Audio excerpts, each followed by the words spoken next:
Yo. And yet, here you are. Holy heck.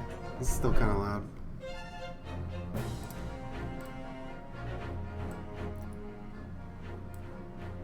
There we go. That's much better. Hello, hello, hello. Pip, pip, cheerio and all that. What's going on there? Well, well, well, what's all this then? Alright, I got that out of my system. I'm gonna play in Great Ace Attorney Chronicles, and I got my controller back. So, I could have played Yakuza, but instead I saw this and I was like, alright, fine. You twisted my arm, Capcom. You know I've been itching for some Ace Attorney for a while now, and you're giving it to me.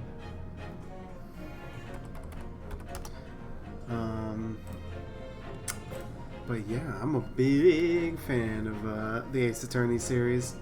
Played through all the games, except for Spirit of Justice and Professor Layton and Ace Attorney. Here, let's actually put this up. There we go.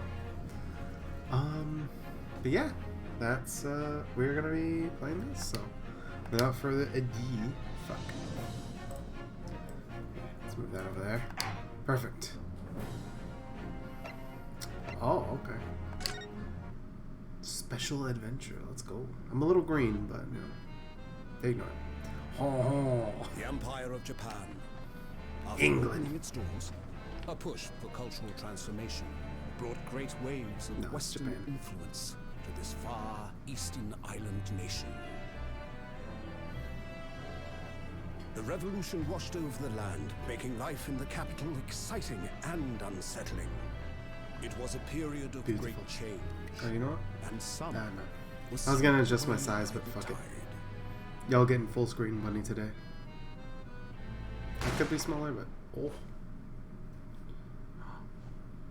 Look at that dude! Oh no. But for one man, the turbulence of that era was just the beginning of an extraordinary story. It is a little boy. He killed a man. Bienvenue à la carnivore. Ho, ho, ho. I also didn't see what the title was called. I think it's The Great Departure or something like that. Fuck. Couldn't catch it. Oh. There we go. I should be reading, actually. I still can't believe it. I still can't believe this is happening. How can it be that just beyond the doors to this quiet little chamber is the highest court in Japan, waiting to decide my fate? Oh, that's right. It was a question. Hello. What? What? Oh, no, nothing. Say the glares, murderer. Sorry. My name is Ryunosuke Naruhodo. I ain't calling you that. I'm a second-year student at the Imperial Yume University. 3 days ago, I somehow found myself in the middle of a horrifying incident. And now, here I am, awaiting my trial. That's enough. Oh shit. He's not obliged to listen to such abuse, officer. And who are you?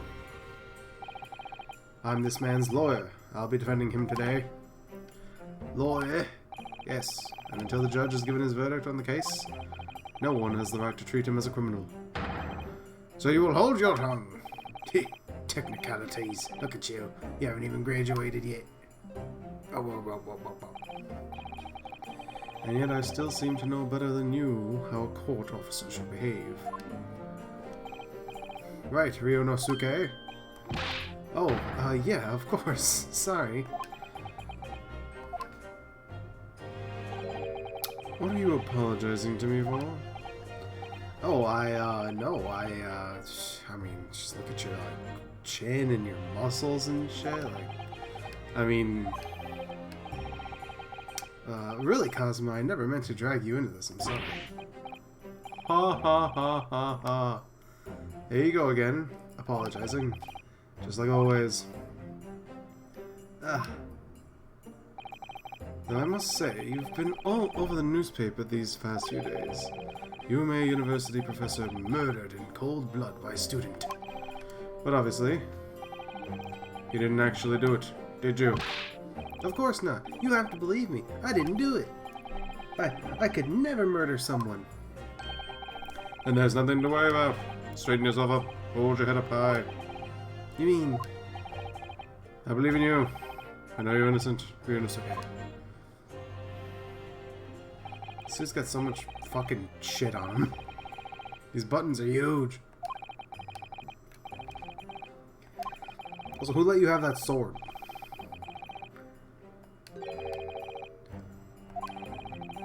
The very concept of lawyers is only a few years old, here in Japan anyway. My qualifications don't mean much. Yet. You said exactly the same thing 3 days ago. But I'm proud to have a friend like you, Kazuma. Truly. 3 days ago. Yes, that's when all this started. And he looks off into the distance. Congratulations, Kazuma. Jeez, man, you just have such a big dick. Ugh. I mean, it looks like you're going to get to study abroad at last. I know. I've been forever dreaming of this day. I don't know why I turned him into, like, fucking Zap Brannigan, but... Finally, these government officials have acknowledged my academic achievements and successes in court. So you'll be representing Japan as you immerse yourself in the most sophisticated legal system in the world? Yeah, sophisticated, that's what it's called. I don't think that's a word I would use, but... I'm really happy for you, and proud as your friend. I'm just turning him into, like, dude bro. Or, fucking... the dude from... no, I forget what it's called. Egoraptor's, like, anime parody thing. There's not a soul in the universe who doesn't know Kazuma's name. He's a living legend. It's like there's some mysterious aura billowing around his temple. His temples? Or like... his temple. Wait. Temple? What? I want to bring about change in our own legal system. That's why I have to cross the ocean to see the real thing with my own eyes. The heart of the British Empire. Well.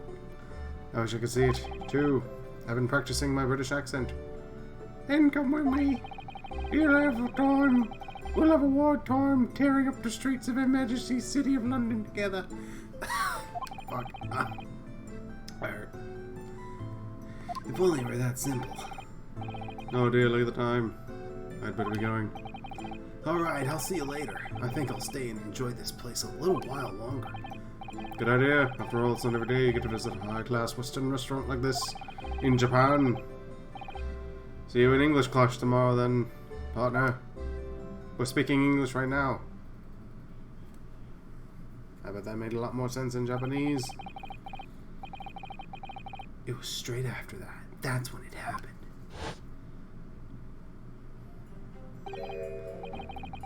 Sogi, may I have a word with you?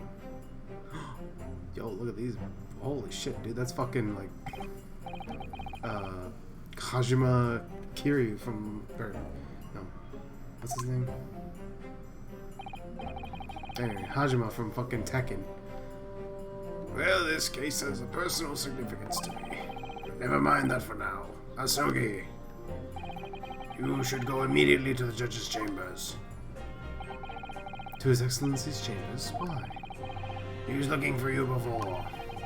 You were advocating for the defense in the trials. It's a sudden decision. It seems there may be some confusion about procedures today as a result. My throat. I need some Pepsi. I mean Beppis. Who is this man? I feel as though I've seen him at university before. I see. I'll go at once then. I shall accompany you. Yo, look at that face. Yeah, I know what that face says. I'll see you in court. Uh-huh. Yeah, thanks, Kazuma. You're always so great with your huge dick. Like, Oh, I mean, what? Please don't speak anymore. I can't do your voice. This is awkward. If I may. Yeah? Huh? What? Who? You must be the defendant, Ryonosuke Hudabadobadu, I believe. Yeah, that's right. That's me. My name is Eugene Mikotoba. Okay, then. I'm a professor of forensic... I'm not doing that voice. Forensic medicine at Yuma University. Professor Mikotoba. What a name. I've heard that name from Kazuma before. As I recall, he's got a huge dick. Alright, no more dick talk. But, he's been pushing to get the government to agree to Kazuma studying abroad. Asogi told me about you. You and he are best friends, I understand. More than best friends. We're like brothers. Or even like, you know, really far apart lovers. Brothers is fine. Well, as you've no doubt heard, Asogi has been granted permission to go and study in Great Britain. However, he should fail to defend you in today's trial. You'll die. You'll fucking die. I'm afraid the permission will be revoked and never granted again. What, just because you lost one trial? I don't think that's how court works.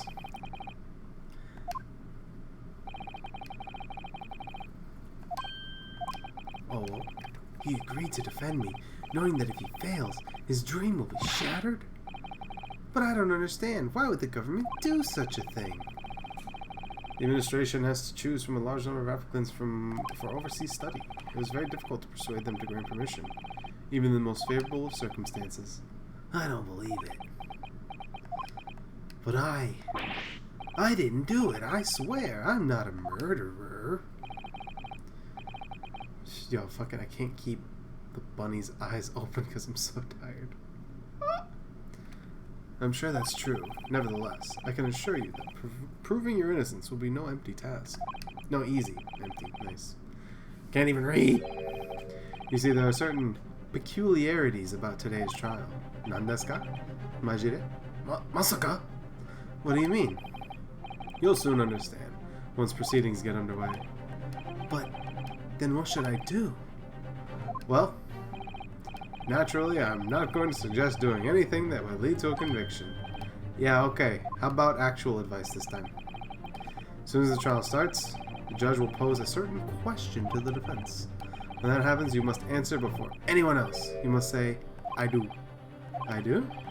But what will the question be? Surely not. Do you accept the accusations brought before you? Of course not. Defendant. Court is about to begin. Proceed to the courtroom at once. Wait, those guys were English. Shit. It seems our surreptitious discussions are about to be cut short. Don't they always? Allow me to surmise. Must not be the defense. Nandeska? What? The final decision is yours.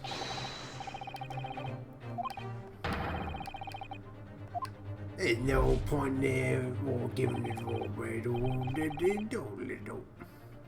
Is it this trial goes badly, Kazuma's dreams of studying abroad are over. What's more, I'll be found guilty of murder. Probably like thrown off a cliff or something. But no, Kazuma is more important. Alright. My one and only chance of proving my innocence. The trial that would decide my destiny. I kind of like this mustache.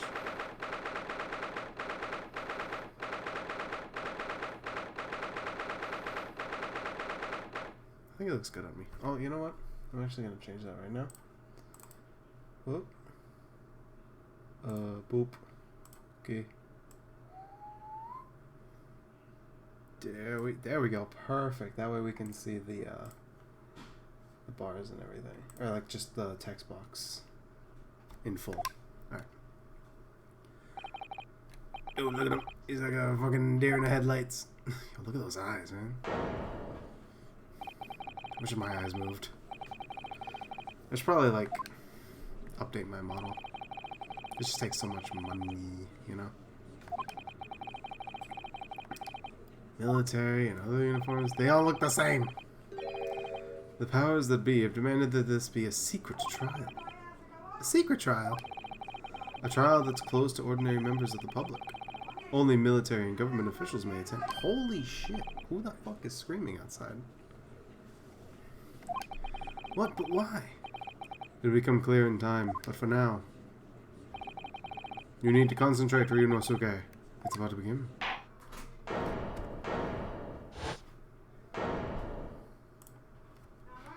Look at that guy. God damn. The court will now hear the trial of Ryunosuke Naruto Hoshido Magoto. The prosecution is ready, Your Excellency. That's Payne's voice, if anyone doesn't know. As is the defense. Before we begin, there's one point of order I would like to confirm. Yesterday evening, the defense made a last-minute request for a change of advocate. That's correct, Your Excellency. I made the request myself. Normal procedure is for the defense's advocacy to be decided 2 days prior to trial.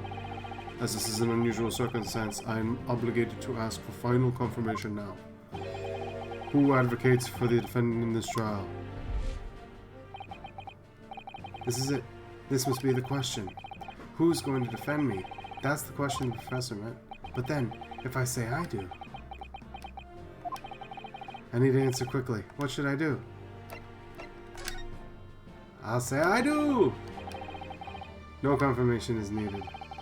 As I'm standing here beside the defendant, I hope it's clear who will advocate for this defense.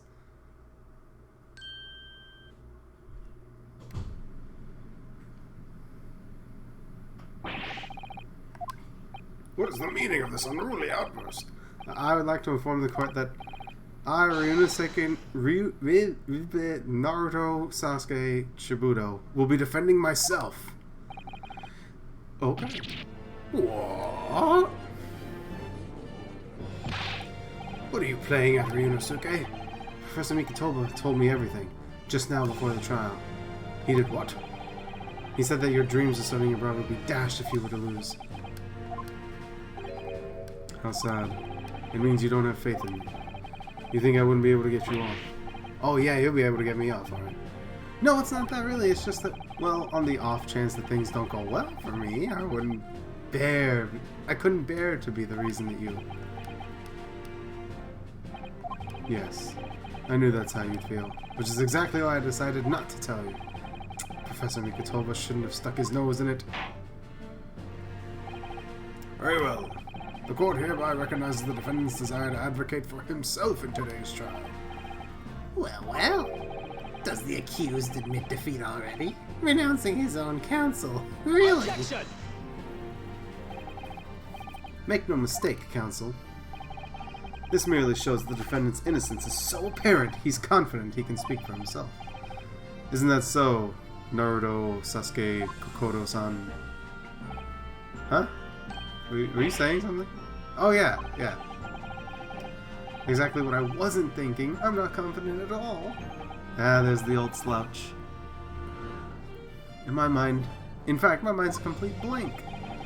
I realize you're in charge now, but I'm trying to look so bewildered. Huh.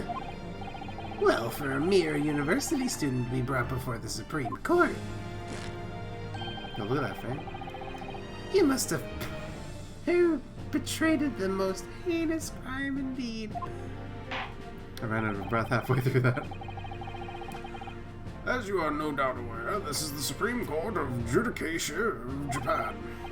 Accordingly, the very highest standard of conduct are expected of all present. Do I make myself clear, Defendant Naruto? Yes, Your Excellency. It is therefore my duty to assess your competence for the task you have undertaken. My competence? What does that mean? Also, I said competency. Nice. He's questioning your ability to do your job. Well, he can't be questioning it more than I am. So let's start with the very simplest of questions. Oh, yeah? Alright. Kindly state before the court the name of the victim in this case. That's easy enough. I've heard his name more times than I'd care to remember. But, wait. Ugh, I'm so nervous I can't even remember that. What was it again? Ryunosuke. Let me guess. Your mind's gone blank. Your knees weak, arms unsteady. There's vomit on your sweater already. Mom's spaghetti.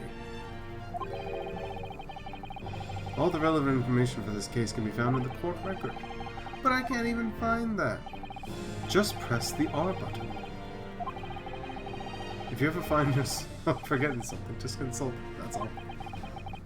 Okay, I just have to press some kind of button? What the fuck are you talking about?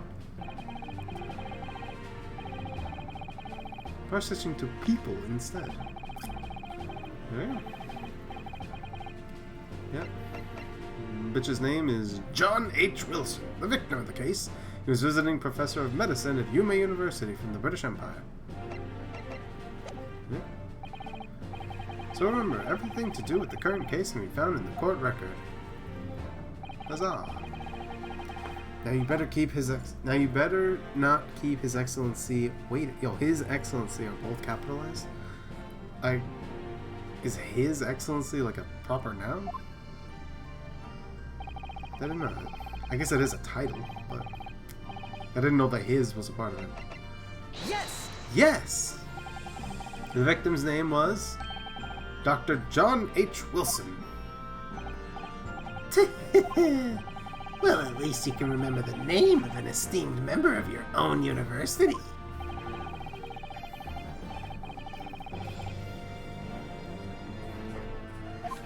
Fuck, oh, what the hell is that for? Shit, I can't think. Too busy reading. Indeed, which is the reason why this case has found such profound implications. The British Empire is at present our country's most valuable foreign power. And as most of you will be aware, we have just signed a new treaty together after lengthy negotiations. There can't be anyone who hasn't heard of the Anglo-Japanese Treaty of Friendship and Navigation, or the AGTFN, or the AGTFN. And despite these delicate circumstances, the blood of an Englishman has been spilt on our soil. You two are both undergraduates at the Imperial Yume University, are you not? Yo. Murdering a professor from the very institution that provides your education. Have you no honor? But I didn't do it.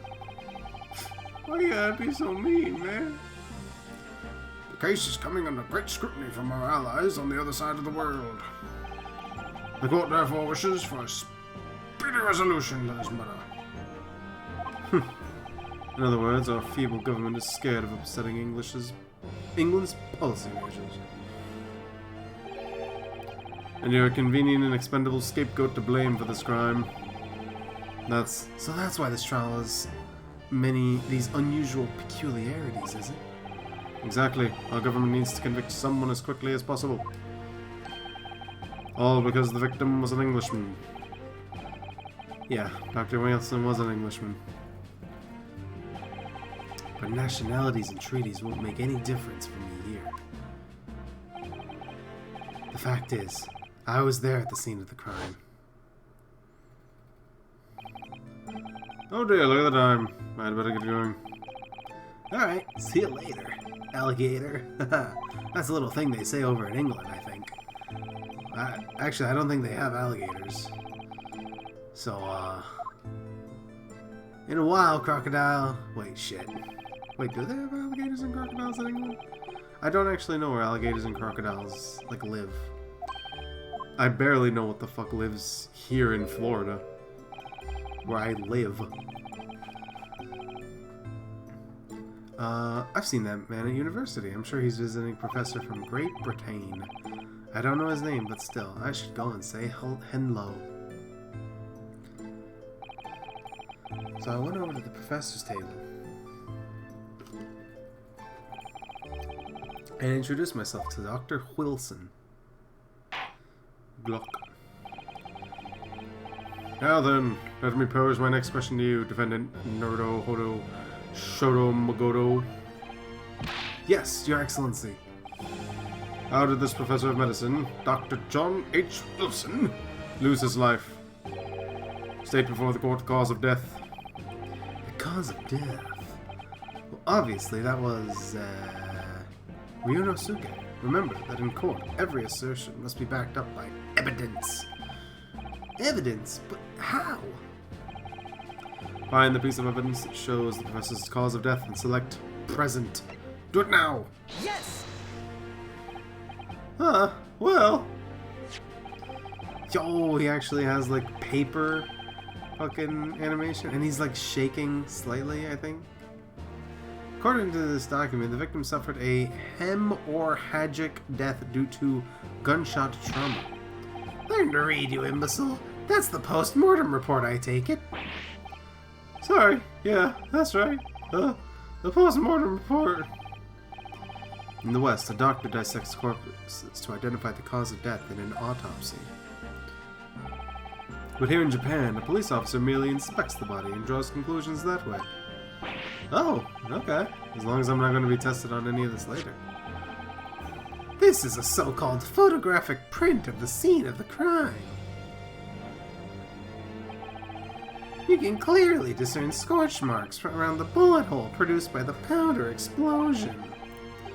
In other words, we should assume that the victim was shot at close range.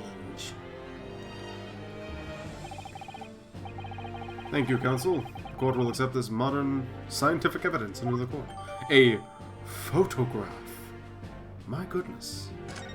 What crazy technologies will they think of next? It's clearly superior to a drawing. The detail is incredible. It's like a screenshot of a video game. Very well, I'm satisfied. You can go home. Let's start the trial. Yo, praise the sun? Certainly, Your Excellency. So, without further ado, in order to better apprise the court with the facts of the case, the prosecution hereby calls its first witness, who was there at the scene of the crime when it happened. Oh, this is it then. Yo, does your bandana just always flow in the wind? I think I might have worked out what the professor had in mind. The professor? You mean Mikatoba? Yes, clearly you're the defense lawyer here today, not me. But that doesn't mean... Well, I can still act as your assistant. Ah, of course. When he was speaking with me before, he simply said, Kazuma Asogi must not be the defense lawyer in this trial. He really has been sticking his oar in, hasn't he? Is that like a saying?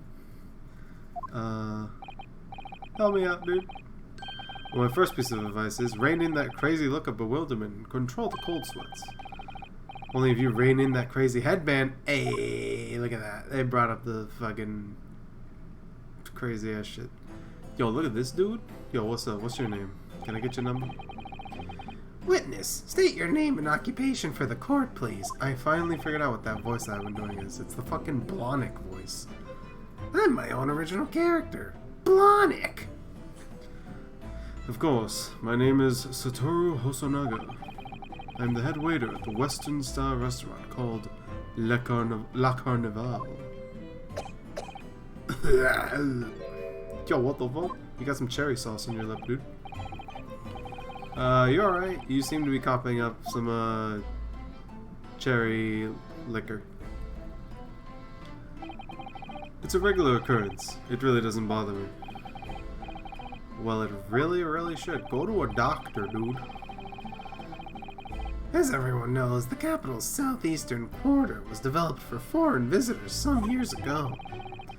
It's become a very fashionable district now, full of hotels to accommodate overseas guests. This grim crime occurred in one of the district's so-called restaurants, an Occidental eatery. Occidental? 3 days ago. Understood. Hosonaga-san, you will kindly tell the court everything you can about the incident. At once, sir. And no petty interjections from the aspiring lawyer boy, please. Perspiring maybe, but aspire? It was just 2 p.m. on the day in question. We have few diners at that... Diner? Yeah. At that time of day. The lunchtime rush was over, and there was only 3 tables still occupied. That fits in with my memories of it, too. There was hardly anyone in the place. It was when I was in the kitchen, putting away crockery and cutlery. A gunshot rang out, so I hurried out to the dining area to see what had happened. I found the victim, an English gentleman, slumped in his chair. And standing immediately beside him, gun in hand, was the accused university student. Hold on, let me just clarify something here. While I did pick up a gun that I found lying on the floor before the professor, I didn't shoot him. I believe I asked you to refrain from petty interjections. The court wishes to listen to the witness's report of what he saw, you amateur. But... the next time you interrupt at an appropriate time, you will be penalized, Defendant Noto. Don't worry, Ryunosuke. You'll have your chance to fight back. For now, we must just quietly listen to the witness. If I may confirm one point, waiter, standing beside the victim with a gun in his hand was the same man we see here in court today. Yes, without question. I see. And apart from the accused, was there anyone else standing beside the victim? No. There was no one else around the table but a deceased Englishman and the university student. Huh? Wait, what did he just say? There was no one else around that table. What's the matter, Ryunosuke? That's just not right. When I went over to Dr. Wilson to say hello, there was a woman sitting opposite of him at the table. Really? That's not something the waiter could have missed. I've been warned about interjecting, but still, what should I do? I gotta wait and see. I desperately want to say something, but I was told not to interject. Ryunosuke, if your parents tell you to study, you're the kind of man who would diligently get to work, aren't you? I suppose, yeah, sure. Why not? I wouldn't have gotten into university otherwise. Yo, don't lean on your sword, dude. You can't just follow rules. You can't just always follow the rules in life, you know. If you don't say what you want to say right now, you'll seriously regret it when you're found guilty. Alright, you've scared me. I won't forget that piece of advice in a hurry. There is something I want to say. I'm just going to shut my eyes and say it. Just a moment, please. Dr. Wilson wasn't alone that day. I'm sure of it. There was a lady sitting with him at the table. Dear me. What are we going to do with you? With your blatant disregard for court proceedings, I'm beginning to wonder if you're not a fraud. Could it be that the accused, this mere student, is not a real lawyer after all? I'm sure of what I saw. Also, Naga-san, is there any chance you're mistaken? Perhaps your memory of events is hazy? Yo, he's got the fucking anime villain fucking... Swing! Swing, swing! The deceased gentleman came to dine alone. I don't believe it. I actually have a rough plan of the restaurant as it was that day. Please, have a look if you'd like to. Let me see. Ah, a sketch of the establishment's layout drawn by yourself, I presume. That's right. I'm afraid I used the back of my business card. It was a turbulent situation. However, as you can see, the gentleman in question was seated alone. I can't read Japanese. What does that say? Can someone explain? Well, you're clearly a very conscientious waiter. Thank you, sir. I've spilt about 6 liters of blood. I'm going to pass out. The court will take this plan and add it to the court record as evidence. Oh, you know, I kind of need my business card back. Huh. Yeah, here you go. What, are you fucking a freelance furry artist? It's okay, dude. I understand. I wouldn't give my business card out of it.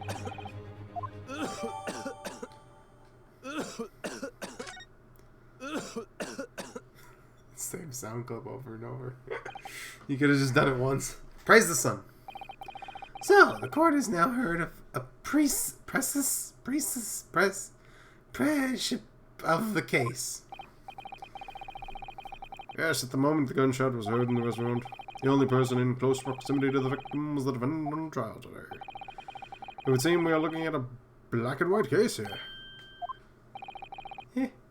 Defendant Naruto Shikamaru Tamari. What? Yeah, what up?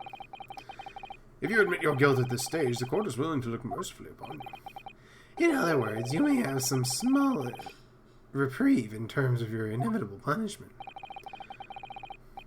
I called this waiter as an unsworn witness in order to explain the details of the case in the court.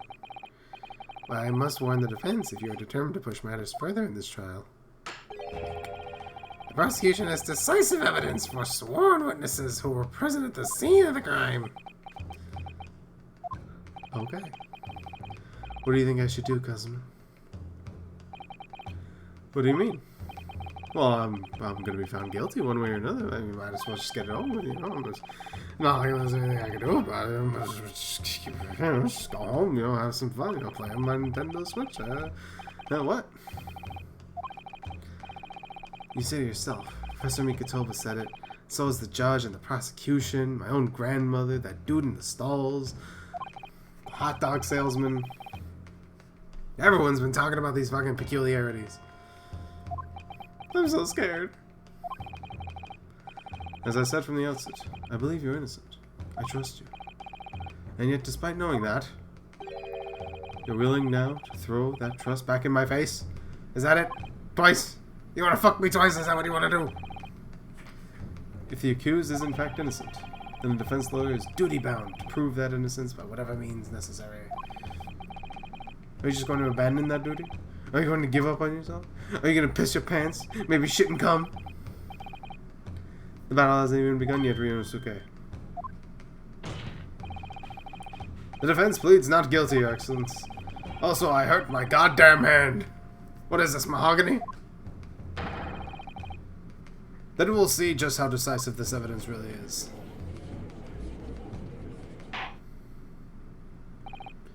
Indeed.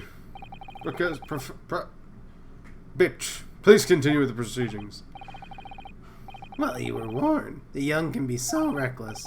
You know, many call me a saint, but I can be a devil when I want to be. I can be your angle or your devil. In a few short moments from now, that dumbstruck young mouth of yours will be silenced forever. You gonna kill me? Prosecution calls this next witness. Very well. Officer, bring forth the witness at once.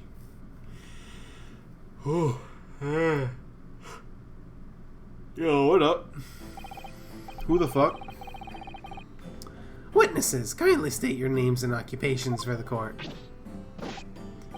Yes, sir. The great Nippon Imperial Army Sergeant. Yes, sir. No, sir. Reporting for duty, sir. Myself. I find You know, no, I'm gonna give this guy like a sexy dude voice. Myself, I find employ as a purveyor of fine articles of antiquity from the efflorescence of our nation, Nepal, and conduct my trade from Rasute, a humble premises in the 2nd District. Cheerio Korikuda at your service. What the fuck is with your voice? Jesus Christ. Well, both of these gentlemen were present at the restaurant on the day in question. They must be the diners, the other tables that the waiter mentioned. Myself, I habitually take tea of the most exquisite aroma at the establishment in question, always post-noon, and not infrequently converse with interested parties regarding the curios with which I make my business. I can't understand a word that old dude is saying, but god damn his voice is hot. He's an antique seller. It sounds like he's a regular at La Carnival. He seeks out potential customers who may have an interest in antiquities and tries to sell his wares to them. He obviously targets La Carnival because it's a high-class restaurant with rich clientele. Oh, okay. I think I get it. And Sergeant looks like he'd be a seller rather than a buyer. Now, you both witnessed the precise moment of the most atrocious incident. Is that correct? Affirmative. The enemy unit was attacking the foreigner in what can only be described as an act of war, sir. It was the black uniformed rogue infantryman over there who unloaded his firearms, sir. I hear a squeak. What the fuck did I just see? Was that me? Was that my? I need some Pepsis.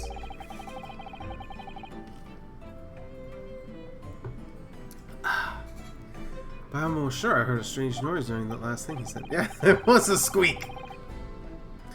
This is the defense evidence that the prosecution was threatening.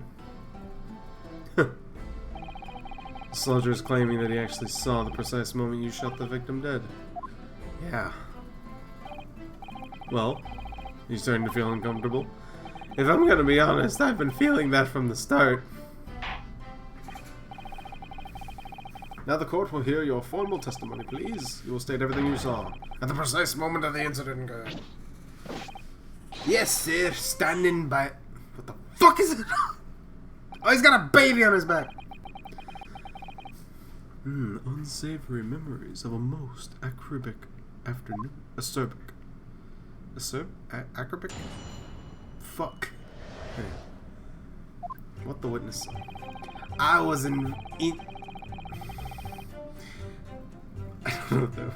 I was ingesting a regulation beefsteak at the restaurant while having a tactical discussion with the old man.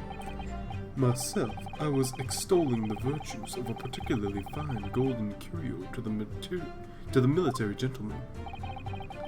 At that precise moment, a firearm was discharged. I observed Section with my own head. Oh, this baby's gonna fucking kill me. the black uniformed varsity cadet fired on the English civilian, and from the back the cowardly little weasel. I was on my hands and knees investigating the whereabouts of my mysteriously absconded precious curio. I see. Well, so you, Sergeant Nosa, actually witnessed the vital moment. You saw the split second where the defendant fired the weapon at the victim. Yes, sir. Affirmative, sir. That The fucking baby. fuck. He's got a knife. Keep that away from the baby. I can't handle this anymore. What times we live in, when an English gentleman may be assailed in the broad light of day. But this is ridiculous. I didn't shoot anyone. Is that really true, Ryunosuke? Yeah, all I did was pick up the gun. Hey, guess what? Next time, don't pick up fucking guns. PSA to everyone watching. Don't pick up fucking guns. Then when I'd finished, I got up from my seat to leave the restaurant, when I noticed an English-made gun next to the chair where the professor was sitting. The plot thickens. I thought perhaps the professor had dropped it, so I bent down, and just as I was picking it up, bagang. Well, if that's the truth, there was obviously a criminal in the scene somewhere. And somewhere in these two witnesses' testimonies, there's a clue to who that criminal was. There is? Ryunosuke, you must exercise your right to cross-examine the witnesses. Cross-examine? Do it now! As we have heard, Your Excellency, there is no room for doubt in the testimony of these witnesses. The defendant is clearly guilty. Take him home, put him in cuffs, throw away the key, fucking chop his head off. It is time to bring this despicable student to justice. Certainly, the testimony the court has just heard eliminates any vestige of doubt. Therefore, it is my grave duty to declare the verdict of this trial. Yes. He puts up his fucking hand. I love it. I'm really liking Ryunosuke as a character so far. The defense demands its right to cross-examination. Dear me. Let me guess. The Hachimaki headband boy next door told me to do it. How pathetic. How did he know? Prosecution objects! This is a clear waste of time. The defendant obviously has no experience. How could he possibly carry out a cross-examination? The defense is asserting its right to a cross-examination. Whether or not you think he's capable of it is irrelevant. He's so commanding. Man. It's because of his big dick. Anyway. I said no more dick talk, and yet here we are. Alright, this is where the battle really begins, Ryunosuke. A battle of wits. A battle of your logic versus their lies. Yeah, boy. This is what I call gameplay. Visual novels where you can actually do shit. Right, evidence. All you need to do is present some decisive and indisputable evidence that proves the witness is lying. I hurt my hand again. Now let's go. Don't let them beat you. Little slaps. It's like when Simba tries to roar in The Lion King when he's like a baby. And it's just the little meow, just meow. Alright. I'm not gonna actually reread these. But, okay. Mm-hmm.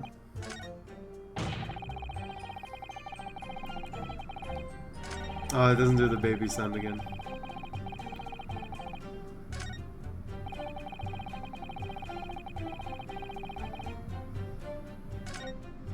Oh, you can go back and forth? Okay, cool. Yes!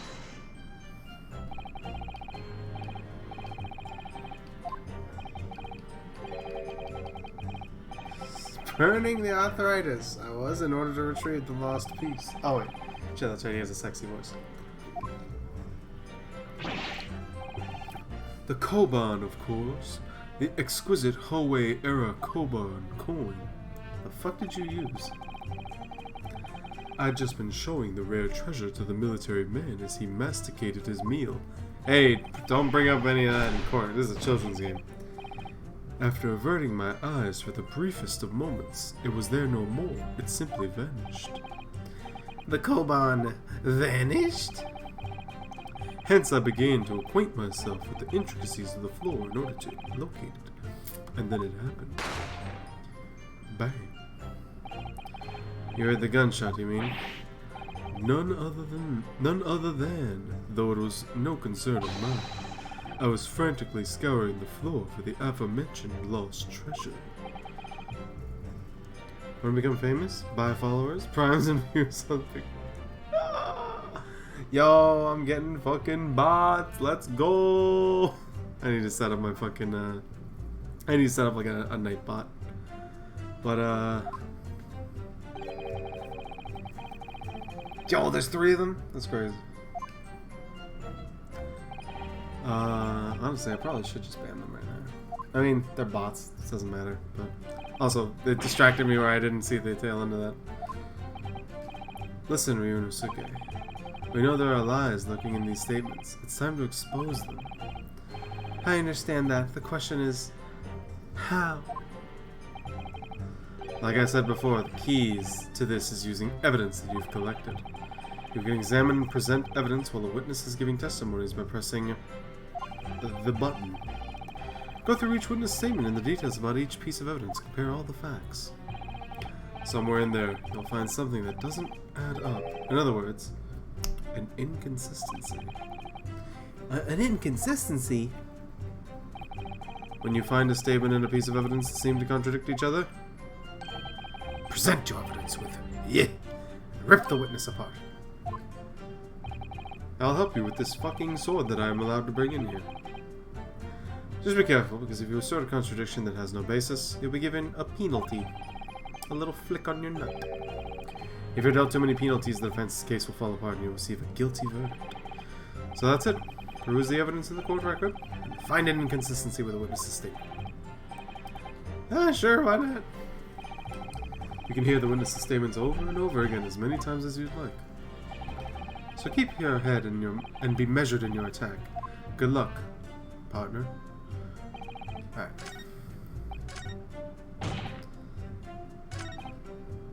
Yes! Let's press this, just in case. So this black uniformed university cadet, you're saying that was... I've had just about enough of your sauce, cadet. Who else do you see around here in black uniform, well, there's someone standing right next to me. But... It was you little weasel. You unloaded the firearm on the man. From behind his back, as you call it. The baby. What is it, Ryunosuke? I'm not quite sure. It's something the sergeant just said, but I can't put my finger on it. Something's playing on my mind. In that case, check back over the details of the evidence you gathered in the court record. And find an inconsistency there with what the witness just said. Then don't hold back. Present the evidence to the court. Thrust it in the witness's face. And make him fucking just... Ugh. Oop, nope.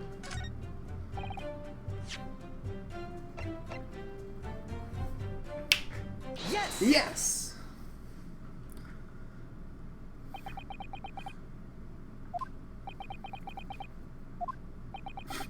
The old dude shaking like a chihuahua is my favorite thing. What are you playing at, cadet? What is the meaning of this subordination? Thrusting some photographic print in my mustache? Inconsistency, sir. I mean, yes. Little slappies. There's an inconsistency here. Tch, what nonsense. What can this print possibly tell us that we don't already know? Well, obviously, that, I know what I want to say, but the words just won't come out of my mouth. I think this proves beyond any doubt, Your Excellency, that there's no place for an amateur student here in this grand courtroom. This is so frustrating.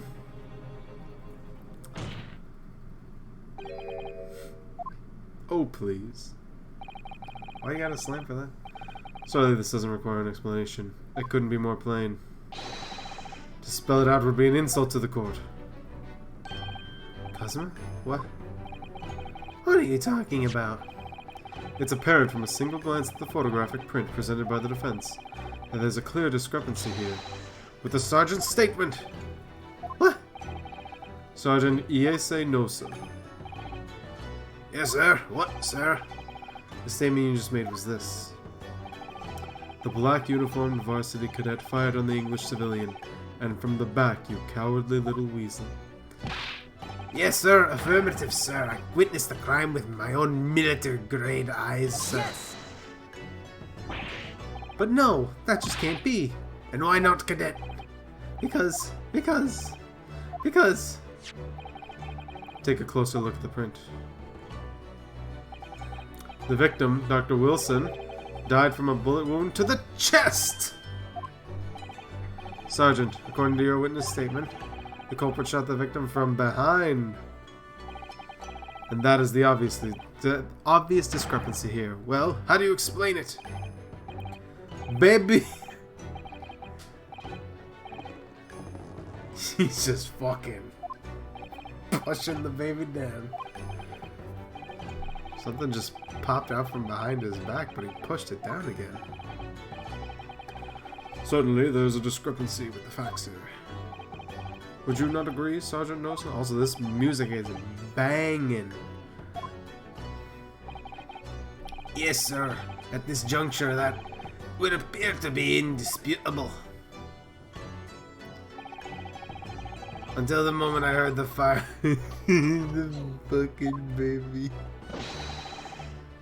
Firmly fit.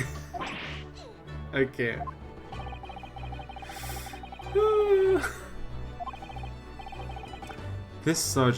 This witness, Sergeant Ace Attorney, did not see the defendant firing a gun at all. That's absurd. I think the conclusion we must draw is simple. There is no place for an amateur prosecutor here in this grand courtroom. Gnurk. Ah!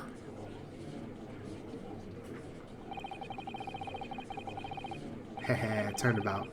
It's funny because that's the name of the... That's what they use. That's the name of the chapters. So this is what being an ace attorney is all about. Name drop.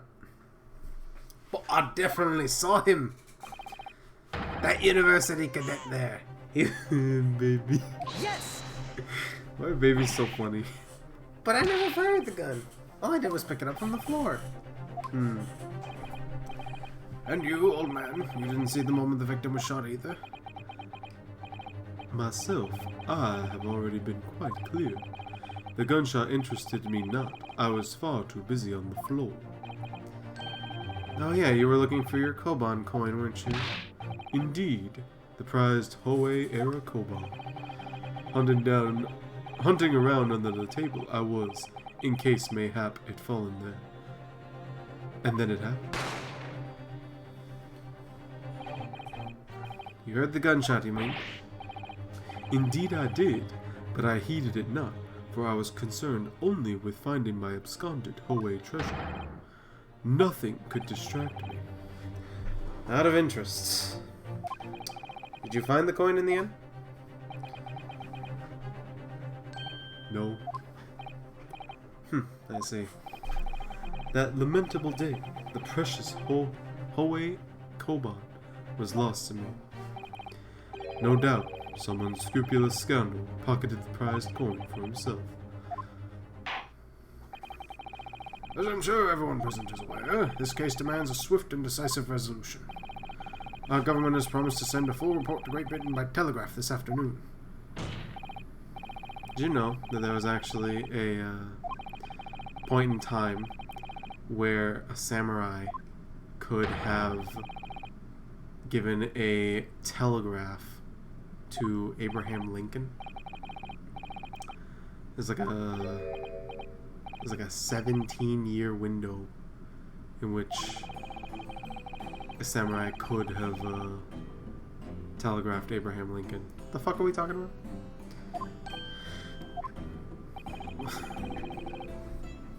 My witness have further testimony to make. Explain.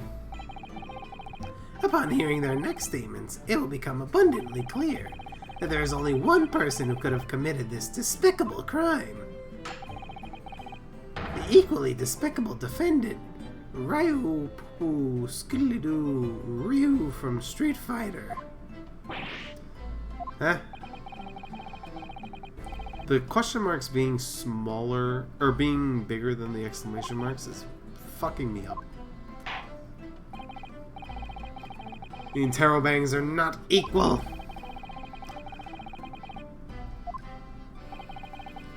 Is that clear?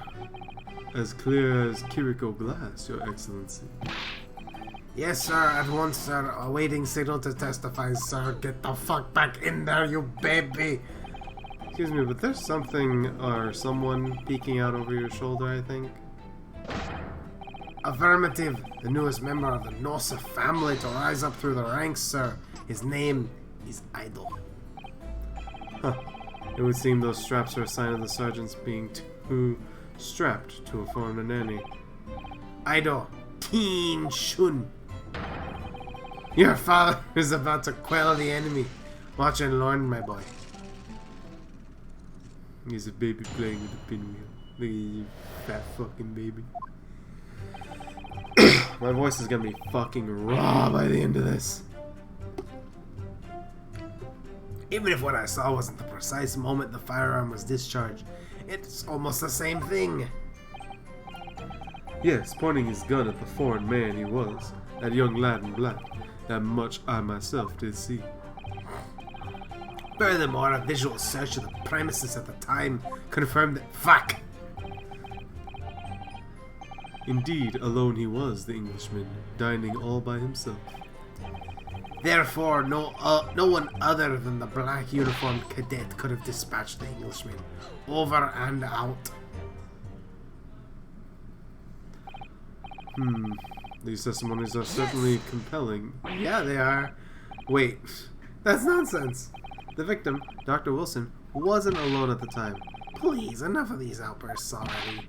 But there was a woman. There was a young woman at the table. I saw it. You must have seen her. You guys saw her too, right? He was a ghost. If you call yourself a lawyer, you will respect the rules of the court and speak accordingly. We are not here to listen to your fantasies. It is evident beyond all reasonable doubt that the victim was alone at the time of the incident. The prosecution has photographic evidence of this fact. Is this a photographic print of the scene of the crime, counsel? Indeed, of the table at which the victim was dining, taken by an investigator immediately after the incident. As can plainly be seen, there is only one placed set. Certainly, based on the appearance of this print, it would be reasonable to conclude that the victim was not in the company of anyone else. It doesn't make any sense. The court will add this new photographic evidence to the record.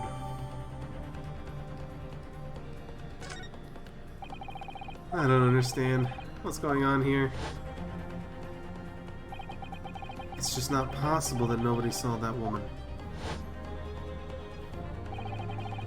The waiter before said the same thing. He maintains that Dr. Wilson came to the restaurant alone as well. But that's not true. I saw her. I swear that I saw that woman with him. It would seem that we'll be able to telegraph the report to Great Britain on time after all. The witness testimonies have just been heard. Leave no further room for doubt. These are very sensible political times. Sensitive. Fuck. I can't read. As we all know, the ink is still fresh on the treaty with Great Britain. To think that I, Takatsuchi Akuchi, will have contributed to the fuck. How can this be happening? The judge is ready to rule. Stand tall, Ryunosuke. It's not over yet. What? If what you say is true, then there's something going on here behind the scenes. And now is your chance to expose it, to draw to the truth in your cross-examination. I don't know, Kazuma. The defense is entitled to cross-examine the witnesses, but make it quick, please. I have a nail salon appointment at 12. Blech. Alright, let's get to pressing. I was gonna shit on my throat even more. Let's see if we can press the right things.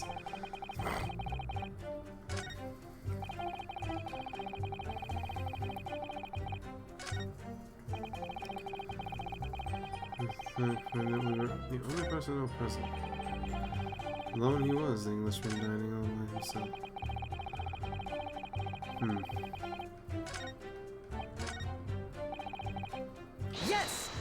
Yes! You must have noticed someone else at Dr. Wilson's table. There was a lady there. As you have been at the pains to point out time and again, I feel I'm growing callous in my ear. And yet, no one else appears to have caught even a glimpse of this woman. Ugh. If only there'd been more people dining at the time, then somebody would have noticed her. Fortunately, it was already past 2 p.m. when it happened. Quiet time between lunch and dinner in any restaurant. I know. Of course this place was almost empty. That's what you'd expect. Certainly, 2 p.m. is neither here nor there in terms of a time to eat. It's more of a... Between lunch and dinner? Linner. Yes, I shall coin the term linner. And between breakfast and lunch it shall be brunch. Oh, Nandeska.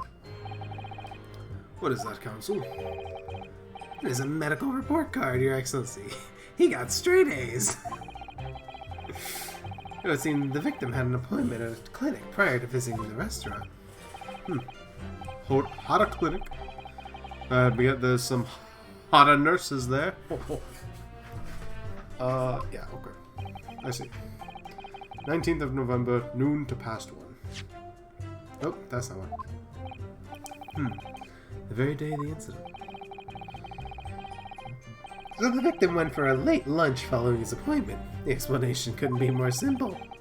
Prosecution felt no need to submit this evidence before, as it really had no bearing on the case. No wonder. What do you think, Ryunosuke? Huh? Well, it is hard to see how it could be related, really. Remember, you can request it to be entered into the court record as evidence if you think it could be useful. Yes, there's never anything wrong with having more evidence. If I may, I'd like to ask for the medical report card to be submitted as evidence. On what grounds? The court has already heard conclusive witness testimony. Additional evidence would be extraneous. Not to mention that the victim's movements prior to his arrival at the restaurant are of no concern. Objection! Whether or not they are of any concern is up for us to decide. We have a right to explore all possible avenues. I beg your pardon? You have no authority to refuse a perfectly valid request for the submission of evidence. Very well. Court will grant the defense's request. Youngsters these days are forever asserting their rights. It's a most disturbing trend. Officer, kindly add the victim's medical report card to the court record.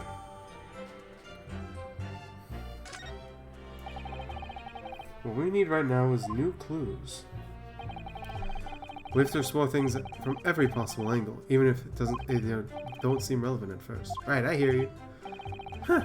You can conspire to prolong this trial as much as you want, but it's the day after the festival already for you. Or perhaps you'd forgotten that these witnesses' testimonies leave no room for doubt. Feel free to reiterate for the accused, Korokuda-san. Indeed, alone he was, the Englishman, dining all by himself.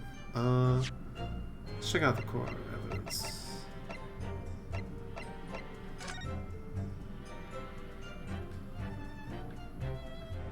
Okay, this is like a... Oh, we get like a little magnifying glass? It's cute. You can see like where he like started like a stroke and went back over it. Oh my god, that's detail.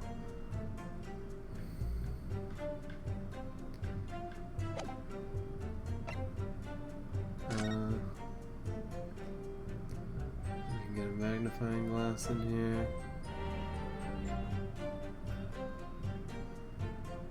Yeah, it does seem like this is the same as this. That seemed like he had eaten more steak, but you can't really tell. Yeah.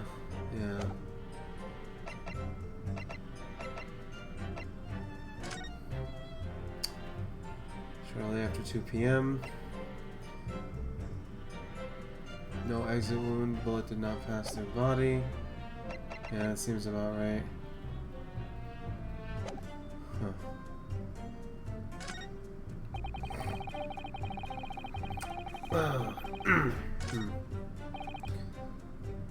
Let's just keep pressing, I guess. So you actually saw that with your own eyes, did you? The victim, Dr. Wilson, dining alone? That I did. Forgive me for the position I placed you in. So the testimonies of the old man, the soldier, and the waiter all agree on that point. Isn't that interesting? And let us not forget the incontestable evidence we have found to support their statement as well. As clear as can be seen, there is not only a single beefsteak on the victim's table, a meal for one. No. The antiques dealer, Sergeant and the waiter who testified before. It's not possible that they're all lying. But if so, then why? If I'm perfectly honest, I have absolutely no fucking idea. Baby. Yes! Why aren't you telling the truth? What did you say, Cadet? I clearly remember. there's a woman sitting across the table from the professor. Perhaps one of you might not have noticed. But for both of you to fail to see the professor's dining companion, it's just not possible. Fortunately for you, Defendant Naruhodo, it's not just a case of these two witnesses alone. Sorry? The waiter, whose testimony the court heard earlier, clearly stated the same thing. He also said that the victim was alone. Oh, yeah, that's right. Precisely. In other words, you are the sole proponent of this phantom lady. But If such a woman were indeed present at the scene, the prosecution demands to see proof. And if no such proof exists, the prosecution demands that no further mention of this phantom woman be made. It is a blatant waste of the court's time. There's nothing I can say to that.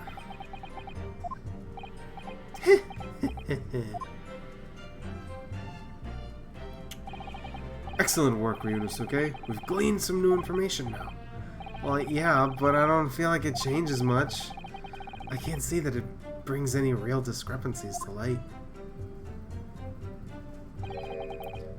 I wouldn't be so sure. Let me see that medical report card you got before. Oh, you mean this? Yes, this is a brand new piece of evidence. So perhaps we should examine it in a little more detail. How exactly? You'll notice that some pieces of evidence bear a magnifying glass. These are the ones you may examine. Press A and you can take a closer look at the piece in question. Use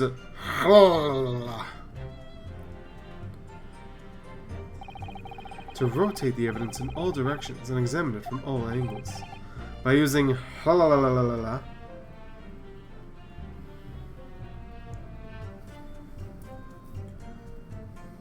nice trick. You can move the crosshairs around to hunt for clues that may have been missed before. If the crosshair starts to pulsate, press to investigate further. So, partner, I think you should take a closer look at this medical report card. See if there isn't something new to be learned by examining it in more detail. Alright, I'll see what I can do. I need to use halala and malala and to inspect any area of the evidence that looks suspicious. Alright, so... okay. Bum bum bum. Looks like the medical report card was first issued quite some time ago. It's probably a record of long-term treatment, that's why. With a family doctor, I imagine. Well, I can't imagine. Going to a doctor, I mean. As long as I'm alive. I'll never consult one. I mean, if you were dead, there'd be no point. So, you don't like doctors then? Why would you? They make you drink horrible tasting medicine, they give you painful injections. Then they demand lots of money for you for the privilege. All when you're already at your lowest ebb. Sound like a model patient. With a bad case of stubbornness, no less, for which the only cure is the very bitter medicine indeed. Hello, hello, hello. What's all this then? Okay, what do we got here? Let's have a look. This is some kind of medical history? Ah, and there's an entry for the day the professor was killed. Extraction of molar with topical anesthesia. Extracted a molar? You mean he had a tooth taken out? It seems so. Just before the incident, he had a bad tooth removed. Perhaps they used laughing gas? That's the most modern practices in the West for pain relief. Yes, I've heard of this anesthesia. Well, it's hard to believe there's anything that can actually stop you feeling pain. Ah, there's a cautionary note from the practitioner as well. Strictly no food or drink besides water for 3 hours post-procedure until anesthetic effects have passed. Really? Sounds like information worth bearing in mind.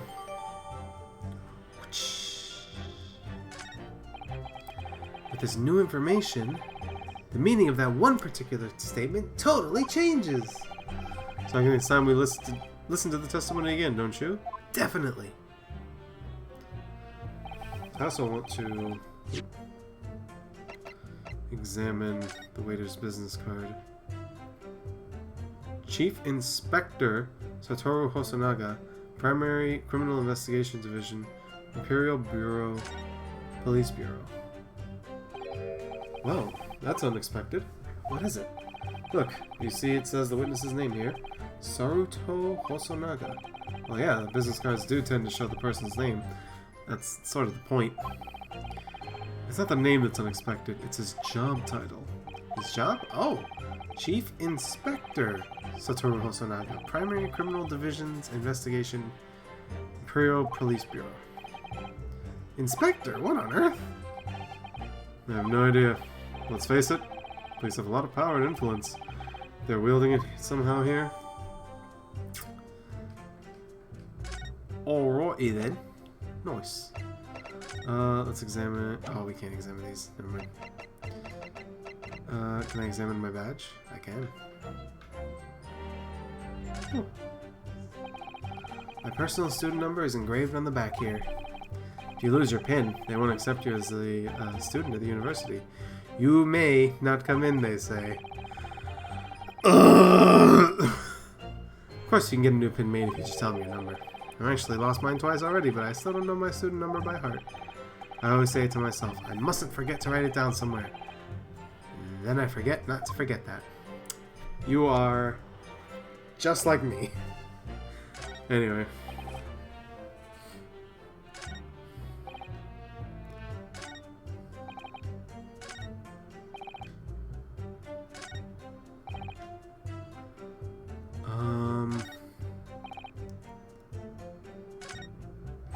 They not have, I guess they don't,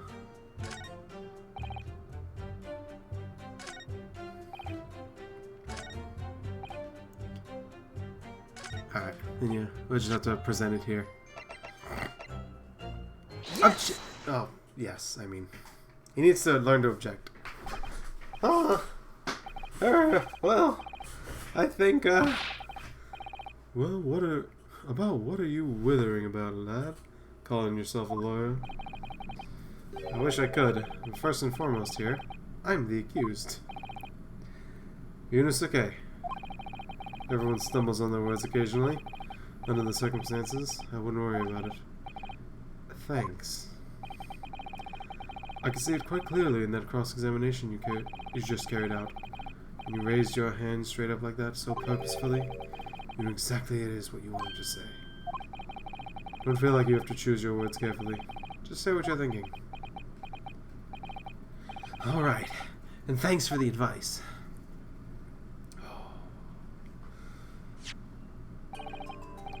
Kurakuda-san, this is a medical report card belonging to the victim. I see, and I don't see. What of it, boy? Comparing what is written on this report card with your witness statement, slip. Something clearly doesn't add up. Dear me, dear me. Have we forgotten my words so soon, amateur? Sorry, what?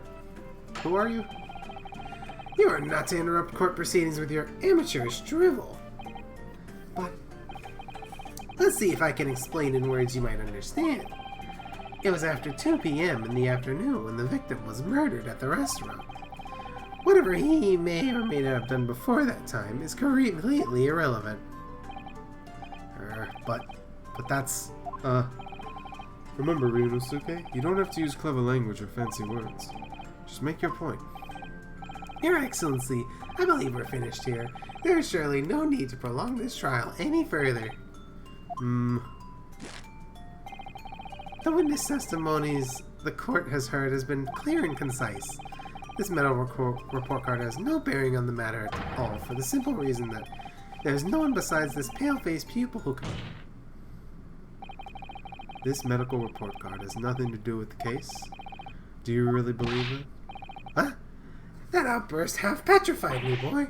Of course I believe it. How could it possibly be relevant? Perhaps because Hoda Clinic, which issued the report card, is a dental clinic. A dental clinic? Is that supposed to mean something to me?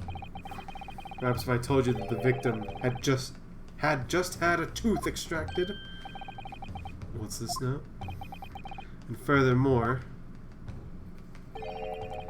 if I told you that as a result the victim had been forbidden from eating.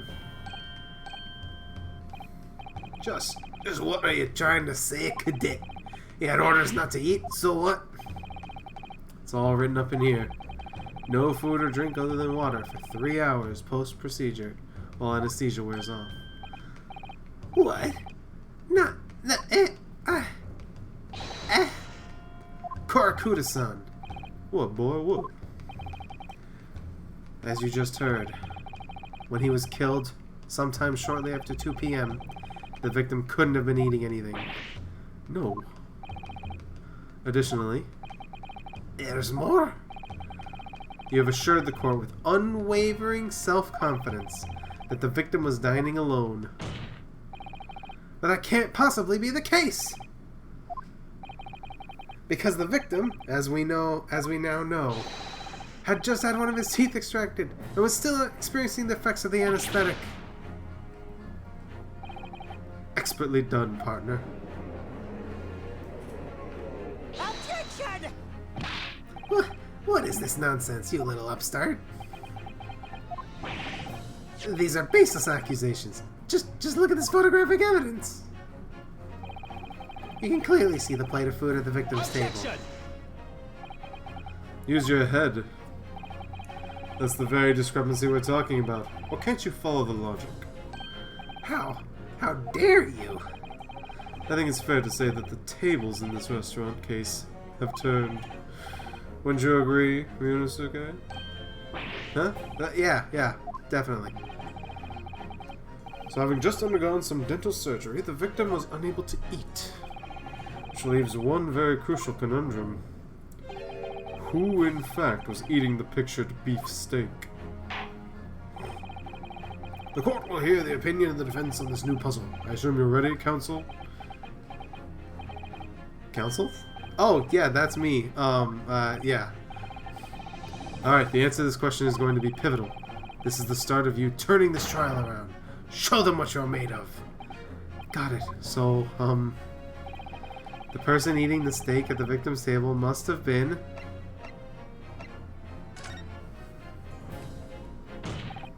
Obviously, it can only have been someone else who was sitting at the professor's table. You will not let this go, will you? There was no such person. There was, because I saw her. When the incident occurred, we know that the victim couldn't have been eating anything, and we have evidence of a half-eaten steak at this table. Therefore, the only logical conclusion is that there was someone else there eating it. We have strong evidence to support your assertion. It's clear that the witness testimonies are unreliable. If the court decides to push through a ruling at this stage, we will lodge a formal complaint with the Ministry of Justice and pursue a fair retrial, relentlessly. Kazuma, are you insane? You would take on the government? Don't worry, counsel. I have no issue with you. What do you mean? I have issue with them, these two witnesses in the stand. What are you talking about? You've demonstrated with evidence that the victim was not alone. So, if it now turns out that the two of you deliberately lied when giving your testimonies, obviously you will be charged with perjury. Perjury? And, since it's a murder trial, you will also be deemed complicit in the killing. Complicit in murder? No! Baby. Negative. Well, there was no mention of this at the tactical meeting. I was just following orders. That's right. As the man says, just say you never saw the gentlewoman. That's what they told. Oh, fuck. Oh. What? What did you just say? Oh, no. I mean, you were just following orders? Now hold on, lad. I was, say you never saw the gentlewoman? When you say gentlewoman, do you mean you saw the victim with a lady from overseas? Objection! What is the meaning of all this? These witnesses gave false statements? Is this true, you pair? Just one simple slip of the tongue.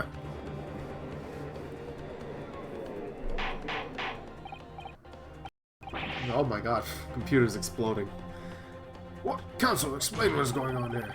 It's painfully clear now. You tried to prevent these witnesses from telling the truth. Absolutely not. The prosecution knows nothing of this.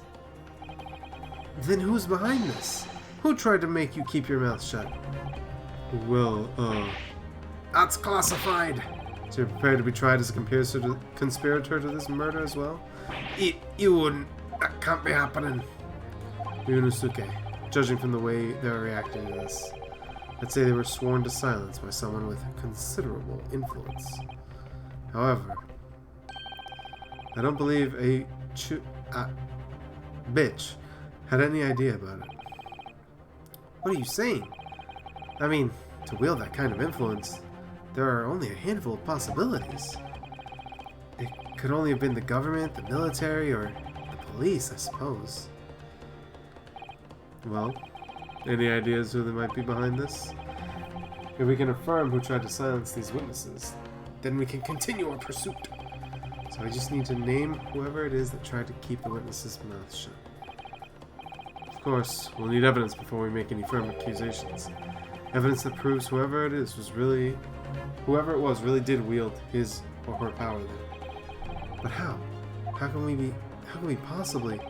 Remember how we made progress before? We examined this piece of evidence in more detail and found a clue as a result. Oh yes, that's right. Well, that's not the only piece of evidence we have, is it? We need to re-examine everything and make sure that there's nothing we've missed. There's no time to lose. Our nonsense. If it's proven that these witnesses have been manipulated, I assure you the penalty will be severe. Please, wait, Your Excellency. I have no idea about any of this. I swear to every Shinto god. There's a lot of those. I knew nothing. And what does the defense... What does the defense have to say about this? Well, Your Excellency, no time to think. I'm just gonna have to close my eyes and shout the first name that comes to my head.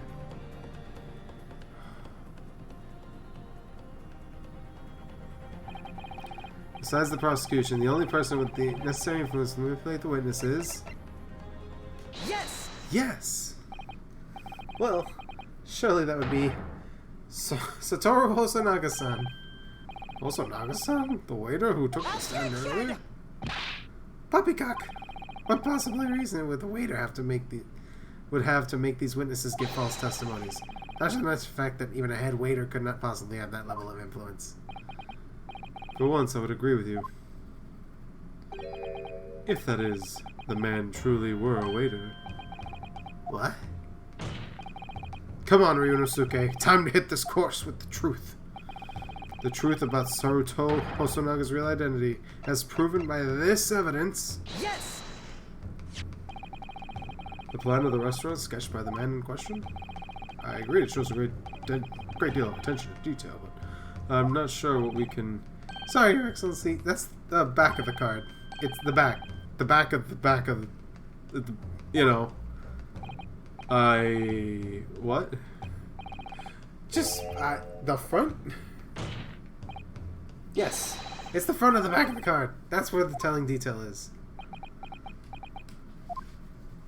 Will somebody please explain what this overexcited student is trying to say? Hosonaga sketched the plan of the restaurant on the reverse side of his business card. The front of the business card reveals the man in question's profession, his true profession. The waiter's profession? That's surely... Good gracious!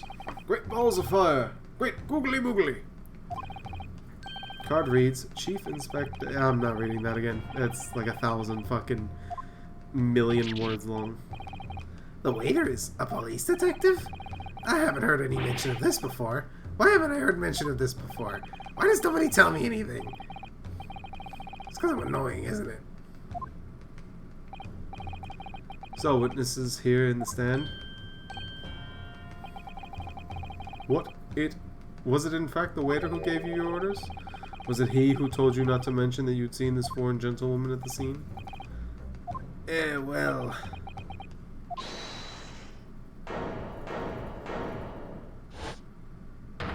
Yo, what up? The witness stand is getting kind of crowded.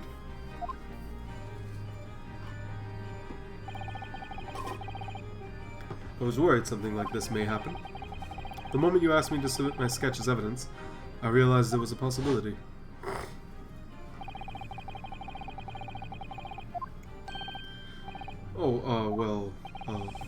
Okay, I get it. There was a flashback. Please! I beg you! Yes, I remember now. He did act strangely when the judge asked him to hand over that business card. I strive to carry out all investigations flawlessly. It's my guiding principle. But I let myself be distracted when I made that sketch. It was an unusually careless mistake. So, you mean to say you really are a detective? But why would a detective be working as a restaurant waiter? Of course, your salary must be I was working undercover. Undercover?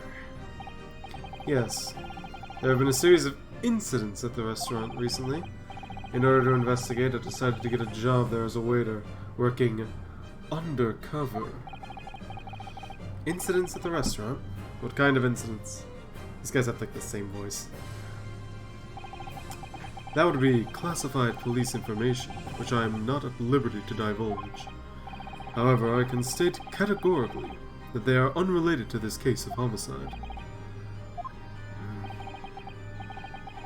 Very well then, Inspector Hosanaga, but you will elaborate on one point for the court. Of course, Your Excellency. We have just heard new information from the two witnesses beside you. That at the time of the shooting, there was in fact another person present at the victim's table. If that is indeed true, clearly you would also have been aware of this person's presence, having served at the table in question. However, your testimony did not allude to this other diner. Therefore, I am led to assume that in your professional capacity as a police officer, you require these witnesses to be in agreement. Would that be correct?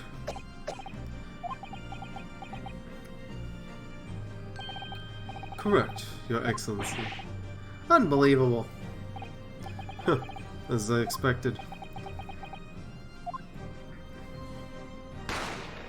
Oh, bang. As soon as I heard the gunshot, I ran out of the kitchen to see what happened. The victim sat slumped in his chair, and beside him, a gun in hand, stood the accused student. Sitting opposite the victim at the same table was a young lady whom I guessed to be an Englishwoman. So the truth comes out. I immediately sealed off the restaurant and reported the incident to the Bureau. It was then that I received some special orders. Special orders? You mean to say... Remove the Englishwoman from the scene at once.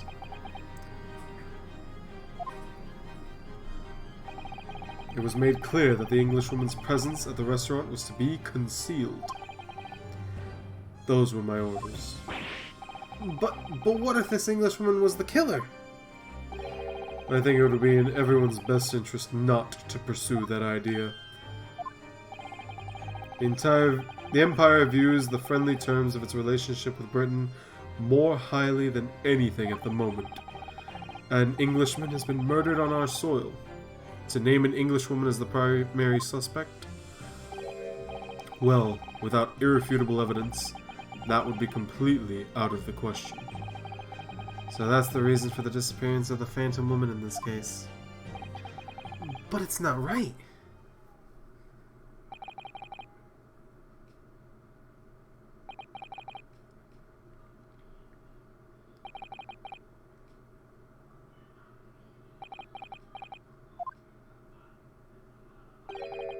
One possibility does spring to mind.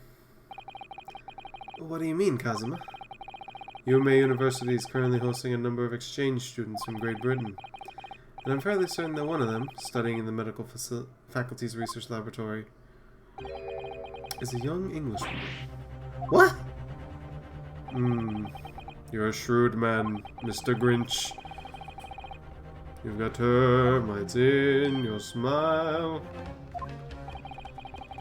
When I removed the woman from the scene of the crime, I thought it prudent to check her identity first. Then the court demands that you name the young lady in question at once, Inspector.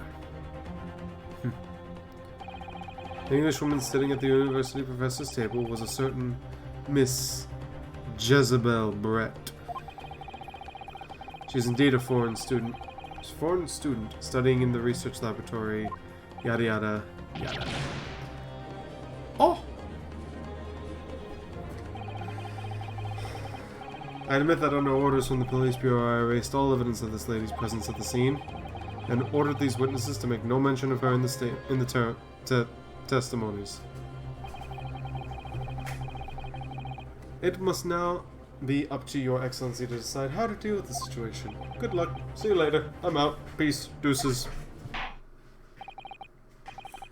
Very well. My thoughts on the matter are as follows. Thus far, the case presented to the court has been underpinned as a particularly critical premise. Namely, that the victim was dining alone. However, as we have now discovered that the premise is false, it would be a desecration of our justice system to ignore the truth and give a ruling at this point. But, Your Excellency, that would mean missing the noon deadline of a ruling in order to send the telegraphic report to Great Britain. Our own government will surely be very displeased by such actions. Calm yourself, Counsel. I will not allow the government of our country or any other to influence the proceedings of my courtroom. Inspector Hosonoda, Yes, sir. you will locate this Giselle Brett. Jezzael Brett and escort her to the courtroom with the utmost urgency. At once, Your Excellency. But that means you're going against the special orders you were given from the police bureau. As I said before, it is my guiding principle to carry out all investigations flawlessly. So, it won't be a problem? Oh, fuck. Nothing will get in my way. God damn, man. I wonder how much blood is on that towelette.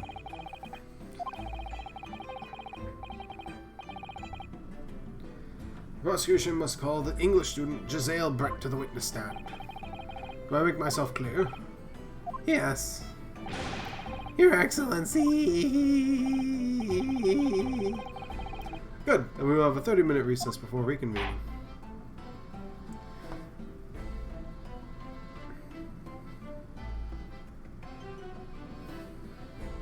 To be continued.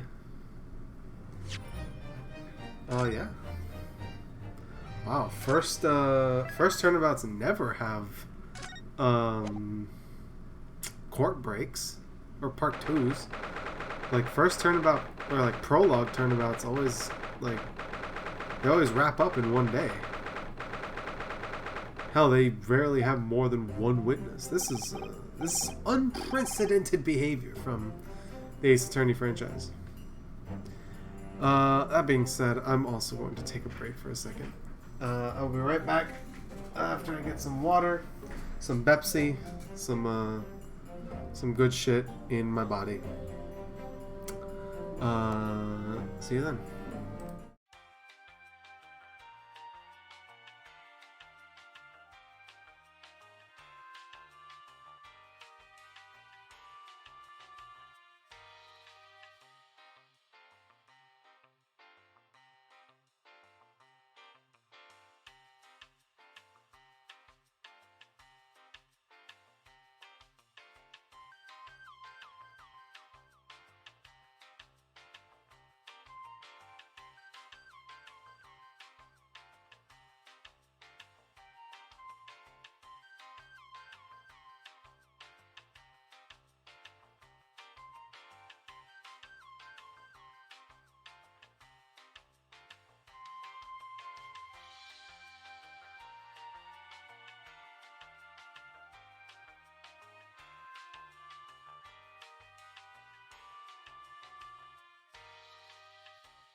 Okay.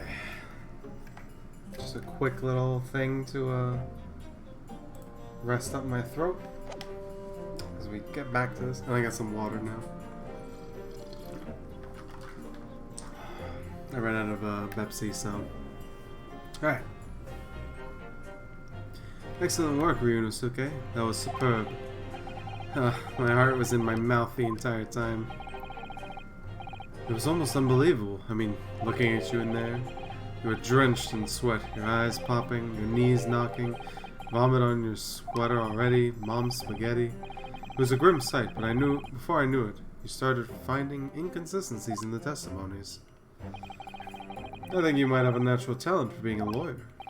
Forget it. It's terrifying. If I get through this, I don't ever want to see the inside of a courtroom again. Ha ha ha ha. Anyway, looks like you've exposed your phantom lady at last.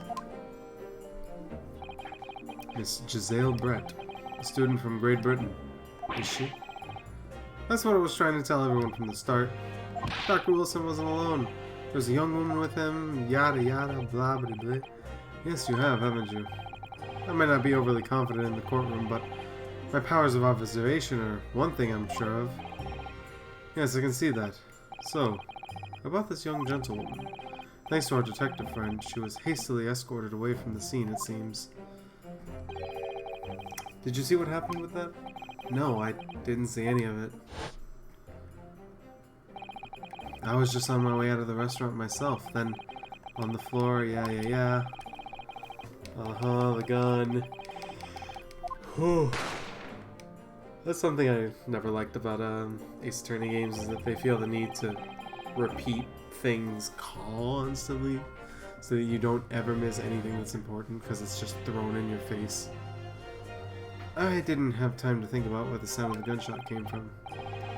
Not how gunshots work. You would have been fucking deafened. And he bundled me into some sort of small pantry next to the kitchen. Fast thinking by the detective. He apprehended his suspect without a moment's delay. Yes, and because I was shut in the pantry, I have no idea what happened outside in the dining area. Ah, there you are. Well done, both of you. Oh shit, this guy. Fucking Hajima. Or Heihachi. Professor Mikotoba. Seems I was right. The pair of you make an outstanding team. You've exceeded my expectations, I have to say. Yes, it seems you planned this far from the start. You arranged things so I wouldn't be able to act as a lawyer in this trial. Our modern country is still in its infancy, our justice system even more so. Which is why I firmly believe that we need to send our brightest young stars overseas to learn all they can. I wanted to avoid a situation that would have resulted in your study tour to Great Britain being cancelled. Well, that makes no difference. Lawyer or otherwise, if I'm the kind of man who can't help his best friend avert the worst crisis of his life, I shouldn't waste everyone's time by going to study overseas anyway. What the fuck? So that's your stance. I was afraid you'd feel that way. Kazuma, well then, looks like it all comes down to you, young man. Eh? I must say, I very much want to know the truth. After all, I have a personal connection to this case. Why does everyone have such a personal connection to everything? It was one dude eating steak at a restaurant. Oh, he knew him. Oh, that's right, they're both professors. Oh. You invited him over? You did it, you're a snake!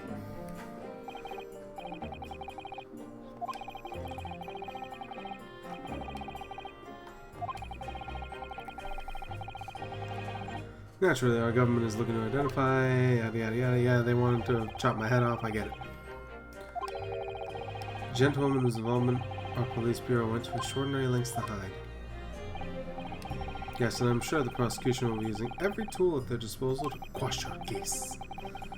I have no doubt that you pair will put up a good fight right to the last.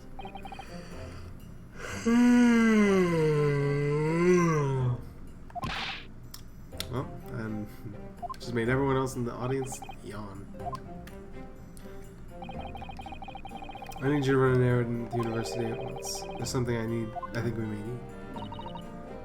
Of course. Good luck, Kazuma-san. Defendant Naruto Hosuke Chosuke One Piece.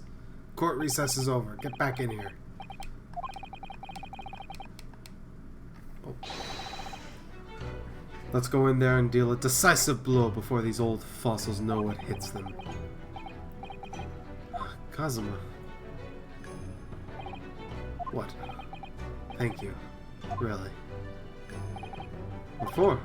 Well, if you hadn't said you believed in me, then I'm fairly sure I've already been found guilty by now. Look, I have faith in you. As a lawyer, and as a friend. Coming from you, that means a lot. How the fuck do you get your goddamn bandana to stay up like that? Really? And they're not equal either, they're offset, so it's like the wind is like at an angle? How does he do it? What were you saying? I'll save the thank yous for after the trial. You can treat me to one of those sukiyaki meals I like from the Yume cafeteria. With an extra large portion, of course. Wahahaha hee ha he ho ha ha. 22nd of November, 12:09 p.m. Supreme Court of Judicature. Courtroom 2. Bikini Bottom. The court hereby resumes the trial of Ryunosuke something, I forgot your last name. Professor, have you managed to subpoena the witness? Yes, Your Excellency, against all odds. And thanks to a certain young stripling, the prosecution is now under rather painful scrutiny from the government. Sorry, I guess? Let the government scrutinize. That's their job. It's nothing to worry about. It's highly unlikely that the good relations we forge with Great Britain will emerge from this trial unscathed. But you still think it's nothing to worry about when the new treaty breaks down and our nation founders? Again, sorry. If the friendship between our nations is really so fragile, then the treaty isn't worth the paper it's written on. You really have nothing to worry about. What do you mean? A secret trial, anxiety over some foreign government's opinion, a bungled investigation, missing witnesses, my car keys have been lost since this morning? Is this really... is this the Supreme Court of Japan or of England? You and your friend know nothing. Nothing of the situation our nation finds itself in. By aligning ourselves with the world's great power, we'll become strong. Diplomacy has never been more crucial. Steady political maneuvering. Is that the fuck how you spell that word? I don't fucking know anymore. Maneuvering is what will secure our futures. I won't deny that I'm no expert. I'm just a student, and one who could arguably study harder. I got an 80 on my last math test, and honestly, I don't even know what the... I tried to say a math phrase, but I'm so bad at math I can't even think of one. Hypotenuse. Sure, yeah, let's go with hypotenuse.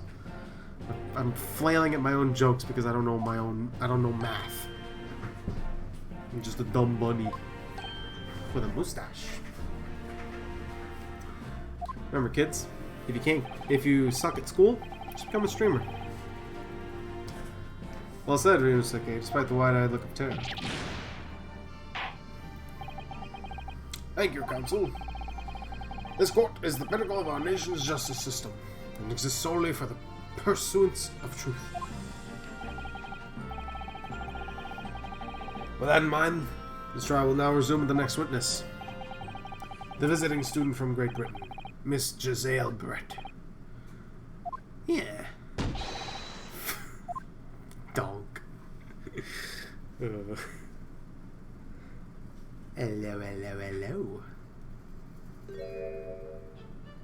You got a goose on your head?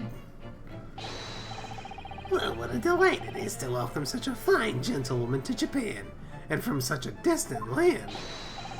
Tea. Someone bring English tea. In England, no discussions take place without tea. Is that true? No idea. So,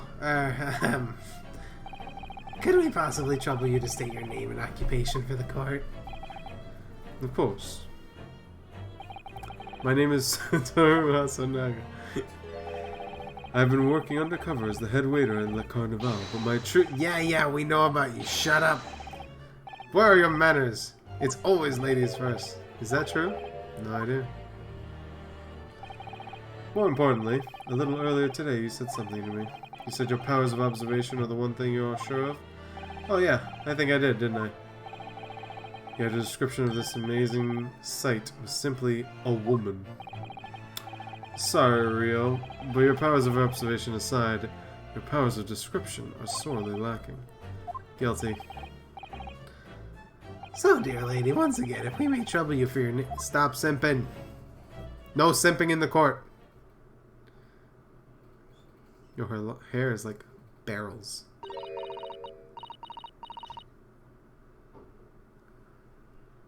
What the fuck? She's speaking like a doctor's prescription. Here, I will replicate this in my voice.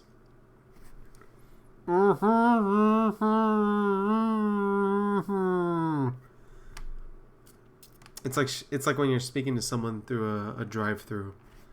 $7.99.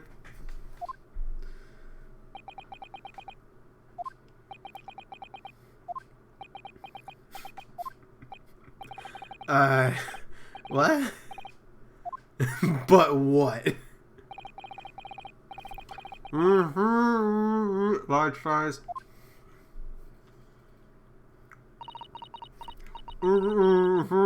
Combo meal. Lady says her name is Giselle Brett. She comes from London, England. She's a visiting research student currently enrolled in the UMay University's medical faculty. Oh my, what a rare treat to hear the dulcet tones of the delightful language of the British people. I'm afraid I don't understand a word you said, but it was as beautiful as a hummingbird's song. As far as I can tell. The detective is translating her words faithfully enough. Yeah, I agree. You obviously do fine in England, Kazuma. Her English doesn't rattle you at all, does it? Nor you. You've clearly been paying attention in your English classes, Ryunosuke. Haha, we are English. We speak English here in Japan. Feudal Japan.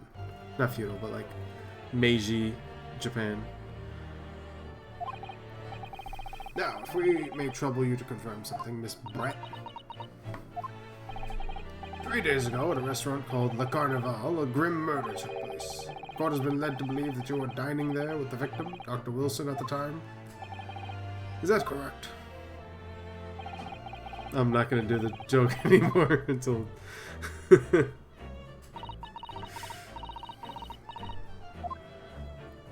If I was smarter and better at impersonations, I would say... I would do like some crazy British, like, stereotypical, you know... Oi, love, what's going on then? But, no. Even though she's studying here in Japan, she can't speak any Japanese. I know, right? It'd be awful if, you know, we were... Like, we're speaking Japanese right now, in English, in Japan, in the Meiji period. Fuck my... She says that she was due to make a presentation at the university, so she had to leave immediately. Interesting, when you're the one who engineered her escape. I was just following special orders from the Bureau. Well now, dear lady, would you be so kind to cast your eyes over this photographic print? Dude, stop simping. No feed on Twitch. Seeing as you were so unfortunately present at the scene of the crime, could it be that your resplendent eyes caught sight of the wicked perpetrator, perhaps?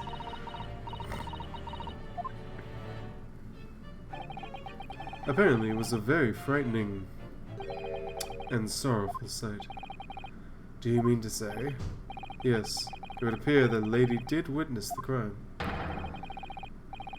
The very moment when the accused, standing right over there in the courtroom, shot the victim in cold blood. Yo, she's a furry. I just saw that. She's got like a fucking tail butt plug thing in her dress.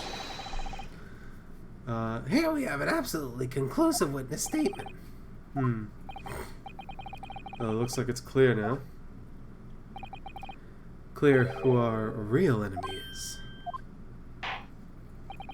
Unfortunately, I will have to ask you to formally testify, if you please.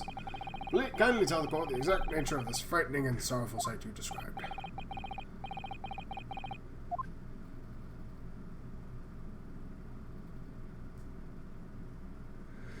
Oh boy.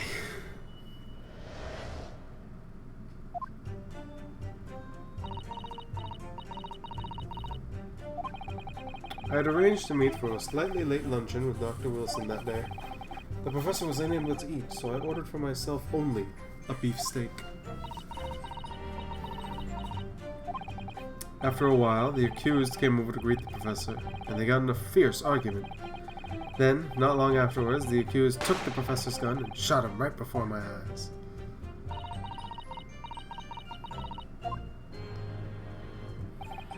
I don't carry a gun myself, so obviously I couldn't have been the culprit. Oh my. This is Yes! oh, fuck. No, I didn't have any kind of argument with the professor at all. Quiet, you filthy wretch. Look at you, you black-hearted blackguard. And look at this snow-white angel. I'm sure even a dark-minded scoundrel like you can imagine whose words the court is going to believe. This court is full of simps. Oh wait, shit, we can't say that word on Twitch, right? Anymore? I don't remember. I don't know, honestly. I'll say it 1,000 times. You're still making mistakes. You can't blur it out when you're goated like that. It's a lesson you'll need to learn. He's so annoying. Yeah, tell me, I'm the one making his fucking voice. Of course, I was at the scene as well. I took statements from this lady and the two witnesses who testified before and reported back to the bureau. It was decided that Miss Brett was not involved, so I let her go. Testimonies of the last two witnesses were completely worthless, however. Well, even so. On the day in question, the lady was wearing the same outfit as she is today. As you can see, there is nowhere about her person where she could conceal a firearm. I think she could hide a gun almost anywhere in that outfit if she wanted to. Unless and until the precise location where the witness is to have hidden a weapon can be shown, this is moot. There are no pockets in my outfit. I have nowhere to hide a gun. Isn't that a relatable statement, huh, ladies? Haha. Dress with no pockets. All they want is a dress with pockets. Why can't we give them dresses with pockets? Those are the witness's own words on the matter. This is ridiculous. If only I was allowed to lift up her dress, I could prove it. Rio, calm down. I didn't pick up the gun I fired. If I didn't fire the gun I picked up, there must have been another gun there that day. You're right about that, which means this lady was hiding a gun somewhere. Yes, that's what we have the power to prove. Bah. Gotta stay up.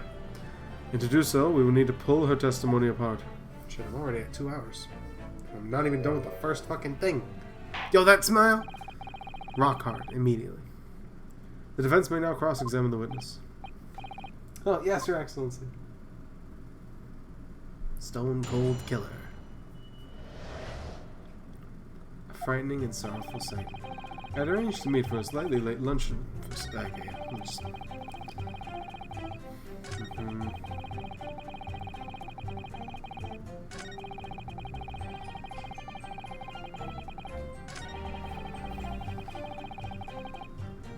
Yes!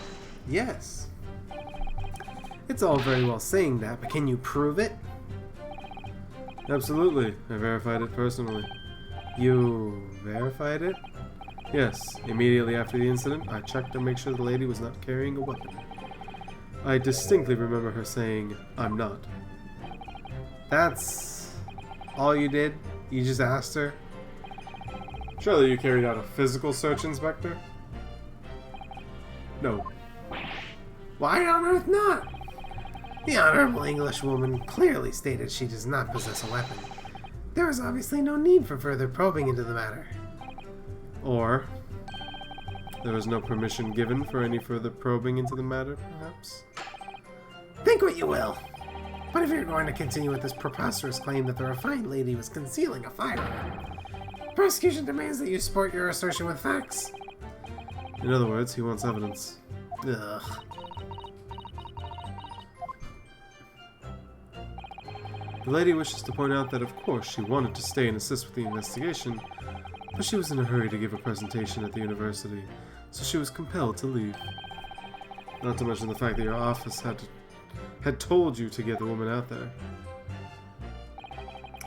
No, get her out of there. I just urged her to leave. Lady would like to point out that she was in no way meant to run away from the scene of the crime, which is why she's only too happy to cooperate and testify here in court today, of course. Unlike a certain student who refuses to admit when the game is up. You can at least have the courtesy to pay attention when I'm goading you. So she's maintaining that you got into an argument with the professor, at the end of which you shot him. Which is an out-and-out, totally unfounded lie. Still, her statement is very compelling. After all, she's an elegant, refined, young, and beautiful gentlewoman from Great Britain. In stark contrast to you, dressed from head to toe in a dull black school uniform. I'm dressed exactly the same way you are, except for the flapping red ribbons. Well, anyway, this is our only chance to expose her testimony as the fiction that it is. If we can't do that, the trial's over. Even you, with your thick skin, must be able to feel the murderous look you're getting from around the room. Only too well. I feel half dead already. The fact that I can't see a single inconsistency in her testimony isn't making me feel better either. The first thing to do is press her on any of her statements that seem even slightly off to you. Do that, and an opening will present itself. I promise you. I need to expose the true face of this exotic foreigner that's hiding behind the mask. That's what I should do. Yes! After 2 p.m., in fact. That's really quite a late lunch, isn't it? Objection! You don't keep up with the latest fashions from Britain, do you? Late luncheons are in vogue, isn't that right? No. Ugh. A decisive English no has quite a sting to it. The gentlewoman is currently working in the victim's research laboratory, it seems, so it was apparently a daily occurrence that they would lunch together. But on the day in question, the victim had another appointment in the clinic first. Yes. She could prove... Yeah. That's right. Miss Breton, the victim, went to lunch following the victim's treatment, which is why it was so late. Yeah. Dude, what a fucking Westaboo over here. You both arrived at the restaurant. What happened next? Yes! Yes. He was unable to eat, you saying? That was because he had just... Yeah.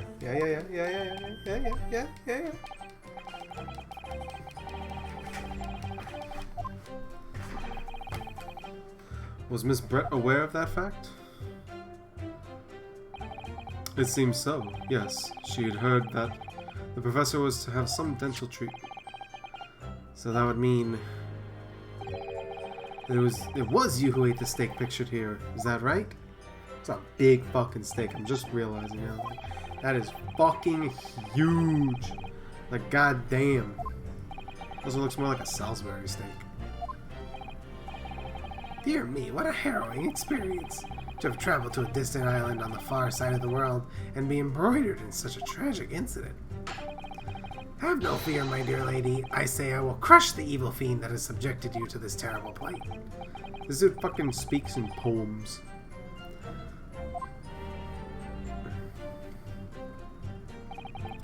That's right, other than some carbonated water.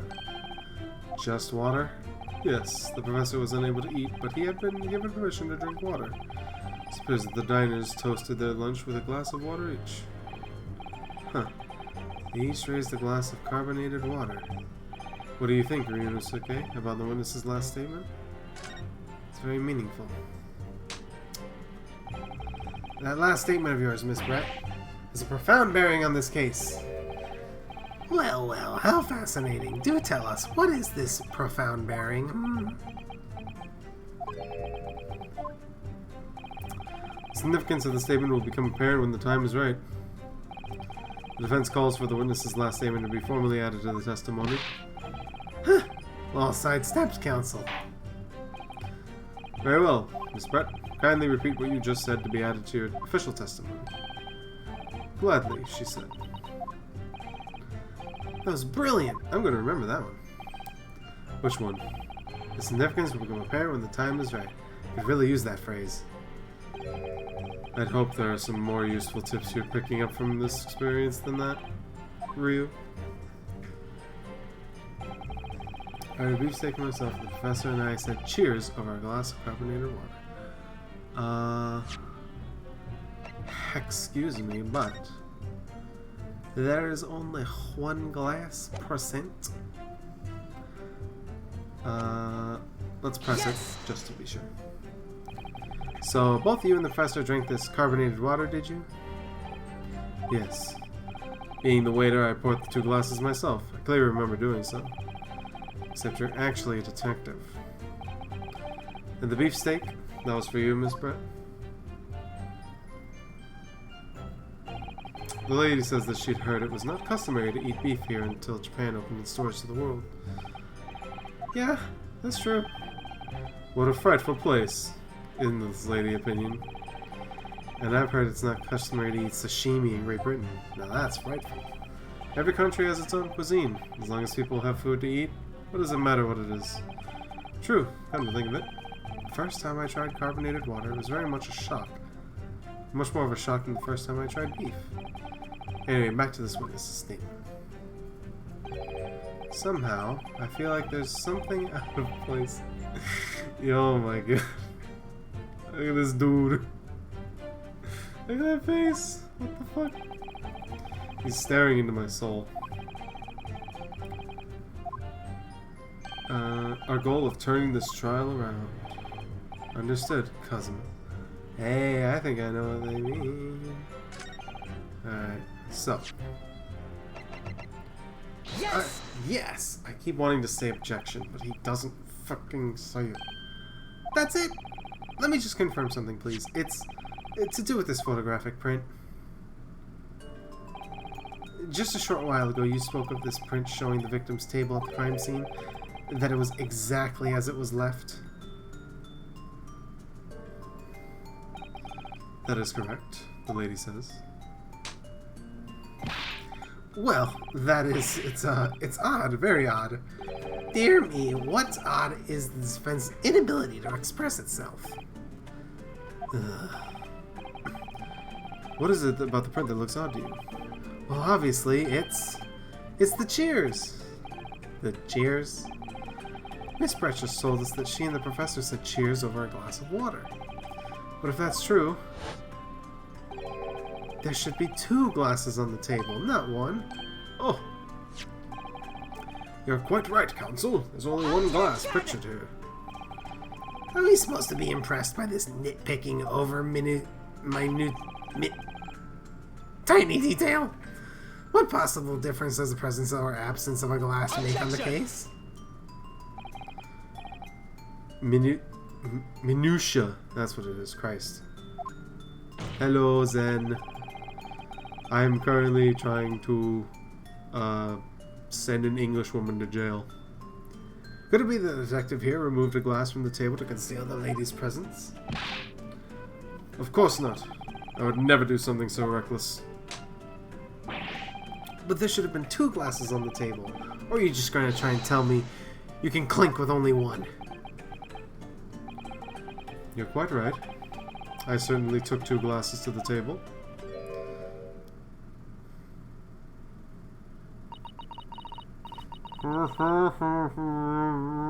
Large fries. Inspector, what did the lady say?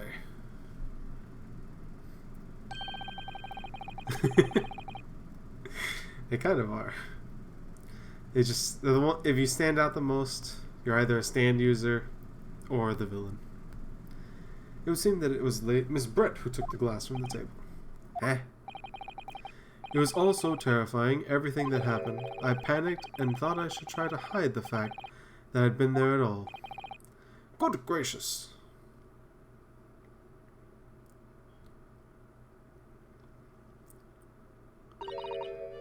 Sorry. Fuck, what's it? Gomennasai. There, as I assured the court before, this is no consequence at all. Oh, please. We must remember that this student had just murdered this lady's luncheon companion before her very eyes. Who could blame her for concealing a glass or two in her state of disarray? That's absurd. Oh, really? So do we take it that you are now going to accuse this vulnerable young and oh my god. Simp harder. No, this can't be put down to mischief. I'd like to know exactly how the lady took the glass from the scene.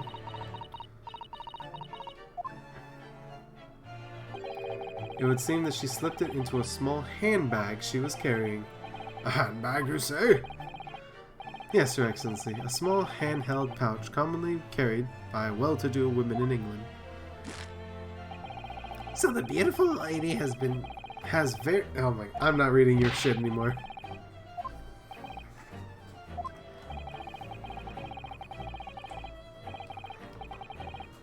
Trying to confuse the court with logical reasoning. Well, excuse me. No more pretentious accusations. You have wasted enough time already. Indeed, lady has offered a satisfactory explanation as to why she removed the glass. I think henceforth we can consider the matter to have no bearing on the case whatsoever. Counsel for the defense, are you in agreement? Well, I don't know really. If you want to pursue this matter further, you're going to need to show that it has some deeper significance. Yes, you're right. So she took the glass away in her handbag. If there's a deeper significance there, it's the handbag. Wait, the lady put the glass in her handbag, you say?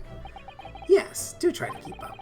It's already been explained to the court that all English gentlewomen carry handbags for smaller items. Let me see. A little while ago, Miss Brett stated the following. There are no pockets in my outfit. I have nowhere to hide a gun. But what she forgot to mention was her handbag, in which it could be perfectly possible to conceal a gun. You're right. Well done. I had a feeling you'd pick up on that. What are you insinuating, you vile blackguard? It's really very simple. The gunshot was heard when the defendant picked up the gun from the restaurant floor. As he didn't fire that gun, we can deduce that there must have been another firearm at the scene. The true murder weapon, if you will. You can't be seriously suggesting. Inspector Hosonaga. Yeah? Did you or did you not search Miss Jezzael Brett's handbag on the day of the murder? No, sir. I did not. As I thought. In other words, another gun. The one that was actually used to kill the professor. Could have been hidden in Miss Brett's handbag. Oh! Let me check something. Okay. Yeah. Order. What is the meaning of this, Inspector? The meaning of what, Prosecutor Ayuchi? Why on earth did you not have the lady open her handbag and show you the contents at the time? Thanks to your bungling incompetence, now she has to endure these uncomfortable accusations. Brilliant work, partner. Now we have a chance to expose the real women behind the mask. You think so?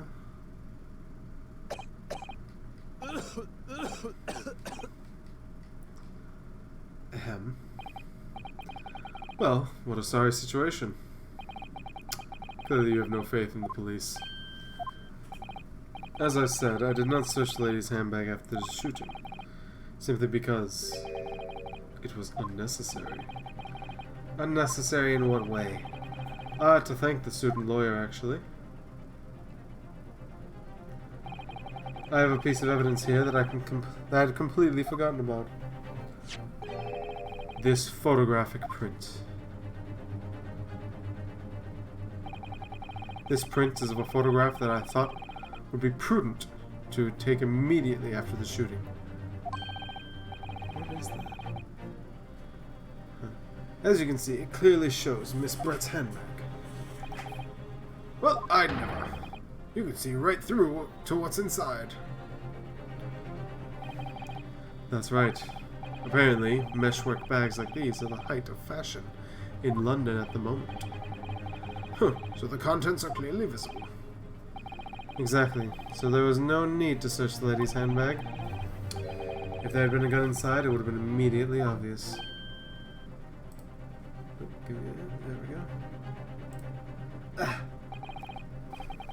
As you can see, there's nothing to imply Miss Brett's guilt here.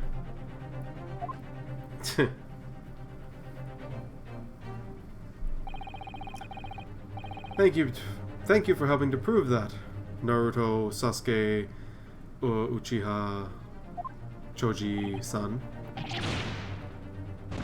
Yo.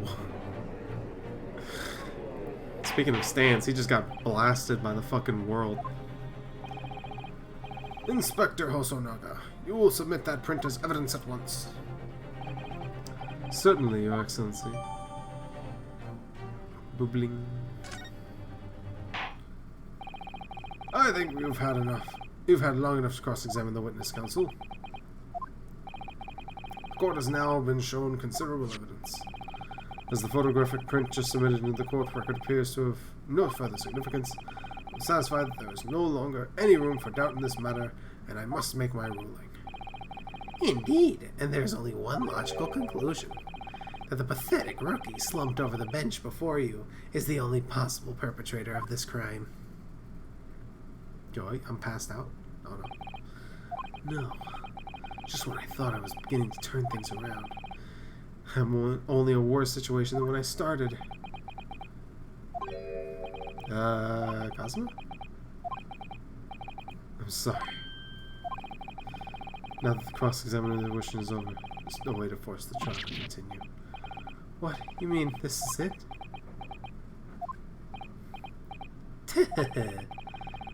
I must say you put up quite a fight for a rookie student. But the weak are meat, while the strong eat. Stop speaking in rhymes, you wicked witch of the fuck.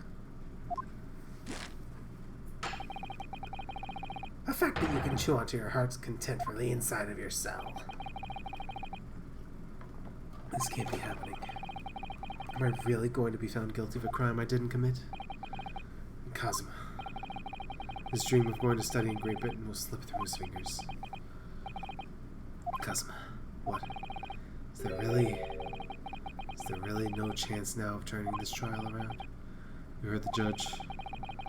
There's nothing about that last photograph the detective produced that we can contest.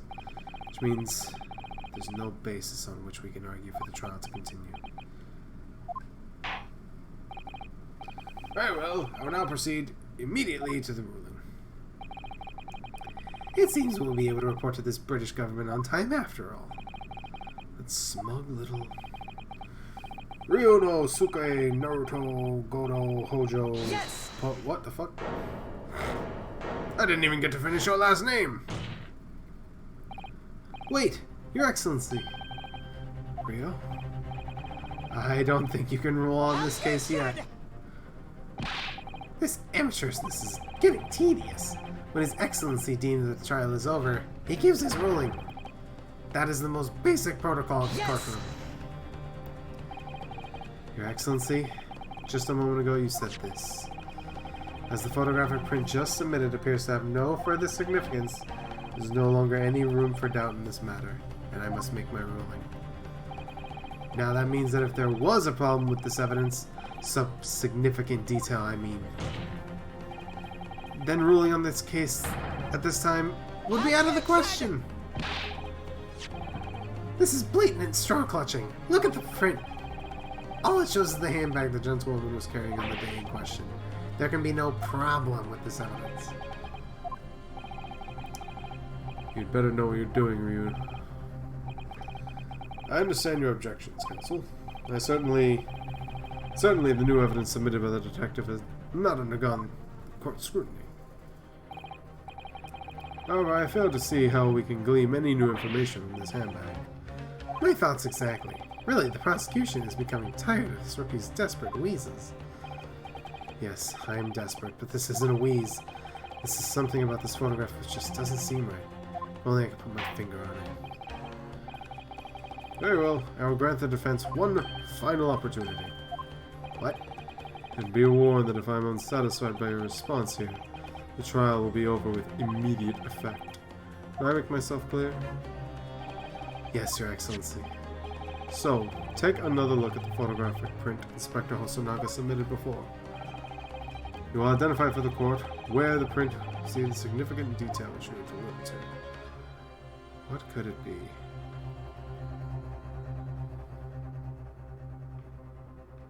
There's the glass. There's the chair. I mean, there's this.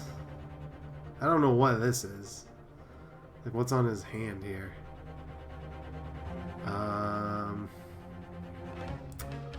All in all.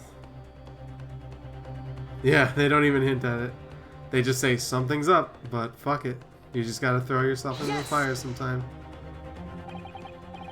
This here. Usual mark on the victim's wrist. That is true. It looks almost like a burn of some description. Objection! Dear me, I was pondering what new piffle you would come up with. A burn, you say, on the victim's wrist? Clearly that has nothing to do whatsoever with the lady's magnificent handbag. Yes, that is a burn mark. You're right. Go on, Inspector. The police coroner also noted that noticed it when he was performing the post-mortem examination. It was deemed unrelated to the cause of death, so he didn't take note of it. What did I tell you? In any case, we have no idea when the victim suffered this burn, do we? And no possible way of knowing either. Not like modern forensic medicine hasn't been found yet. However, as Prosecutor Ayuchi pointed out, unless a firm connection to the case has been shown, I cannot allow any further time to be spent on the precise details of the burn.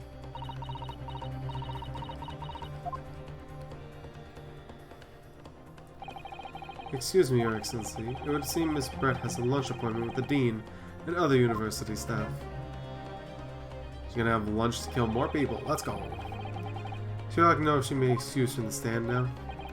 Oh, of course, dear lady. We shan't hold you up any longer.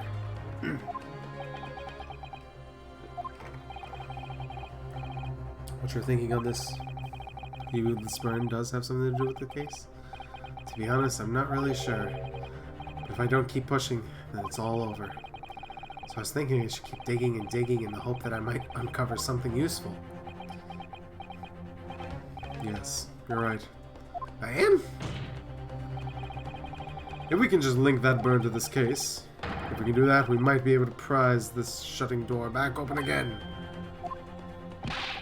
Just give up, counsel. You can't possibly hope to do that. Indeed, I'm afraid that without evidence, I can't allow you to pursue what is little more than conjecture. But if we had evidence... evidence that irrefutably linked the burn on the victim's wrist to the case, then would you allow it? I would, yes. To tell the truth, I hadn't noticed that burn. As soon as you pointed it out, what I did notice was the color draining from Miss Brett's face. Really? I have to find some link between that burn and the case.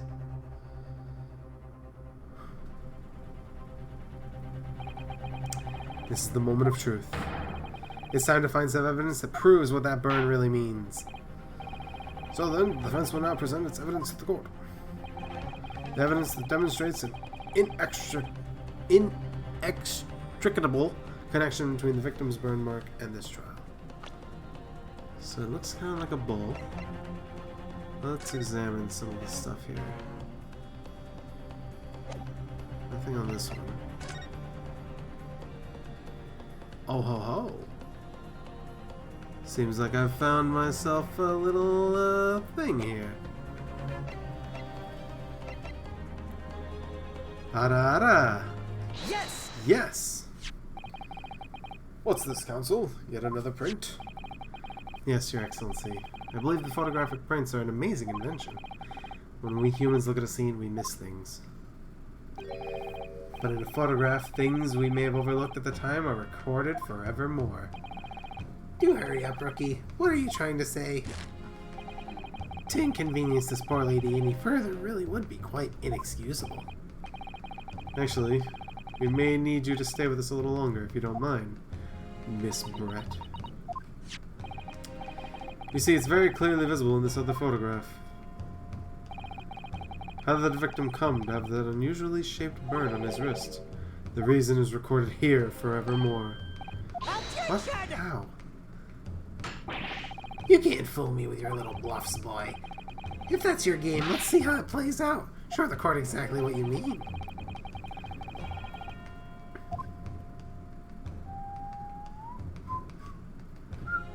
Yes! The beefsteak? Actually, the point is the metal plate the steak was served on. Metal?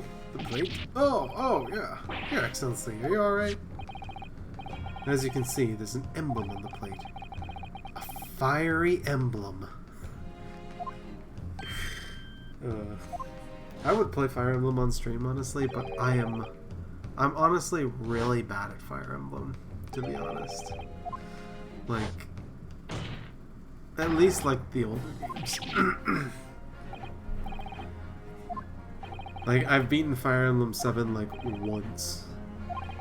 Fire Emblem 8 like 1,000 times. And then everything from there on out is like, eh. Awakening a couple times as well. I got back into it through there. It could have been the day before, or the day before that. It most likely happened at some other unrelated time. Objection! Yeah. The older Fire Emblems are like, they're a trouble. They are a hassle to even get through. Like, everyone goes on and on about genealogy of the Holy War, but it's like,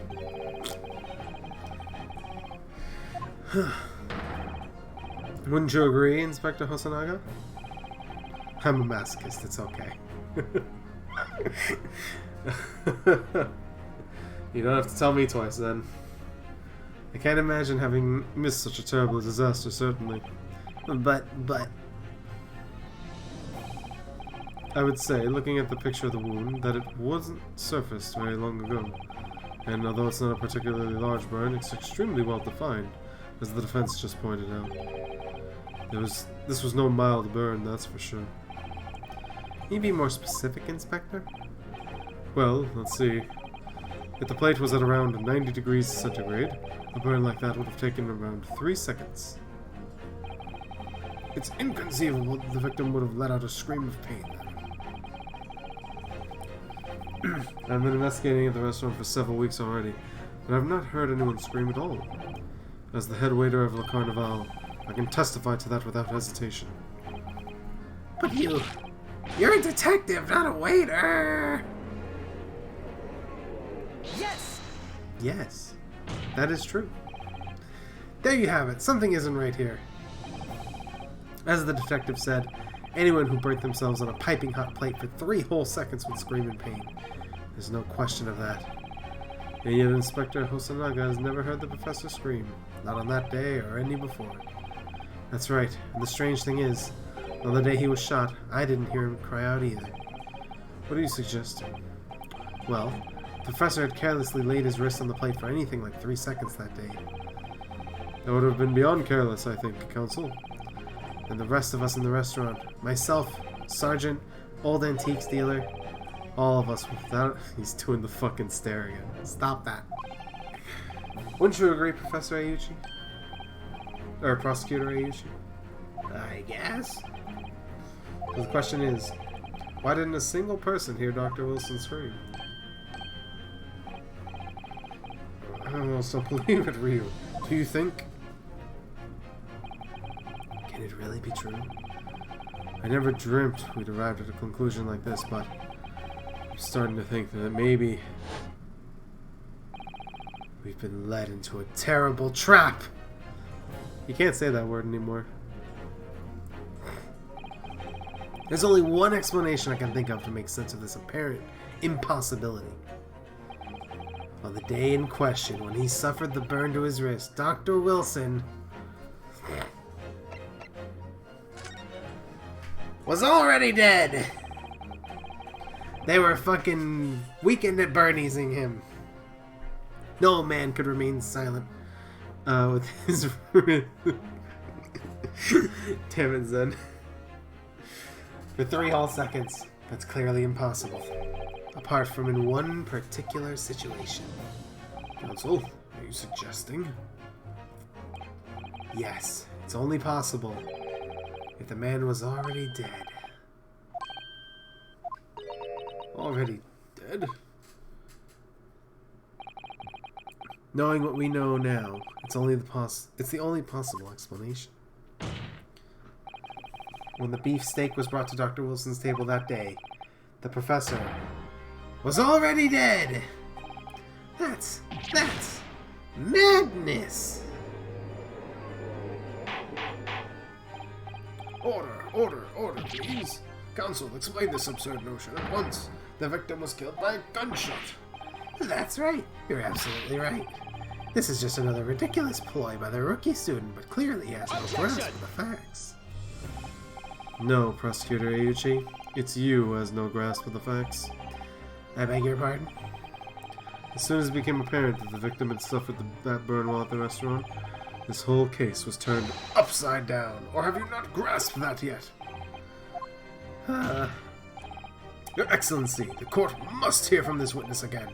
If it's true as we now believe, then this witness was already dead before the gunshot was heard. It's highly likely that Miss Brett knows something about it. Incredible. I certainly didn't anticipate this twist of events. I'm sorry to say, Miss Brett, that you will have to forget your luncheon engagement. But Your Excellency. The justice system in our country may be in its infancy. But rest assured, all reasonable doubt must be dispelled before I'm prepared to pass judgment. Thank you, Your Excellency.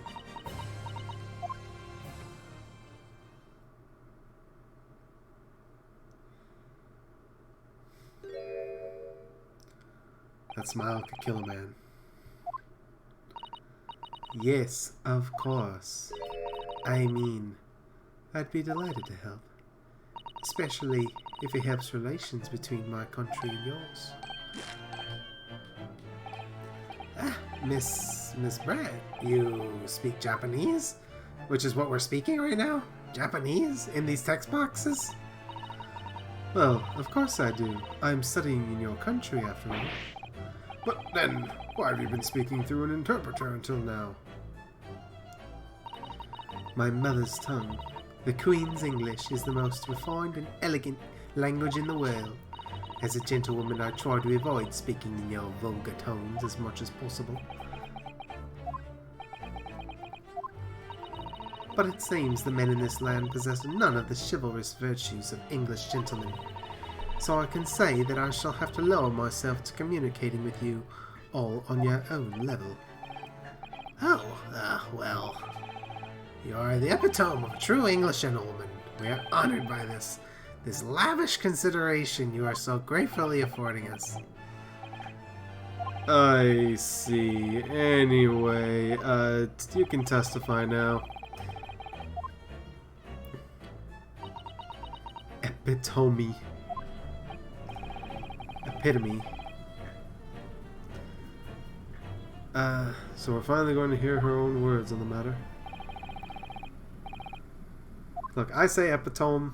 Some people say epitome. I'm right. Fuck off. Fortunately, I have no idea when the poor man burnt his wrist like that. When the waiter brought my steak, the professor and I raised our glasses in a toast. As far as I've heard, the post-mortem report showed no other possible cause of death besides the gunshot. If there's some other way a man's life can be taken without leaving a trace, please do show me. But of course, this country's inferior investigative techniques probably wouldn't pick up on it anyways. Yes, your anger fuels me. Your tears, I put them in my Pepsi.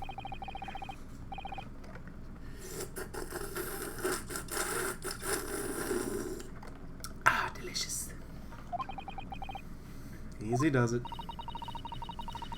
I hope this is the last time I will have to sully my lips with the coarse tones of your unbecoming tongue. Oh, forgive me. I do hope I haven't insulted anyone. Not at all, not at all. It is a delight merely to hear you speak, dear lady. And it seems very clear from your testimony that this boorish talk of the victim's burn is utterly irrelevant. I will speak to your country's Minister of Justice about what happened here today. The Minister of Juice? May that irritating little bully of a student be given the harshest punishment possible. Amen. Which men? Is that a prayer then? Well, you'll have to forgive the irritation, Miss Brett, and put up with a cross-examination now. Oh geez, if only there was some way to kill someone without actually physically harming them. Jeez. I expect you've noticed that this little bully of a student, as you put it, doesn't miss much. Well, yeah, she really is just a mean old bitch. And she could step on me any day of the week. I will be ruling on the case immediately. Is that clear?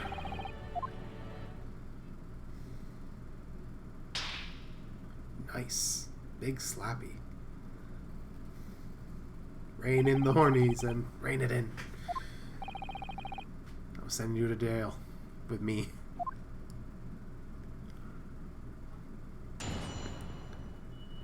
Cross-examination. The victim's death. Unfortunately, yeah. First one, I raised their glasses in a toast. As far as I've heard.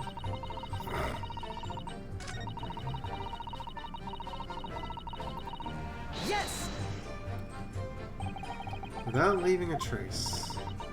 If someone is shot, or strangled, or stabbed, or thrown from a height, however a person's life is taken, there are always the telltale traces on the body.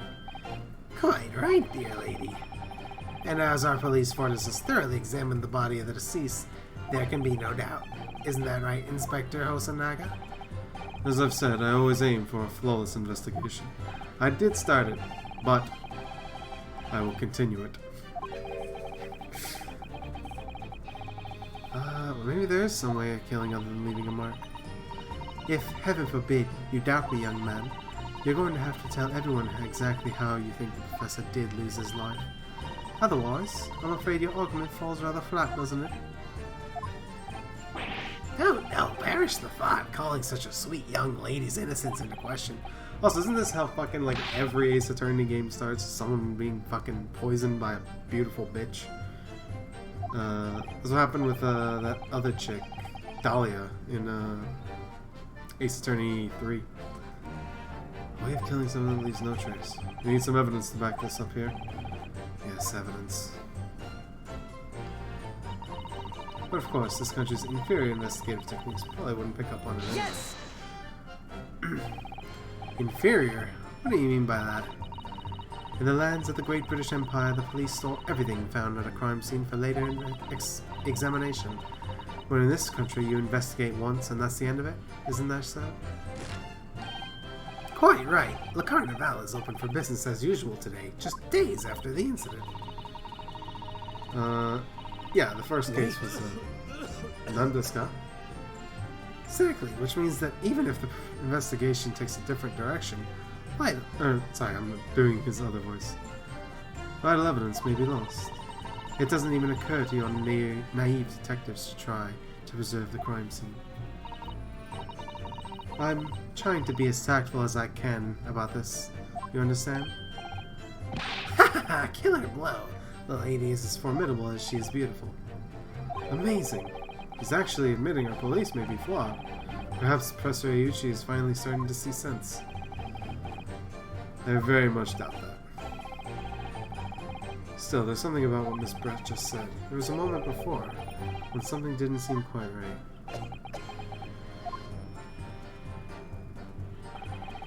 What do you think, Ryu?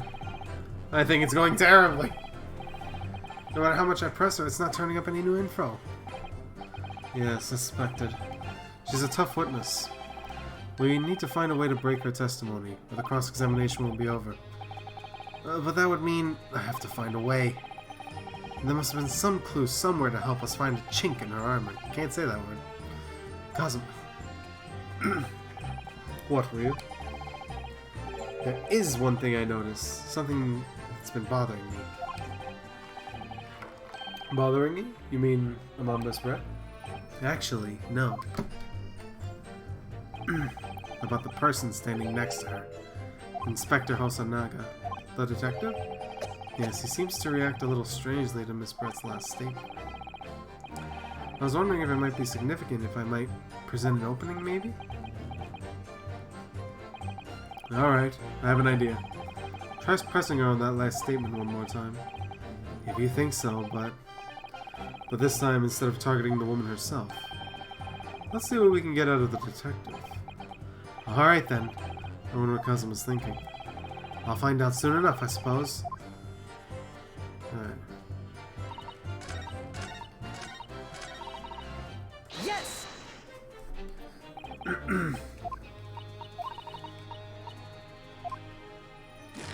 Come on. Wait.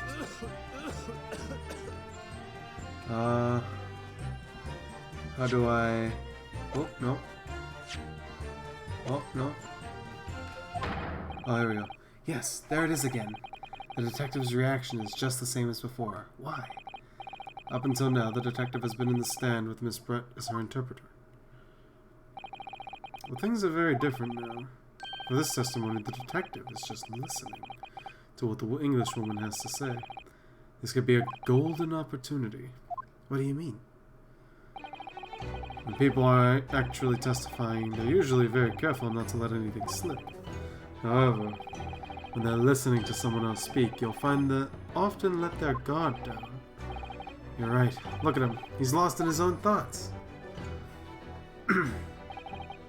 It's time to pursue the man in his train of thought.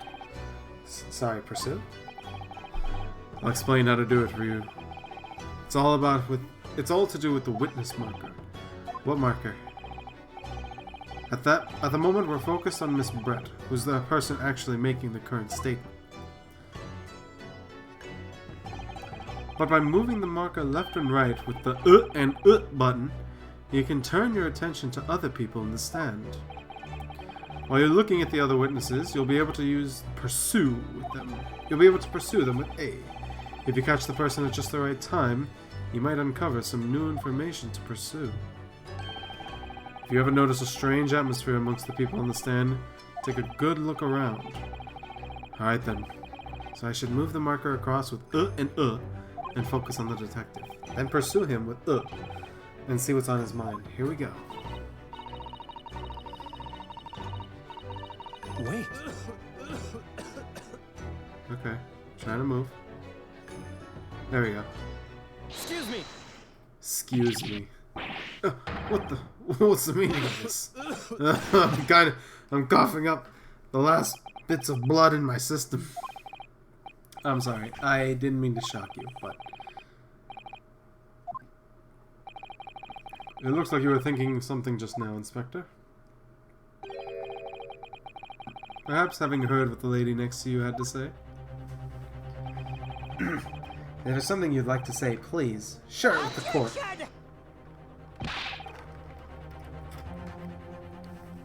What is the meaning of this? It's the delightful Englishwoman who's testifying at the moment. If you can't fault her with your testimony, then the cross-examination would be over immediately. Oh, is that how it works? Not in this game, baby. Let's go.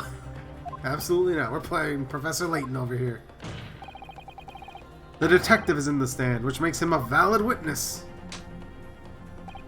Yeah, not to mention the fact he's intimately involved in the case. Inspector Hosonaga. Yes. You have something to add in relation to the statement just made?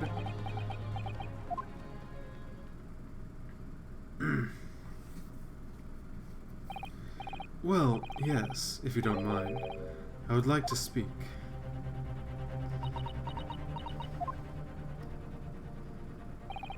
The lady is right. Our country's police practices are not as modern as those used in Great Britain. Which is why I, Satoru Hosonaga, always strive to make every investigation I'm involved in flawless. What do you really mean by that? I'll tell you what I mean. I won't have evidence lacking on my watch.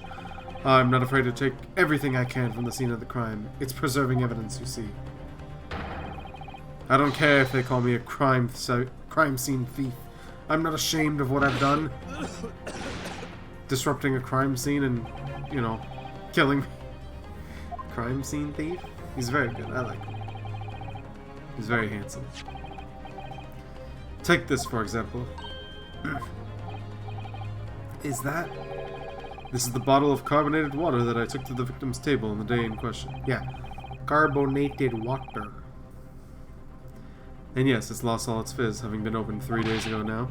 But it was carbonated water. I don't care what anyone else says. Yeah, there's still some left. I can see it. One day our police force will be among the best in the world. The time is coming. I guarantee it. Yeah, and then 200 years later we get fucking Gumshoe. I can't say I condone the witness's actions, but I do understand the sentiment. The court will accept the glass bottle of water as evidence. Okay. Miss Bett, you confirm that this is indeed the bottle from which you drank on the day of the victim's death? Yes, it was that bottle. What was that about? She seemed to avert her eyes when she answered the judge's question.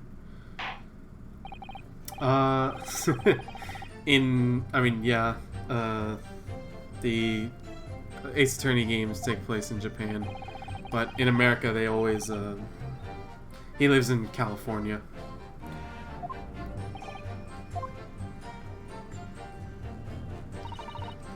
There's a really fun Brental Floss video of, like, Ace Attorney but with lyrics that I always get stuck in my head. It's like, my name is Phoenix, right? Or I live in California, and by that I mean Japan. It's pretty funny, but alright.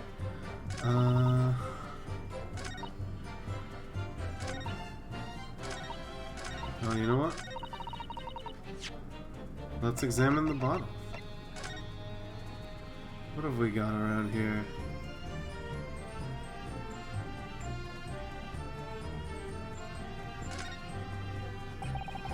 Label is written in a foreign language that I don't recognize. You know what it says, Kazuma?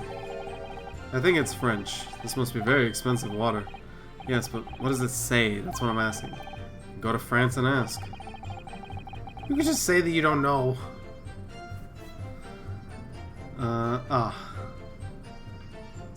Sad times. So this carbonated water is the last drink Dr. Wilson ever had. It looks like there's a bit left in the bottle, although it's just plain water now. You know, I've been sweating so much I'm absolutely parched. I'll just have a sip of this to keep going. No, Ryu! You can't do that! One thing, that's evidence. You can't go drinking evidence. Oh no, you're right. We don't know what might be inside, do we? You never cease to amaze me, Ryu. More ways than one. I wonder, have there been anything in this water? What's the matter? You've gone quiet all of a sudden. I think I might have just worked something out.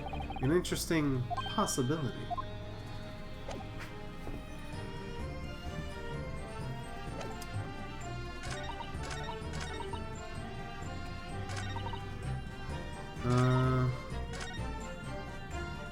Let's head to the end now. New evidence! Excellent work, Ryu! I never even thought of pursuing another witness over the current witness's statements. It was a great idea of yours, Kazuma. It was all thanks to you noticing the detective had reacted strangely. I'd never have guessed he had the bubbling away. He had all that bubbling away under the surface. To be honest, you keep surprising me at every turn. Sorry? Oh, never mind. So, we know that Dr. Wilson was killed at around the time the steak was brought to the table. But that means that, and by some means it left no physical trace on his body. If we could just demonstrate how it was done. I do have one idea about how the professor was killed. Maybe I should just present the evidence and see what happens. Well, fuck it.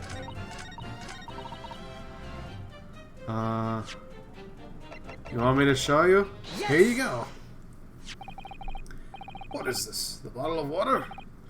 Actually, there is one method of killing a man without leaving a trace that comes to mind.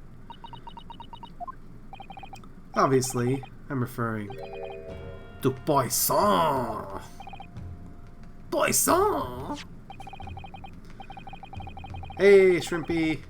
I don't know how much longer this trial is gonna last, honestly.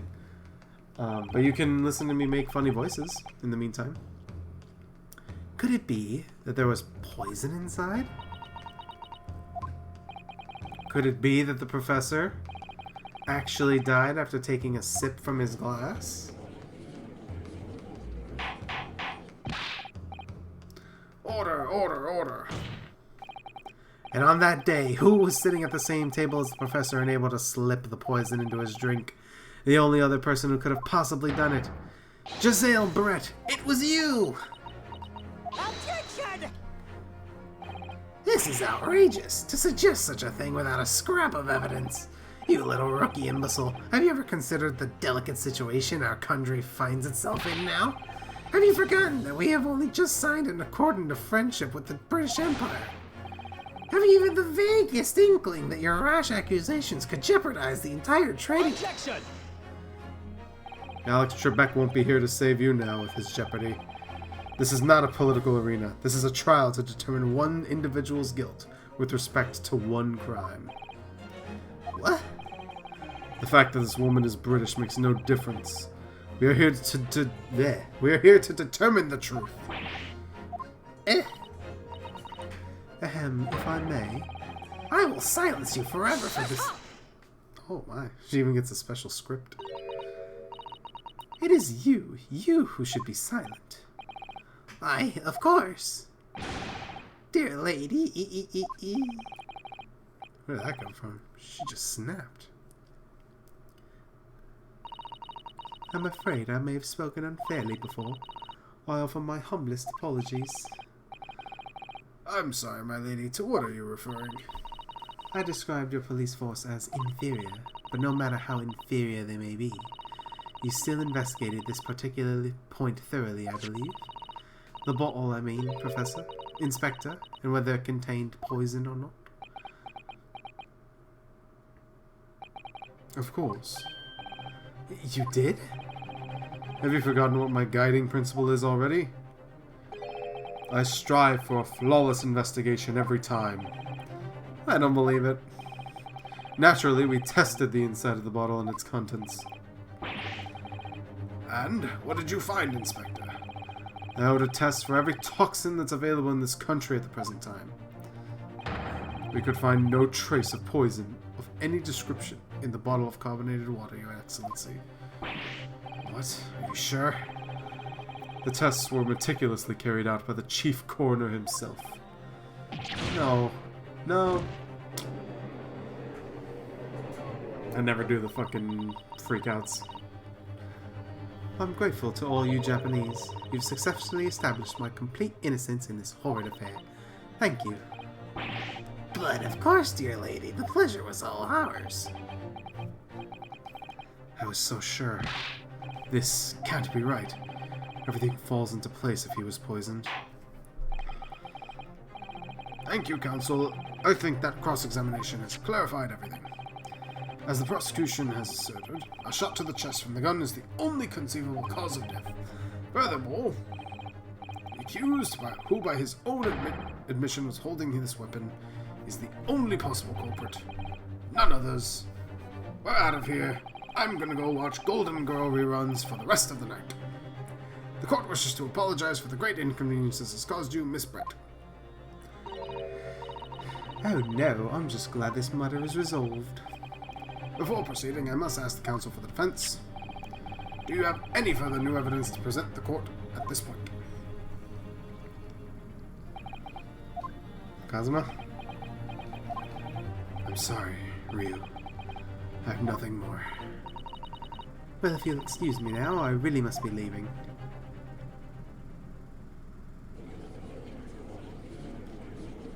Hold it! I can't get over her barrel hair. Yo! It's Maya 2.0! Or would it be Maya 0.5? Forgive me for intruding on court proceedings, Your Excellency. Susato Mikatoba, Judicial Assistant to the Defense. Mikatoba. In my darkest hour, with nowhere left to go, she appeared like a bolt of lightning. And in her hand, she carried a small package, wrapped in a furoshiki cloth.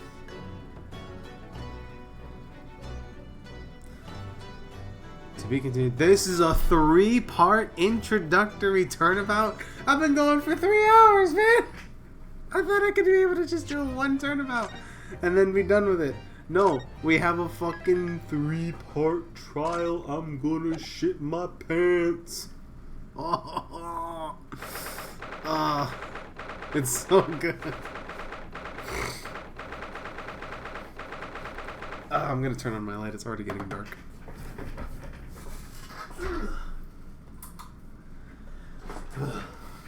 Okay. 22nd of November, 1:14 p.m. Supreme Court of Judicature, Courtroom 2, Bikini Bottom.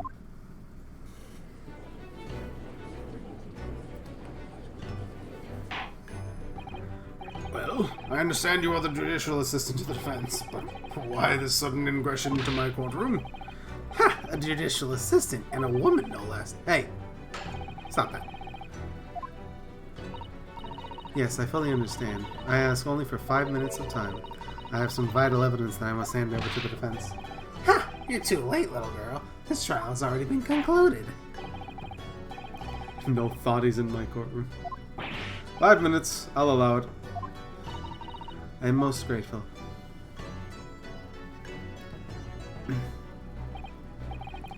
Who are you? Sorry, there's no time. Please, accept this. What is this, a report about something? Written in English. It's Giselle Brett's research. The Englishwoman? After the trial resumed earlier, I hurried back to the university. I went to Dr. Wilson's laboratory in the medical facility and borrowed this piece of paper. Ah, illegal evidence. What would Ace Attorney be without it? Miss Brett was studying under the professor, wasn't she? So does this research, whatever it is, have something to do with the case? I'm afraid I don't know. I haven't been able to listen to the proceedings of the trial myself. Oh, no, of course not. Special characteristics of Curare and its effects on human subjects. Interesting. Curare? What's that? Never heard the word before. Time's up! No, it's not. Prosecution demands the immediate removal of this female trespasser from the courtroom. So he's not only a simp, he's a fucking, what the hell were they called? Incel. He's an incel simp. Oh, the combination has never been done before in media.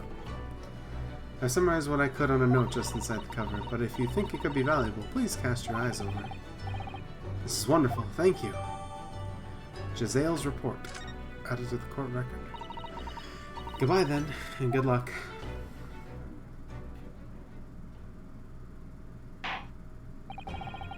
You've had it long enough, counsel. We cannot detain our English guest any longer. Let's fucking check it out. A poison made from the bark of certain trees in the jungles of South America. The hunters of the region have used it since ancient times to incapacitate their prey. Instant paralysis of the entire body and subsequent death, even in minute doses. Route of entry. The above-mentioned effects occurs when the point of his body through a wound, such as that inflicted by a blowpipe dart.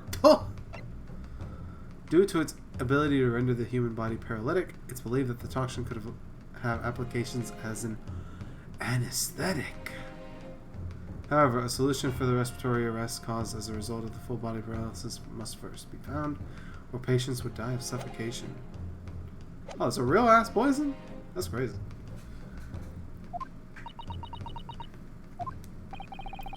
I ask the prosecution and defense now one last time.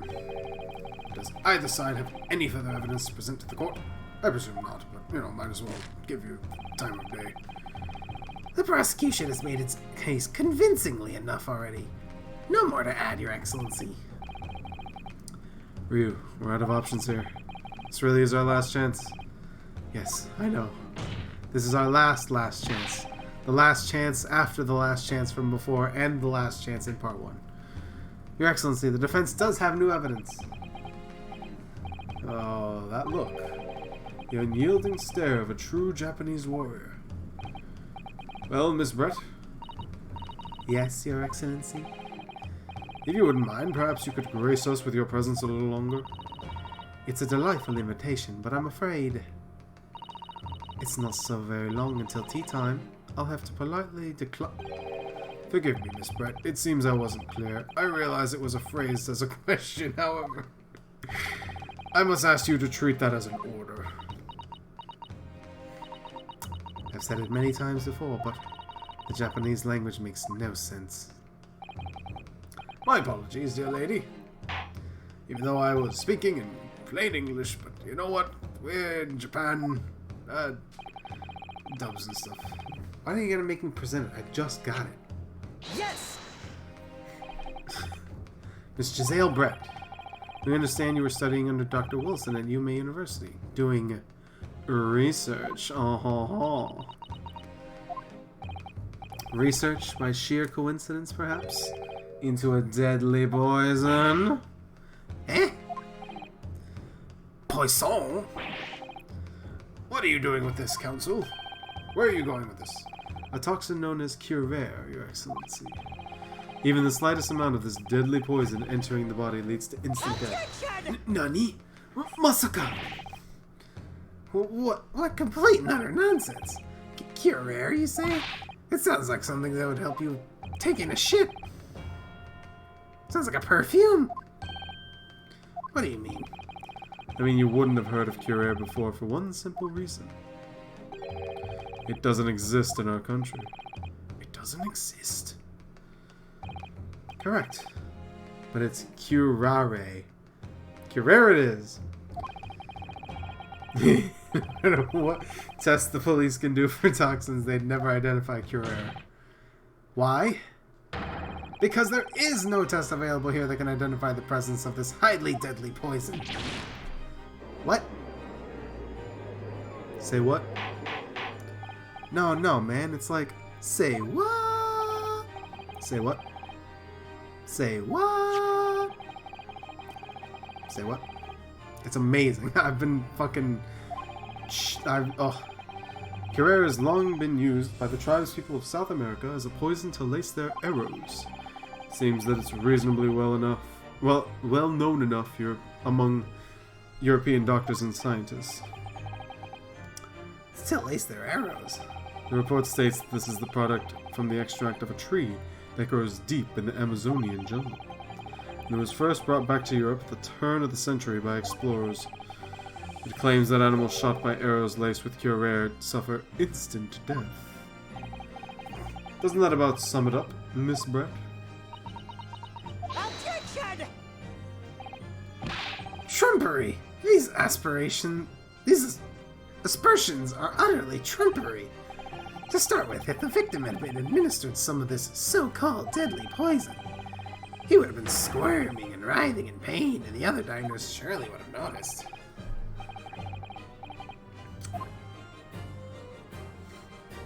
Now you're just fucking... I am.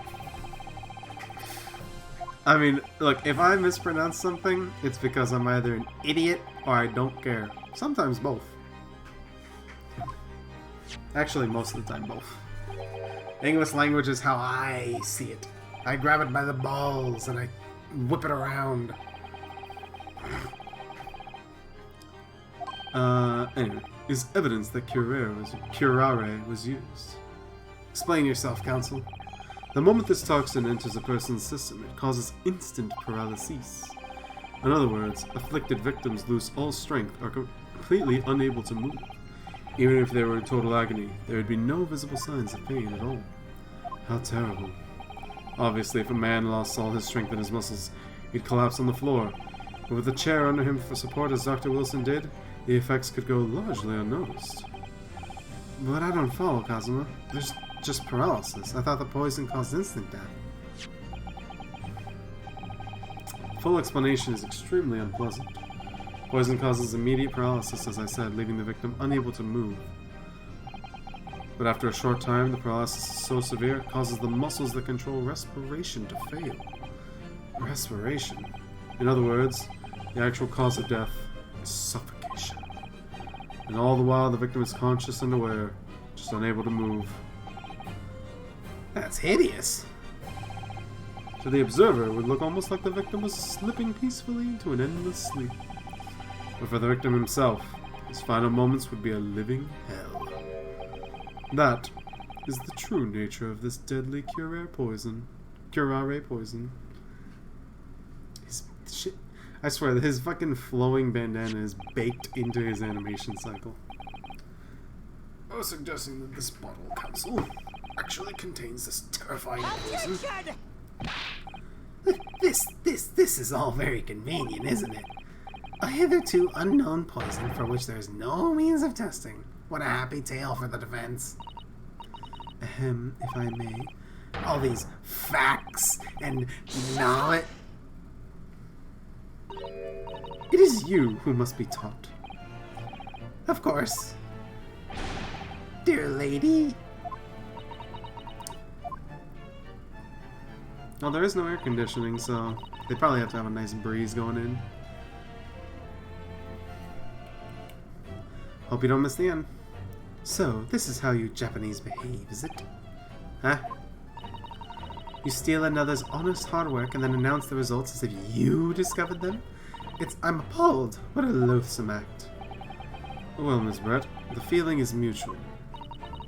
Whatever do you mean?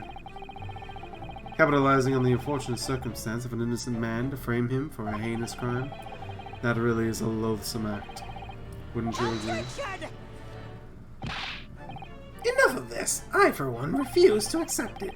The idea of some poison that doesn't even exist in the great empire of Japan is that's breaking the rules. You cheated. You're a meanie cheater. You're a cheater pumpkin eater. What's so funny? Oh, excuse me, Your Excellency. Yeah? May I borrow that bottle for a moment, please? Well, yeah, sure, I don't see why not.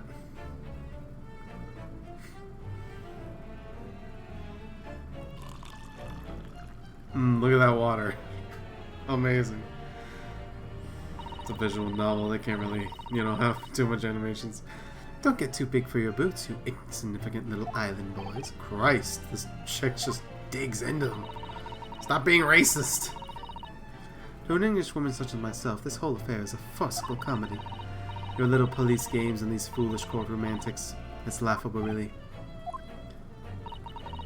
But I'm getting bored of it all now. It's time for the game to end. Cheers!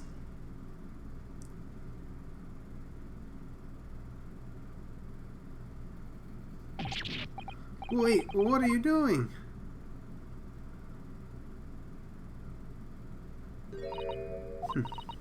No sparkle left at all. How appropriate for this shabby affair.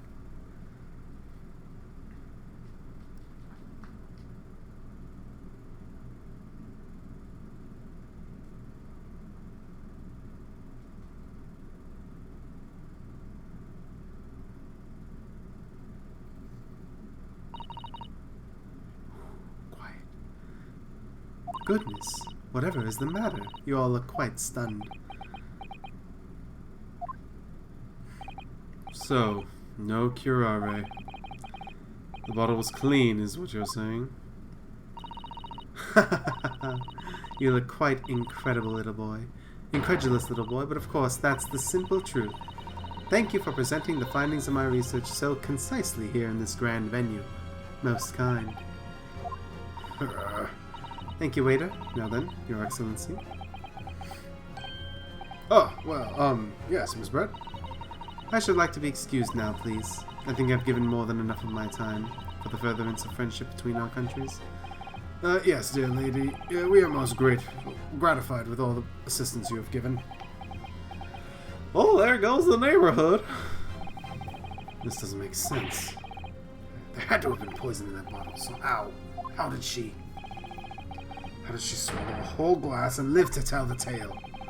I don't understand it. I suppose, if nothing else, this little Far Eastern charade will make for interesting conversation at the next party I attend in London.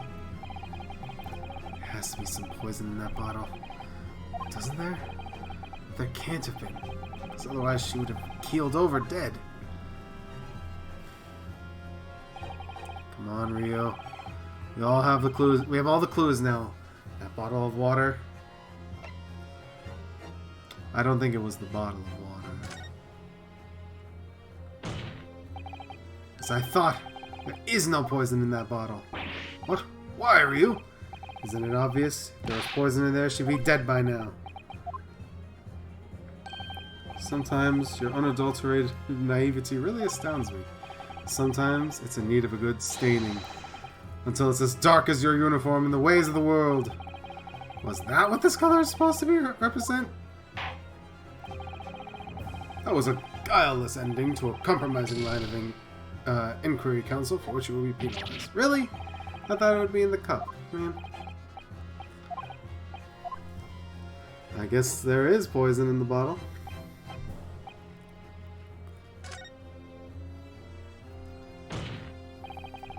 Culprit did procure a poison in Dr. Wilson's carbonated water. Aye.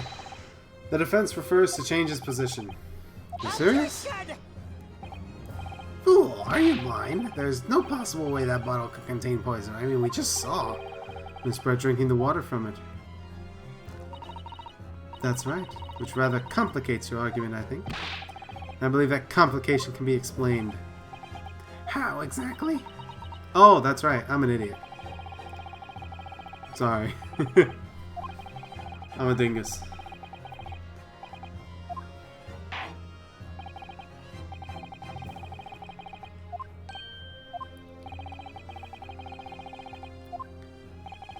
What explains how the witness was able to consume this supposedly deadly water unscathed?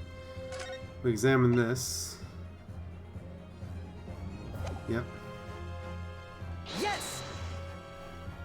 Welcome back. The answer to this riddle is right here in Miss Bell's own report. That's not a valid explanation. No. After all, we don't speak English. That report is utter gibberish. This impudent young scoundrel is trying to ridicule the court, Your Excellency. I'm not trying to ridicule anyone. Honest. I'm just reading Susato-san's notes. I concur. This report is too extensive to be considered in its entirety by the court. You will just direct us to the permitted section, Counsel. Which section of the report reveals the alleged answer to the riddle? Shit, which is it? Special characteristics, yeah.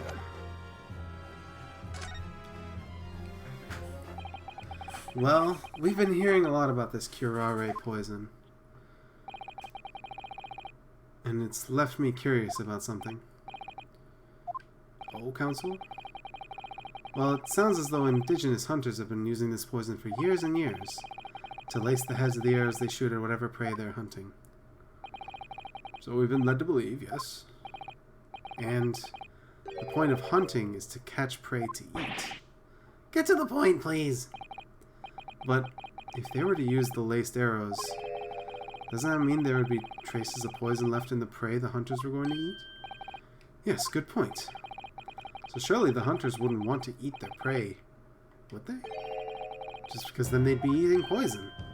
Good gracious, Counsel. No, that would be madness. But I actually found the answer to that conundrum. In this research paper here, under special characteristics, it says this. The poison starts to work after entering the body through a wound. Through a wound, you say? I see, that makes sense. Yes, the mention of that particular detail seemed a little strange to me. But it all makes sense when you interpret what's written like this. When curare enters the body through an open wound, it has terrifying poisonous effects. However, when it enters the body via the mouth, it has no poisonous effects whatsoever. What? Miss Brett, you authored this research. You knew Curare just sounds better. Curare's special characteristics. And you knew that you could make a spectacle of drinking that water without any danger to yourself. You meddling little rapscallion! Well, Ryunosuke, it turns out you're an even better lawyer than I thought you'd be. Really? Me? A lawyer? Objection! All this poison talk is fascinating, I'm sure, but I fail to see how... So, the ill-bred little puppy has a new toy to play with. Some facts he read in a book. But I'm afraid knowledge doesn't suit you, little boy. It only makes you look silly. For real. It's so, like, fluid. Man, I remember back in the day when Phoenix Wright animations were just, like, 3 frames on a Game Boy Advance. Schoolish, boy. Flaw. As even your brain has managed to deduce, curare is safe to ingest. It seems likely that its effects are neutralized by the acidic nature of the gastric succus. Oh yeah, well, of course. Gastric suckers? What the hell? So, if this lethal poison is completely harmless when drunk, the professor wouldn't have died when he swallowed it, would he? Oh, that's right. Good gracious. That's basic science. Science that even a schoolboy should be able to understand, though.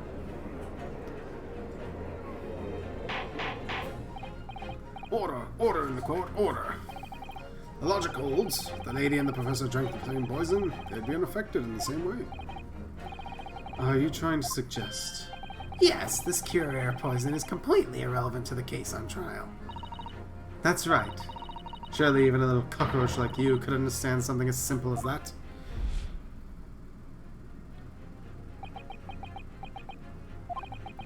What is this welling up inside me? I've never felt like this before. It's a sort of conviction to break down all the discrepancies. It's so intense, almost rage-like. And more than anything else, it's an animalistic desire to take down my prey. Objection! Objection! I don't think so, Miss Giselle Brett. How dare you use that tone with me? You know very well that this is no fatal flaw here. You know exactly why. Even though both you and the victim swallowed the same poison. You are alive, but Dr. Wilson is dead. Counsel, I'm sure I don't need to remind you, but you must provide compelling evidence. As you now know that this poison is completely harmless when ingested. Why would Dr. Wilson alone have been killed by the curare? Take that! Take that! As Miss Brett so readily pointed out, she drank the same poison as the professor. However, there was a fundamental and fatal difference between the two diners. A fatal difference?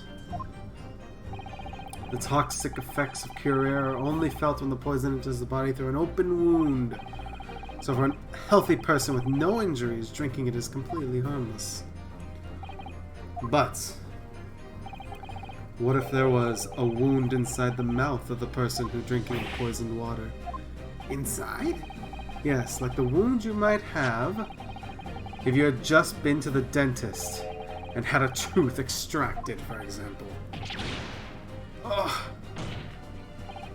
Miss Brett, you've acknowledged many times in your testimony already that you were well aware of Dr. Wilson's dental appointment that day. Ah. So that's it. You used that knowledge to orchestrate this. Is she laughing? I don't like to repeat myself, but honestly I can't resist. These Chargers courtroom games and your half-baked arguments are so puerile. What do you mean? Don't worry, little schoolboy. You'll find out soon enough.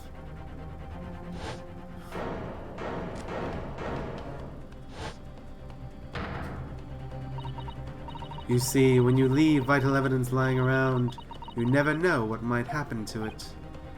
No. I mean, it could just slip.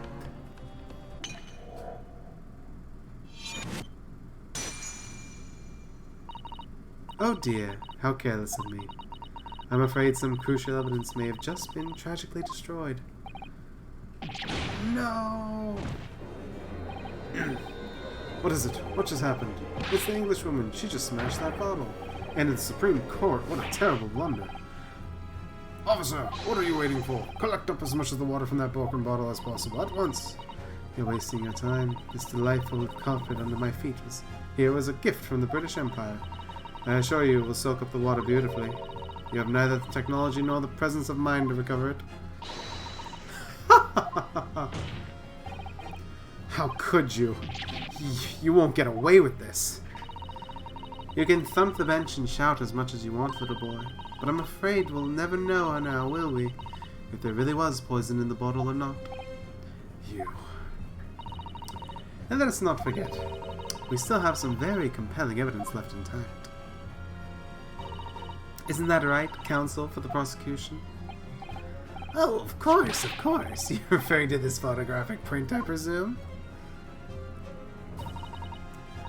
That's right. And really, looking at this photograph, it's as clear as day, isn't it? The poor professor was sitting with his back to me. And so, of course, the only person who could have shot him from the front is the little schoolboy. No, you killed the victim that day using your cure. And then, in order to frame Ryu Suku Buku Naruto Hodo Jodo Pokemon for the crime.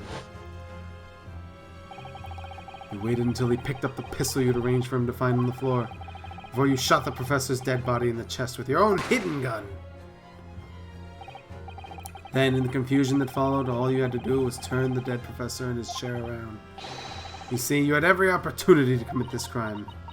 Mr. Pokemon, Attorney. What a wonderful imagination you have, young man. A hidden gun, you say? And I shot the professor's dead body, did I? I'm terribly sorry, but you don't have a shred of evidence. Exactly. And as you have nothing to support your wild claims, the prosecution's stance remains unchanged. The victim, Dr. John H. Wilson, was killed by a gunshot to the chest. Delivered in cold blood by the accused, Ryu from Street Fighter, Naruto the anime, the movie 3. Ugh. This is unbelievable. How can this happen? We had her, but now, is she really gonna get away with this? The way she destroyed that evidence was obscene. Ryu, yeah? You've come this far, but now you're the only one who can finish it. What do you mean? We've lost a vital piece of evidence, it's true. So if there's any clues left for us to use now, they must be in your head. In my head? You told me before that your powers of observation were the one thing you could really depend on. Well, yes, that's true, but I didn't manage to notice that this woman was a foreigner with a swan on her head. So think back again now. Try to remember every last detail about the scene that day. Everything you saw, everything you felt, every color, every smell. What I saw, what I felt. Every color.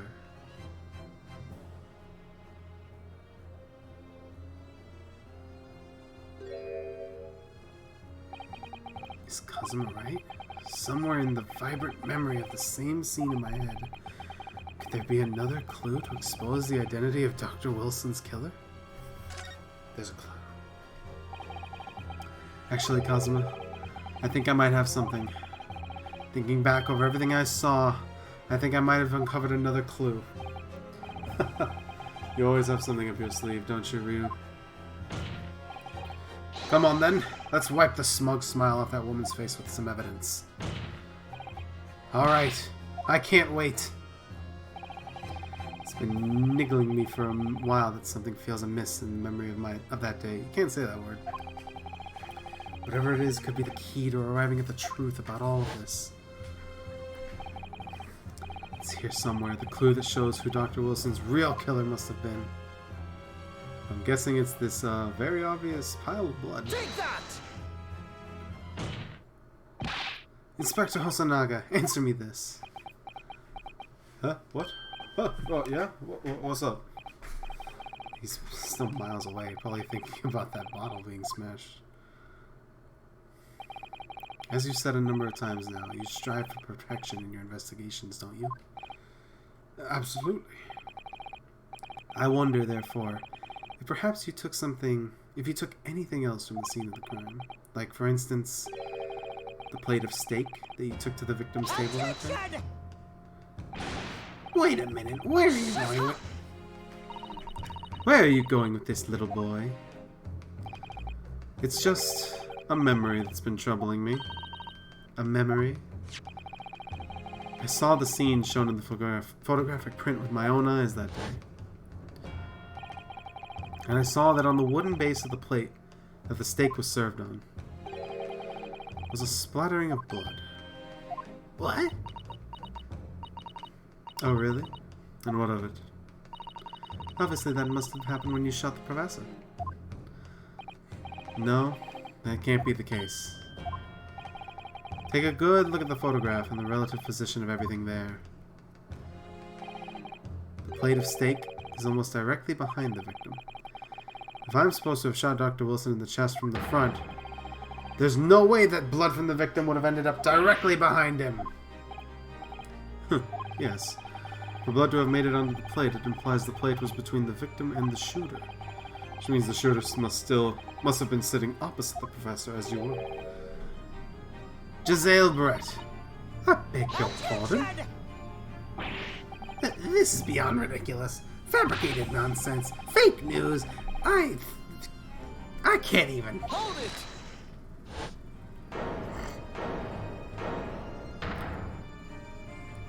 It's your boy. This could be the moment that my entire career in the police force has been leading to. Inspector? You mean... Yes, I took the plate, in the interest of preserving evidence from the scene of the crime. I took it meat and all, and I don't care if they call me a crime scene thief because of it. You did what? I took the steak you had been eating, Miss Brett. I took the steak that the sergeant had been eating. And I did it all in the name of justice. Then we can find out for sure whether or not there's a bloodstain on Miss Brett's plate. We must examine it now.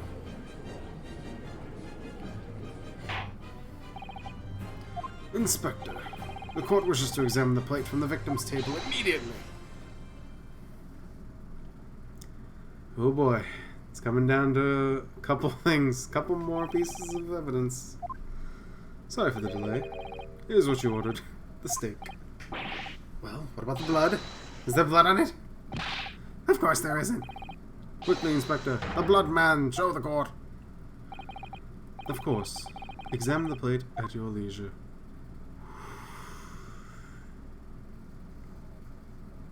No blood. No blood. No blood anywhere. But no, that's... Impossibly... I know I saw it. I'm sure of it. It was right there on the table behind the professor. There was blood on the side of the plate. What an unbecoming expression, little boy. So, how did you fucking set up that goose to do that? You see, this is why I always say you can't trust what the Japanese tell you. Stop being racist. I couldn't agree more. In the case of this disgrace to the Empire. I believe we have finally reached a conclusion in this trial. Let's hope so. This let's pretend attempt at courtroom proceedings is painful to watch. But I do promise to do my best to forget about all of this when it's over. This sorry-looking steak reveals the facts all too clearly. If the sorry-looking excuse wishes to examine it again, be my guest. Was the plate I saw, or thought I saw, just a figment of my imagination? This is it now. I've lost. Ryu, it's not over yet. Not until the final gavel. Never stop believing in yourself. Never keep looking forward, no matter what. Believe in myself. Really? Maybe I should at least examine the evidence for myself. As the evidence requested by the defense has not been shown to be problematic in any way, I presume any further examination of evidence in this trial will be unnecessary. Did they add it, actually? They did. Let's examine.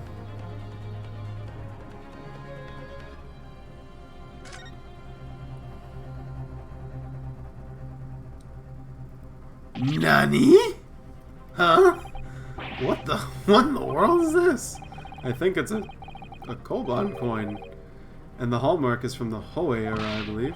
No, I don't mean what is it. I mean, what's it doing there? Wait, did you say it was a Hoei Koban? Yeah, and apart from the meat juices, it looks to be in good condition. I imagine it's very valuable. This isn't the first time today there's been talk of a Hoei Koban. I've heard of pearls before swine, but I've never heard of bouillon in bouillon. I don't think you ever will again. This is extraordinary, though. This means something. I certainly never expect to find a precious coin underneath this thick cut of meat. It's from Hoei era, too. That would make it really quite valuable. It's well marinated in the juices as well. Huh? What, are you thinking of eating it? No, but the next time I order a steak in an expensive restaurant, one thing's for sure. My heart is going to be racing as I lift up the meat and peer underneath for a prize. I think you might have gotten the wrong end of the stick about this, Ryu. A Koban coin underneath the steak. There's only one logical explanation. Okay, well, we found a fucking coin. Oh yeah, let's examine the little thing. This emblem on the side of the plate. Is it a cat? It's a cow, obviously. Most likely because the restaurant's signature dish is beef steak. Seems a lot of different restaurants have their own unique tableware. So this is the symbol of a carnival, is it?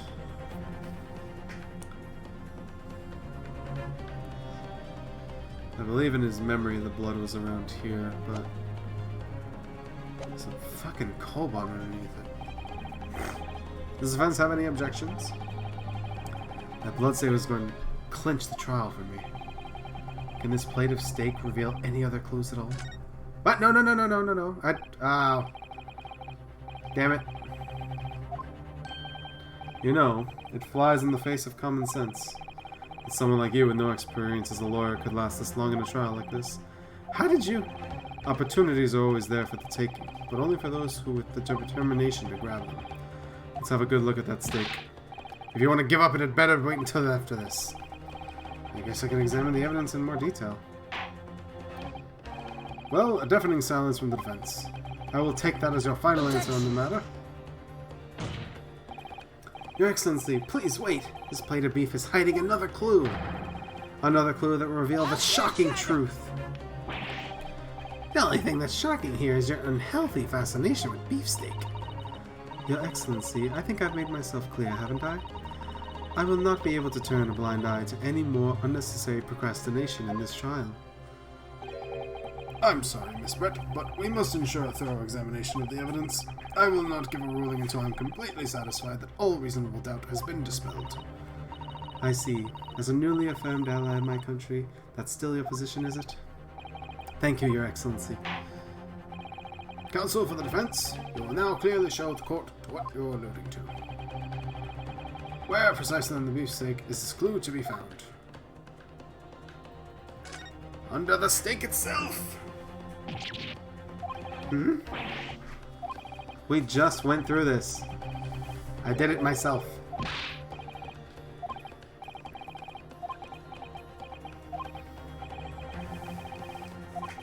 Ugh.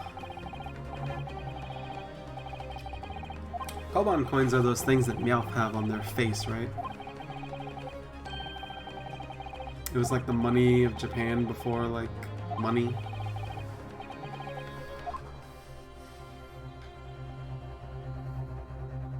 Oh, and then I could just... Got it! Got it! Good, good, gracious, good. Googly moogly, that's...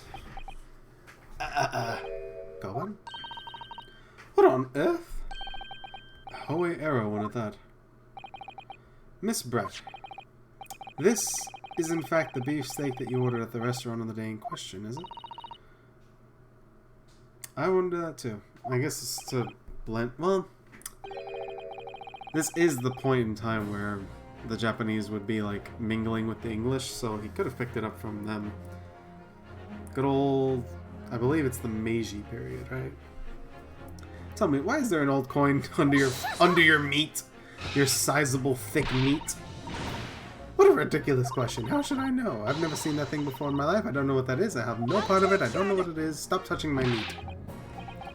I fail to see how this is irrelevant. How this is relevant. A coin under the meat? That could have simply been a careless mistake by the chef in a moment of distraction. Oh, no. Objection! Don't be absurd. We're supposed to believe that this happened by accident in the kitchen? A rare Hoei Koban just happens to be hidden underneath that piece of steak? I'm an herbivore. I can't touch meat. If this turns out to be irrelevant to the case, I'll rip up my ticket to Great Britain right now. He's right. It can't be a coincidence. Your Excellency, U.S. Counsel, a rare Hoei Koban just happens to be hidden underneath that piece of steak.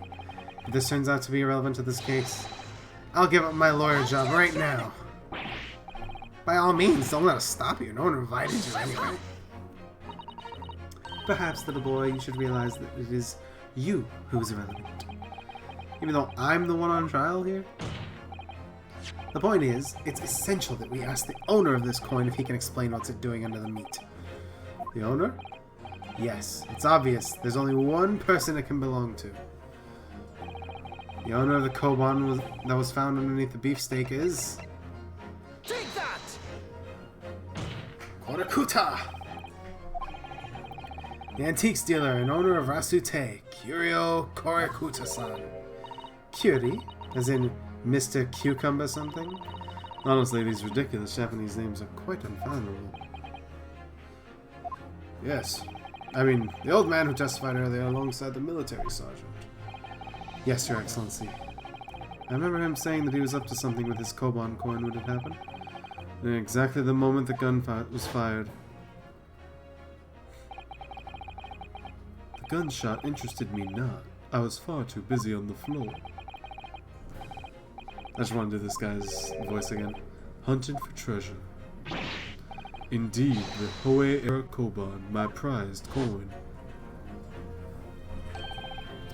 In this Hoei era Koban, do you mean to tell me? No, please. Why would Kurakata-san's Koban be sandwiched between the victim's beefsteak and its plate? It makes no sense. Which is why I'm asking to bring Kurakuta-san back, so we can ask him. Officer, bring both witnesses that testified earlier back in here. Without a moment's delay. Fuck, we're gonna have a full fucking testimony stand. I can't believe we've come back round to that pair again. But I have a hunch. A strong hunch. If we chase down the real significance of this Koban, we'll find that it's a key element in the case. Fuck this. Is this a part 4? No, okay. If there was a part 4, I'd walk up and I'd just go. I'm glad I ate before this. Like, fuck. I can do these guys again. What's the meaning of all this? What's this all about? Why have I been called up again? Don't you realise that it's dinner time for my little baby Ido? When my son's belly's empty, he's fiercer than a pack of wolves. Exploited by the police, we were, like miserable dogs, forced to bear false witness. And when cast from this courtroom, myself, I became a ruined man in a trice, a worthless, withered antique. Nothing more have I to say. The sun has set on this Rasute shop owner's existence. Be that as it may, Kurakuda-san, something has come to light that requires your clarification. As far as your Rasute memory serves, have you... Stop him in the foot! Bruh! Yes, that's it. Yes, that's the one. The very exact one that it is. The resplendent, splendiferous Hoei treasure that my rusted bones managed to misplace that fateful day. It can't be. Huh, as I thought. Young man, enlighten this decrepit old fool. Put me out of my misery. Where was my treasure? Where was it dropped? Oh, I'm not sure if it was dropped anywhere. We found your coin sandwiched between a beef steak and its plate, soaking in the seasoned meat juices. Sandwiched? Soaking? Seriously? Clearly, it couldn't have fallen there by accident. I think I know what happened. Which means someone must have hidden it there on purpose. Somebody concealed my Hoei treasure between a slab of meat and a metal plate. Who would do such a thing? Such an inconsciensible thing.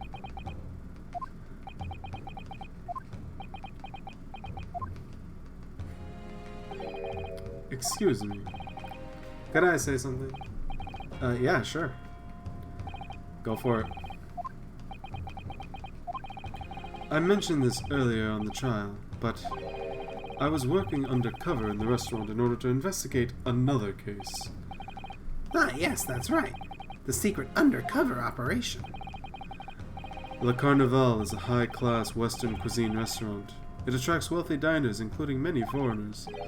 Recently, there's been a run of similarly executed thefts targeting the restaurant's rich clientele. A number of such incidents have been reported to the police bureau. Wicked crimes indeed. We wanted to nip the case in the bud quickly, especially with so many foreigners being affected.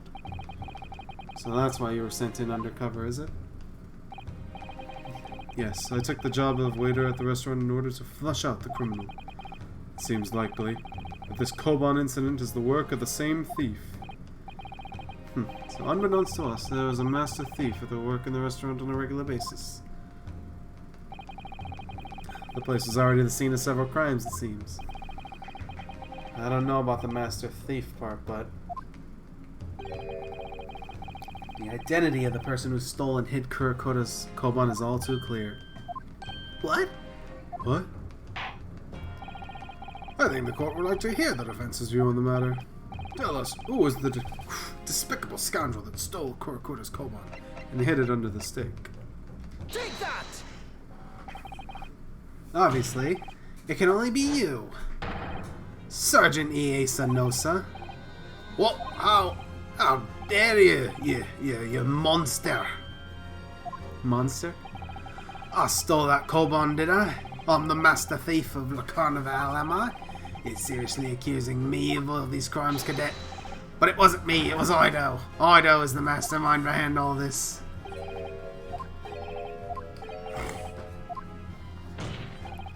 You would push the blame for your crimes onto your own son, an innocent little baby?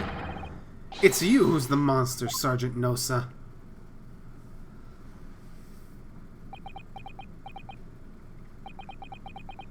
Yeah.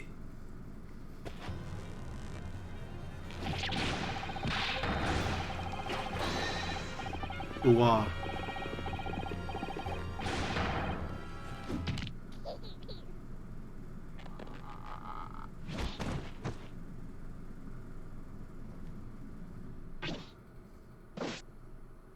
Wario? Wow, Nippon Imperial Army Sergeant Ace Nosa, preparing to stand down in the Supreme Court, sir. Wow.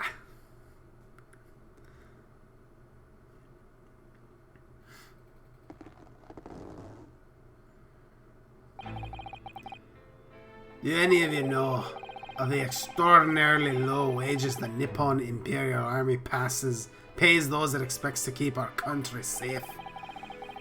I understand that a temporary increase in taxation owing to the recently ended conflicts remains in place. And I have heard it's hard for lower-ranking soldiers to make a living, yes. All I want is to put a hot meal on the plate for me son. That's why you were stealing things at the restaurant?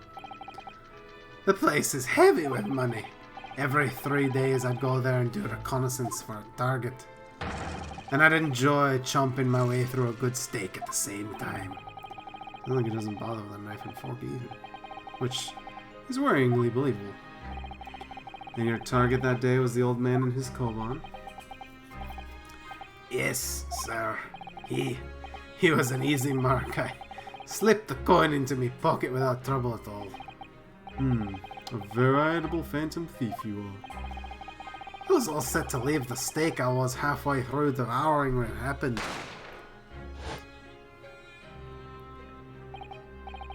Yes, when the professor was shot. I knew that if the police conducted a search and found the coin in my pocket, I'd be finished. I do too. So I hid the incriminating evidence as fast as I could on the double. I slipped it under the steak, hoping that I'd be able to rendezvous with it again at a later date.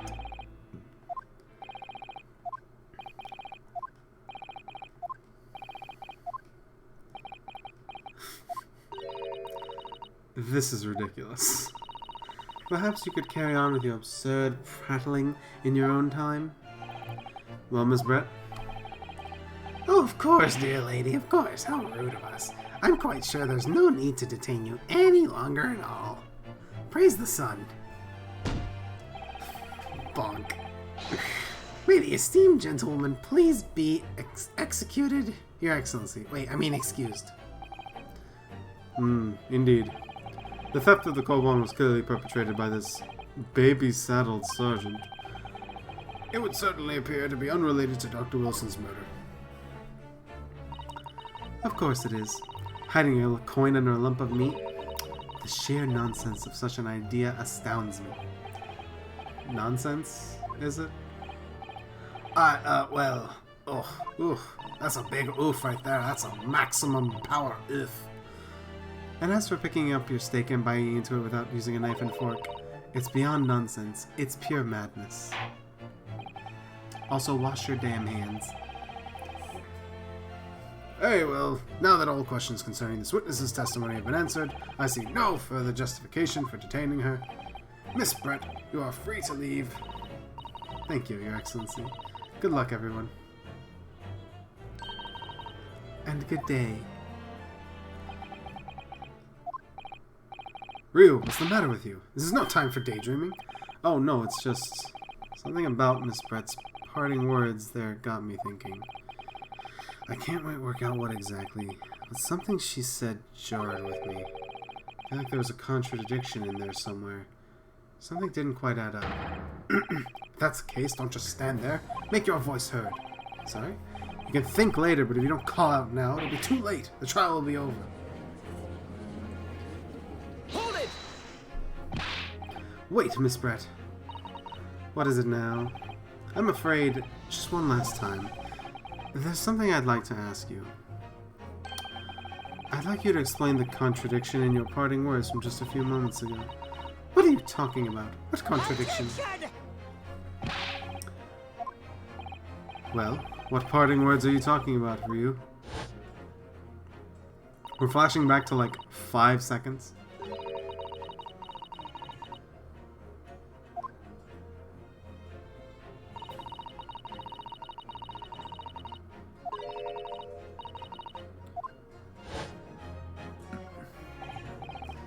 Yes, I'm right. What she said there exposed an undeniable contradiction.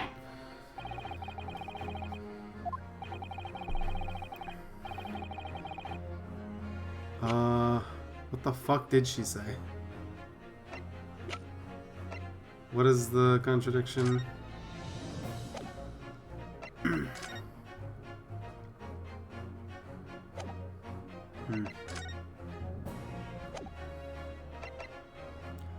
Let's just go with this. Take that!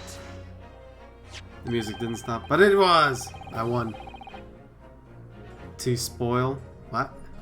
Oh, you won't spoil. The photographic print of the scene taken immediately after the incident occurred. What's interesting is the plate of steak that you can see on the victim's table.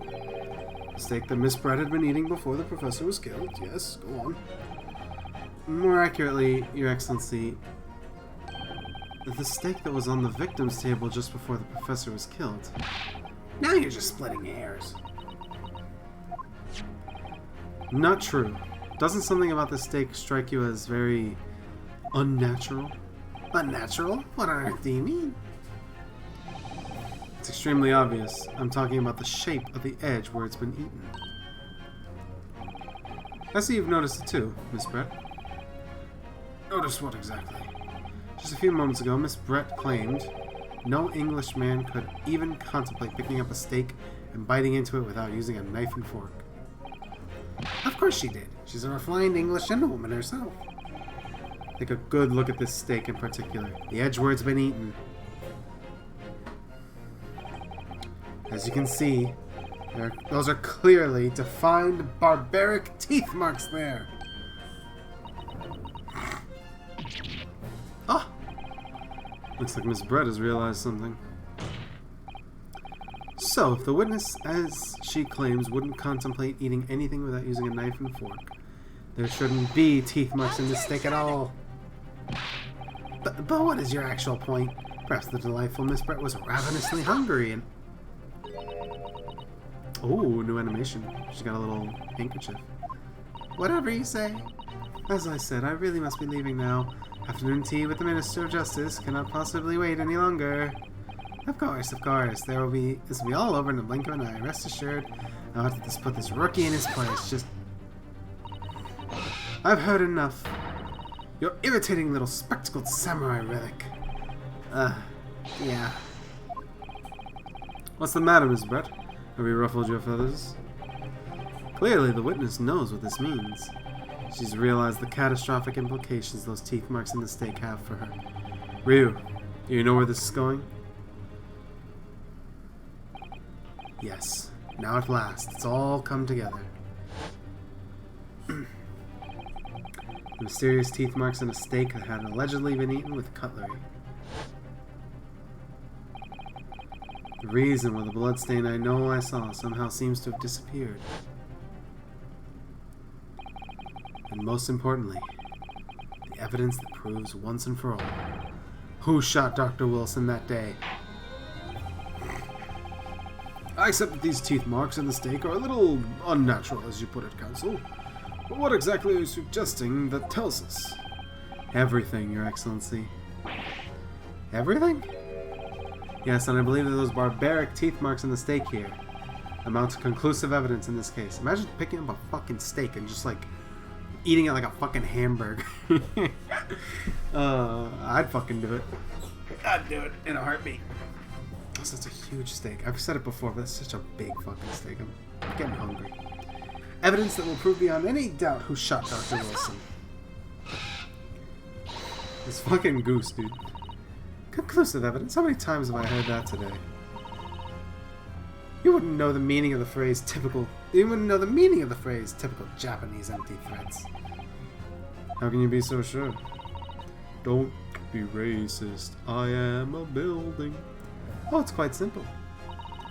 If you really had such conclusive evidence, you would have presented it to the court long ago. Actually, the evidence I'm talking about hasn't been brought before the court yet. Hasn't been? What? But just because it hasn't been shown yet, doesn't mean that the evidence does not exist. This is absurd. The trial has run several hours already. Yeah, so is my stream. And you say there's evidence yet to be brought forward? That can't be. I don't want to believe it. I don't believe you have it. I don't, but there's someone who does have it. Someone in this very courtroom. And if that person is willing to submit the piece of evidence I'm referring to, it will solve every remaining mystery about this case. Very well. I have a feeling this will be my last request of the defense in this trial. Who possesses the conclusive evidence that will reveal the truth about this whole affair? Ya boy. Take that! The answer is obvious. It's Inspector Hosonaga. What? I have it? Yes. You think I've been withholding conclusive evidence? That's ridiculous. No. I'm not saying that. Everyone's attention has been focused on this steak with the teeth marks. Yes. Now, earlier this afternoon, Sergeant Nosa told the court the following. I'd enjoy chomping my way through a good steak. As well as admitting to stealing Korakuda-san's coin. He told us that he'd slipped it under the steak.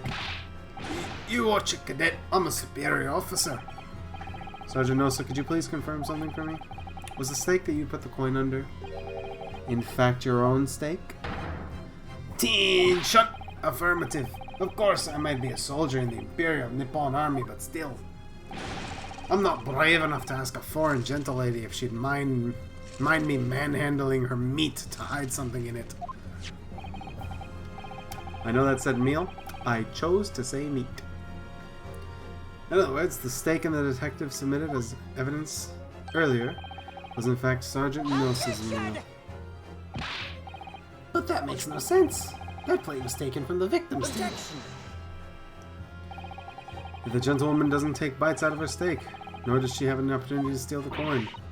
Of course I didn't steal it. To even suggest such a thing would be an affront to the entire British Empire. Well then, how do you explain this paradox? Exactly. Surely you're not going to suggest that the sergeant switched the two steaks over.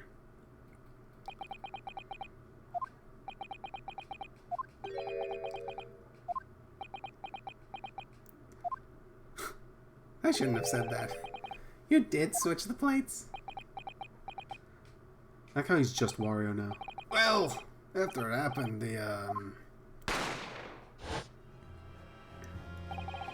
when I saw the civilian had been murdered right in front of my eyes like that, I panicked. As I said, I immediately lifted my steak and hid the coin underneath it, but then, when the waiter announced he was an undercover policeman, I thought I'd had it. If he decided to investigate my slab of meat, that'd be it. I'd be getting my marching orders. So when the cadet here was arrested and taken off to the kitchen, I seized my chance. Be gone, baby. With my military precision and timing, I switched my steak with the one at the foreign ladies' table. What? You can't have a... I never saw you do such a thing. It was called Operation Lightning Bolt. There was no time for strategic planning. It was do or die, I tell you. So yes, I did what had to be done. Unbelievable. He did the old switcheroony steakaroony. However, fear not, Prosecutor-san. What now? I swear on the brass buttons on my uniform, that is all I did, sir. All you did? That's plenty. We've just crossed the 4-hour mark. So if Sergeant Nosa switched the plates over, it meant he took Miss Brett's steak and the plate it was on back to his own table. Yes, that follows. Inspector Hosonaga? Yes? Earlier in this trial, you told the court this. You said that you had not only taken Miss Brett's steak after the incident, but also the sergeant's. That to preserve evidence, you had taken both. That's correct. Yeah, I don't know if I want to actually stream the rest of this game. The plate that was actually on the victim's table at the precise moment he was shot! What can you that possibly tell us now? I mean, a cold slab of tough meat. I can't have the slightest bearing on the case. No, you're not wriggling your way out of it this time, lady. I beg your pardon? Surely you're not that forgetful. Surely you remember the reason why this steak pan promises to prove such a problem for you, no? Huh. You're the ones who decided it was a problem, not me. The reason the defense asked to see the plate was to confirm something the defendant remembers seeing. Thinks he remembers? I'm quite sure of what I saw, Miss Brett. On the side of the plate that was on the table directly behind Dr. Wilson, there was a clear spattering of blood from the gunshot wound to the victim's chest. I believe the defendant's memory serves him well. And now we have the evidence to prove it. The plate you were eating from Miss Brett. Let us not prolong this any further. Please, get on with it. Present the beefsteak. Present your meat. Slap your meat down on the table for everyone to see. Hearty meat slap.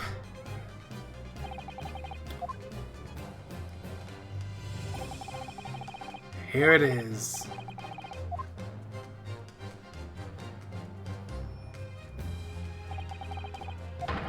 It's clearly visible. Look.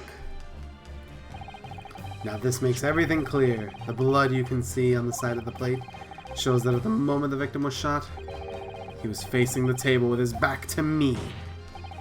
In other words, it's impossible for Naruto to have shot the victim. Oh, it can't be. In fact, there's only one person who could have possibly shot Dr. Wilson from the front. I'm sure everyone here knows by now who that person is. That's right. Miss Giselle Brett. It's you! Hello, Philly, Berry. Oh, the goose died. Outdone by a Japanese? Me? By a Japanese schoolboy? No, no, no! Goose attack!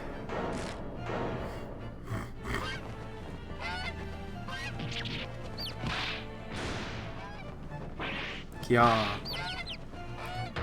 Oh, there's plenty of people on stream today. My goodness, she's just fucking... Oh my god.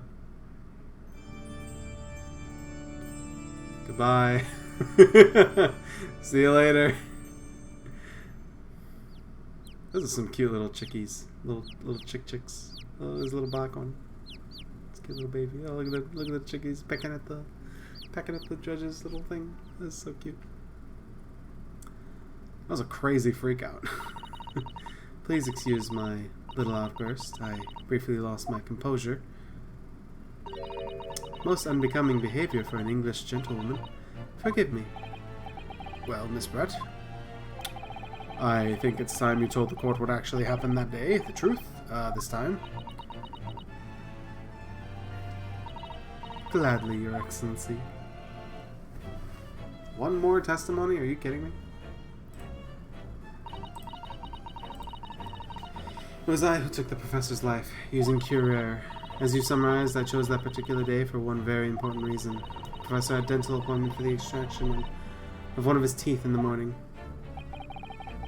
So you planned to kill the professor, knowing that no trace of poison would be found in his water. This Curer is unheard of here in Japan. Yes.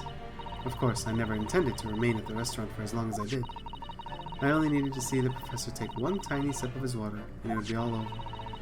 I would place the steak I had ordered in front of him to make it appear as though he'd been dining alone, and leave immediately. However,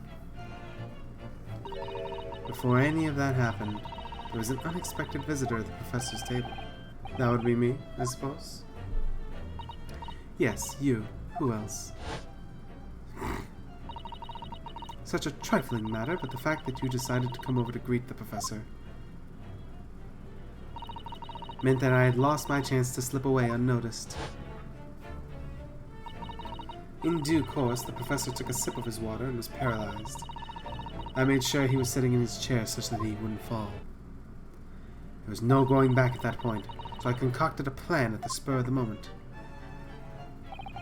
A plan to pin Dr. Wilson's murder on this innocent young man? I happened to know that the professor always carried a gun. I decided to use that fact to my advantage.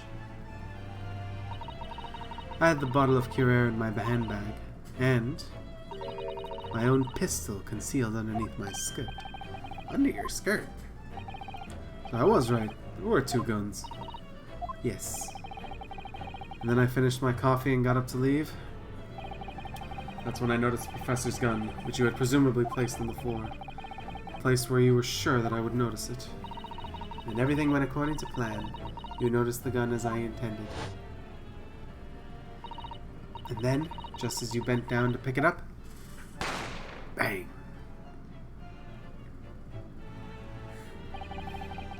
That's when you shot the professor with your own gun, even though at that point, he was already dead. Naturally, the gunshot caused a commotion, at which point the waiter appeared. Obviously, I assumed Naruto, Hodo, Mojo Jojo-san was the culprit and apprehended him. I took him to the pantry that adjoins the kitchen and locked him inside. That's when I took the opportunity to turn the professor and his chair around. Because, of course, you needed to make it look like the defendant had shot Dr. Wilson from where he'd picked up the gun. And I would have gotten away with it, too, if it weren't for you meddling kids. So there you have it. That is the entirety of my misdemeanor.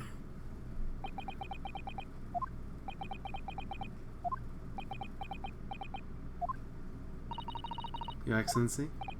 Yes? I wonder... might I speak with you in private later? I shall call on you. Thank you. Good day then, everyone. I hope you can forgive me, Naruto-senpai Hokage-san. She's gonna fade out? Yep, and she just fades out.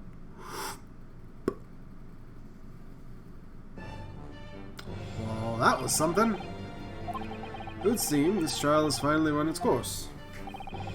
I assume the prosecution is in agreement. Eh. Takasuchi Ayuchi does not lose. Not to the likes of this rookie student. You'd better start getting used to tough opposition. Ryunosuke Naruto Hodo. Huh? Yeah?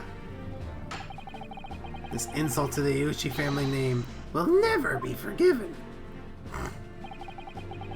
You've become conceited with age, Counsel, but the old have to stand aside and make way for the new. I will fucking cut you. It's the way of the world. May you never forget that.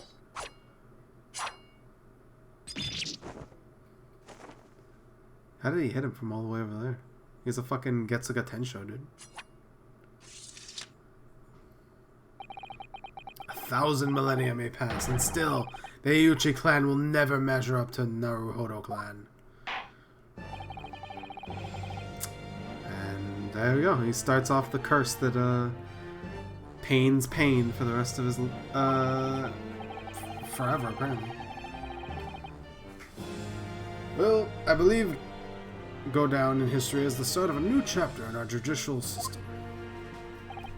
Despite being summoned as the accused, you, Ryunosuke Naru Gojo Mabobo, presented an excellent case. Thank you. The use of evidence and deduction to unravel the truth is a modern mythology. After all, it has only been a few short decades since our country opened its doors to the wider world. But the Western ideas of science are rapidly gaining acceptance here. I feel sure that science will soon bring new methods of investigation and new procedures of justice. And Japan will be known as the land of cars and Sony. A new future of law awaits, but what it looks like, I cannot begin to imagine. This is for the young to pursue. Azuma Asogi. Yeah? After this trial, you are set to embark on a journey of discovery to the illustrious British Empire. Learn all you can, absorb everything of the wider world that you are able to. And do not forget to fulfill the mission imposed upon you. I understand, Your Excellency. What was that about? Why do you look so grave all of a sudden? Never mind.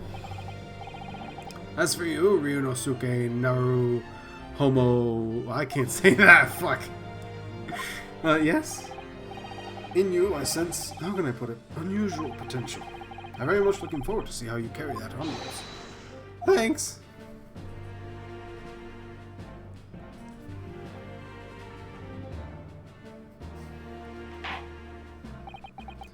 It is time to deliver the final verdict. I hereby find the defendant, Ryunosuke Naruhodo, not guilty. Confetti.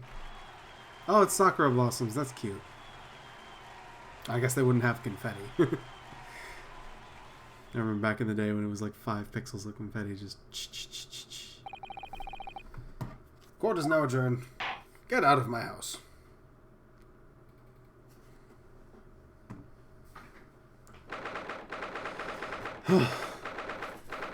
Fucking finally.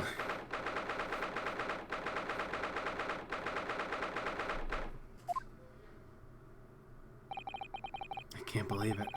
I can't believe what's happened. I made it. I defended myself and made it through that horrendous trial. Ryu, you finally pulled it off. Congratulations. Congratulations. You gonna do the fucking Ava ending? I know I can save at any point. I'm just saying. Oh, I couldn't have done it without you. Thank you, Kazuma. Ha ha ha ha. No, it was a pleasure to watch you at work. So, you owe me an extra large sukiyaki from the place at Yume University Street. Don't forget. Good afternoon. All your hard work suddenly paid off. Oh shit, it's this bitch. Congratulations to both of you for proving Naruhodo-san's innocence. Ah, our trusty judicial assistant. You worked hard for that result too, you know. Oh no, I didn't do anything. Thank you so much. If we hadn't had that research report of Miss Spretz, I don't know how things would have turned out. Your kind words should really be for my father. I was simply doing as he asked. It was his idea for me to go to the university and investigate. Your father? Oh yes, of course. Mikatoto. Or Mikatoba, fuck.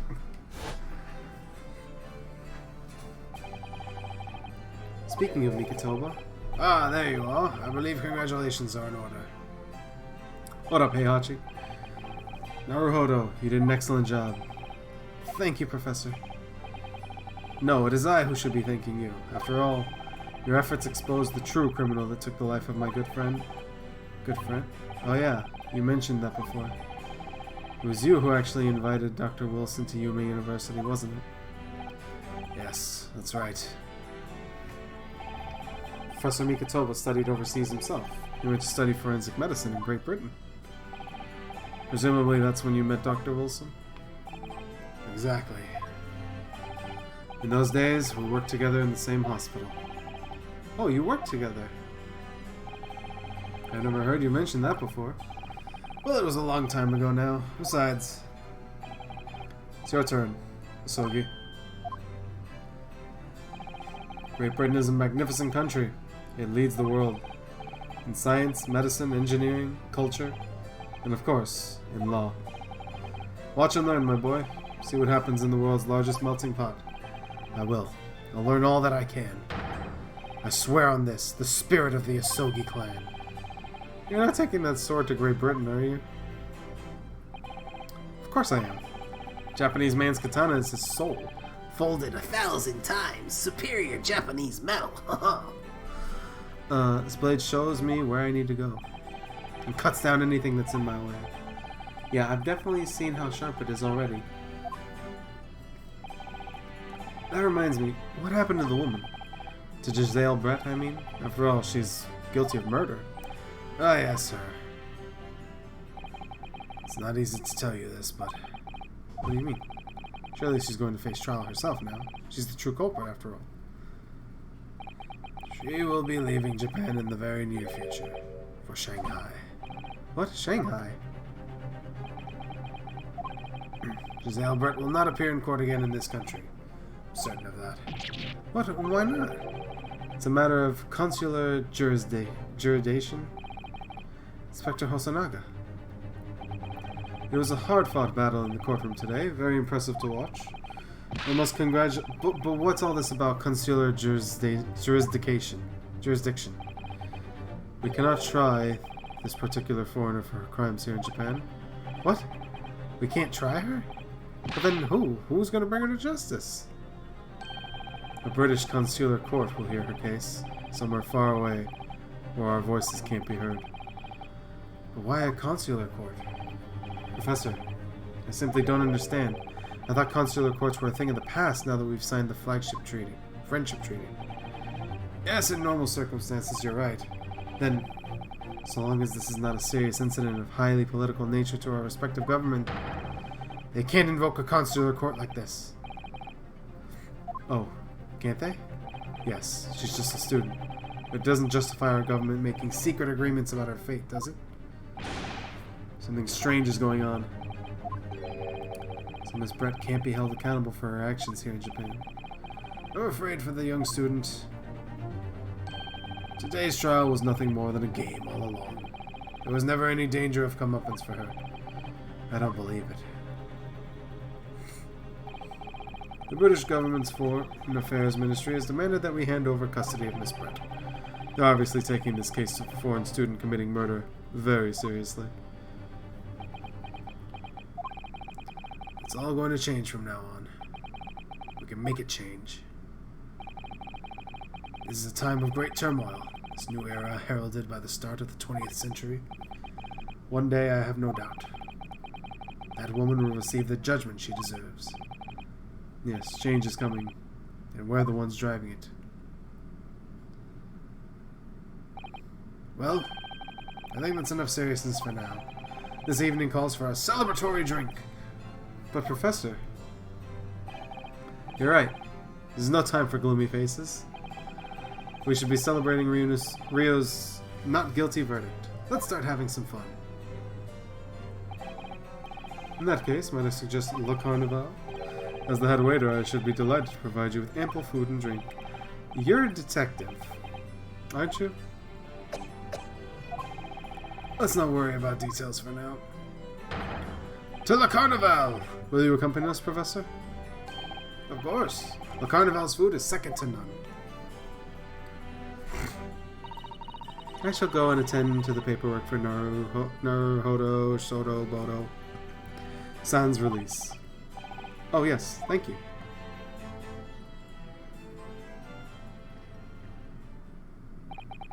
So Giselle Brett won't be tried here. I suppose that means I'll never know. I'll never find out while she killed Dr. Wilson. Kazuma? Yes, Ryu? I just wanted to say thanks again. That's all. You really saved my skin today. Ha ha ha ha! I didn't do a thing. You were the lawyer in there, weren't you? That defense was all your own work. Your skills made the difference, though. One day, I bet you'll be the best lawyer in the world. I'm not so sure about that. To be honest, something kept occurring to me over and over again during that trial. I couldn't help thinking that maybe you're the one destined to become a great lawyer, not me. What? Come on, be serious. If I helped you today, it was only right at the very start of the trial. But you have a natural talent for it. For being a defense lawyer, I mean. Oh no, not me. All the tense verbal combat. I never want to go through that ever again. I did what you told me to do, that's all. Because I knew I could trust you. That's the point. Sorry? Well, what do you mean? That's the point. The point of my sword? Ha ha! Listen, Ryun. Do you know what the most crucial weapon is that any lawyer needs to in order to win? Knowledge of the law? No, the ability to believe. To believe? To believe what? A defense lawyer has the right to fight for his client. Has to fight for his client. He has to believe in them at all times. Like you believed in me when I said I didn't do it. I'm human, just like you. I don't have some superhuman ability to know the truth. But you have to make a choice about what to believe in, and stick to it when you're defending someone. Sometimes in the courtroom, you can really get backed into a corner. But being able to remain faithful to what you choose to believe in, even then, well, that's not something that anyone can do. It takes a special kind of person. Believing in your client. Just look at today's trial. I'm a student lawyer with precious little real experience, but you never stopped believing in me. Well, you faced seemingly hopeless situations time and time again, but you never stopped looking for the truth. And in the end you found it, through your own efforts, because you never stopped believing in me. When you eliminate the impossible, what remains has to be the truth. Thanks, Kazuma.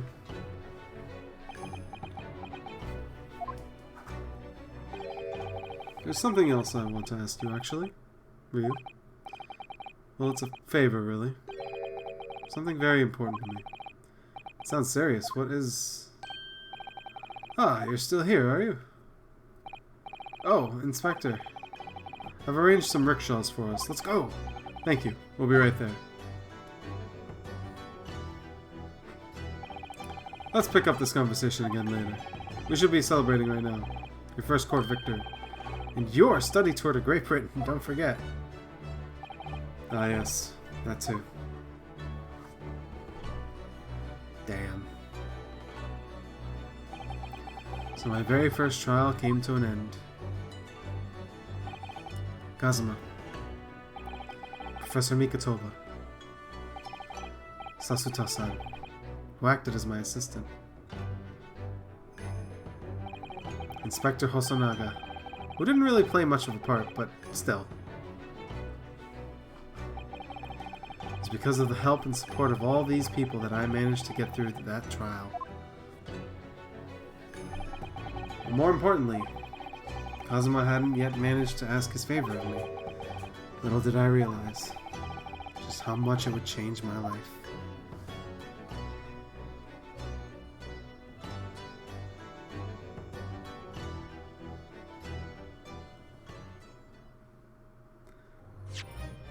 This music bops, dude. It slaps. It slap bops. Alright, I'm gonna leave it right here. I'm not gonna even touch the fucking controller. We're not going to the next turnabout. Thank you all for coming to this 4.5 hour one trial beginning prologue turnabout stream.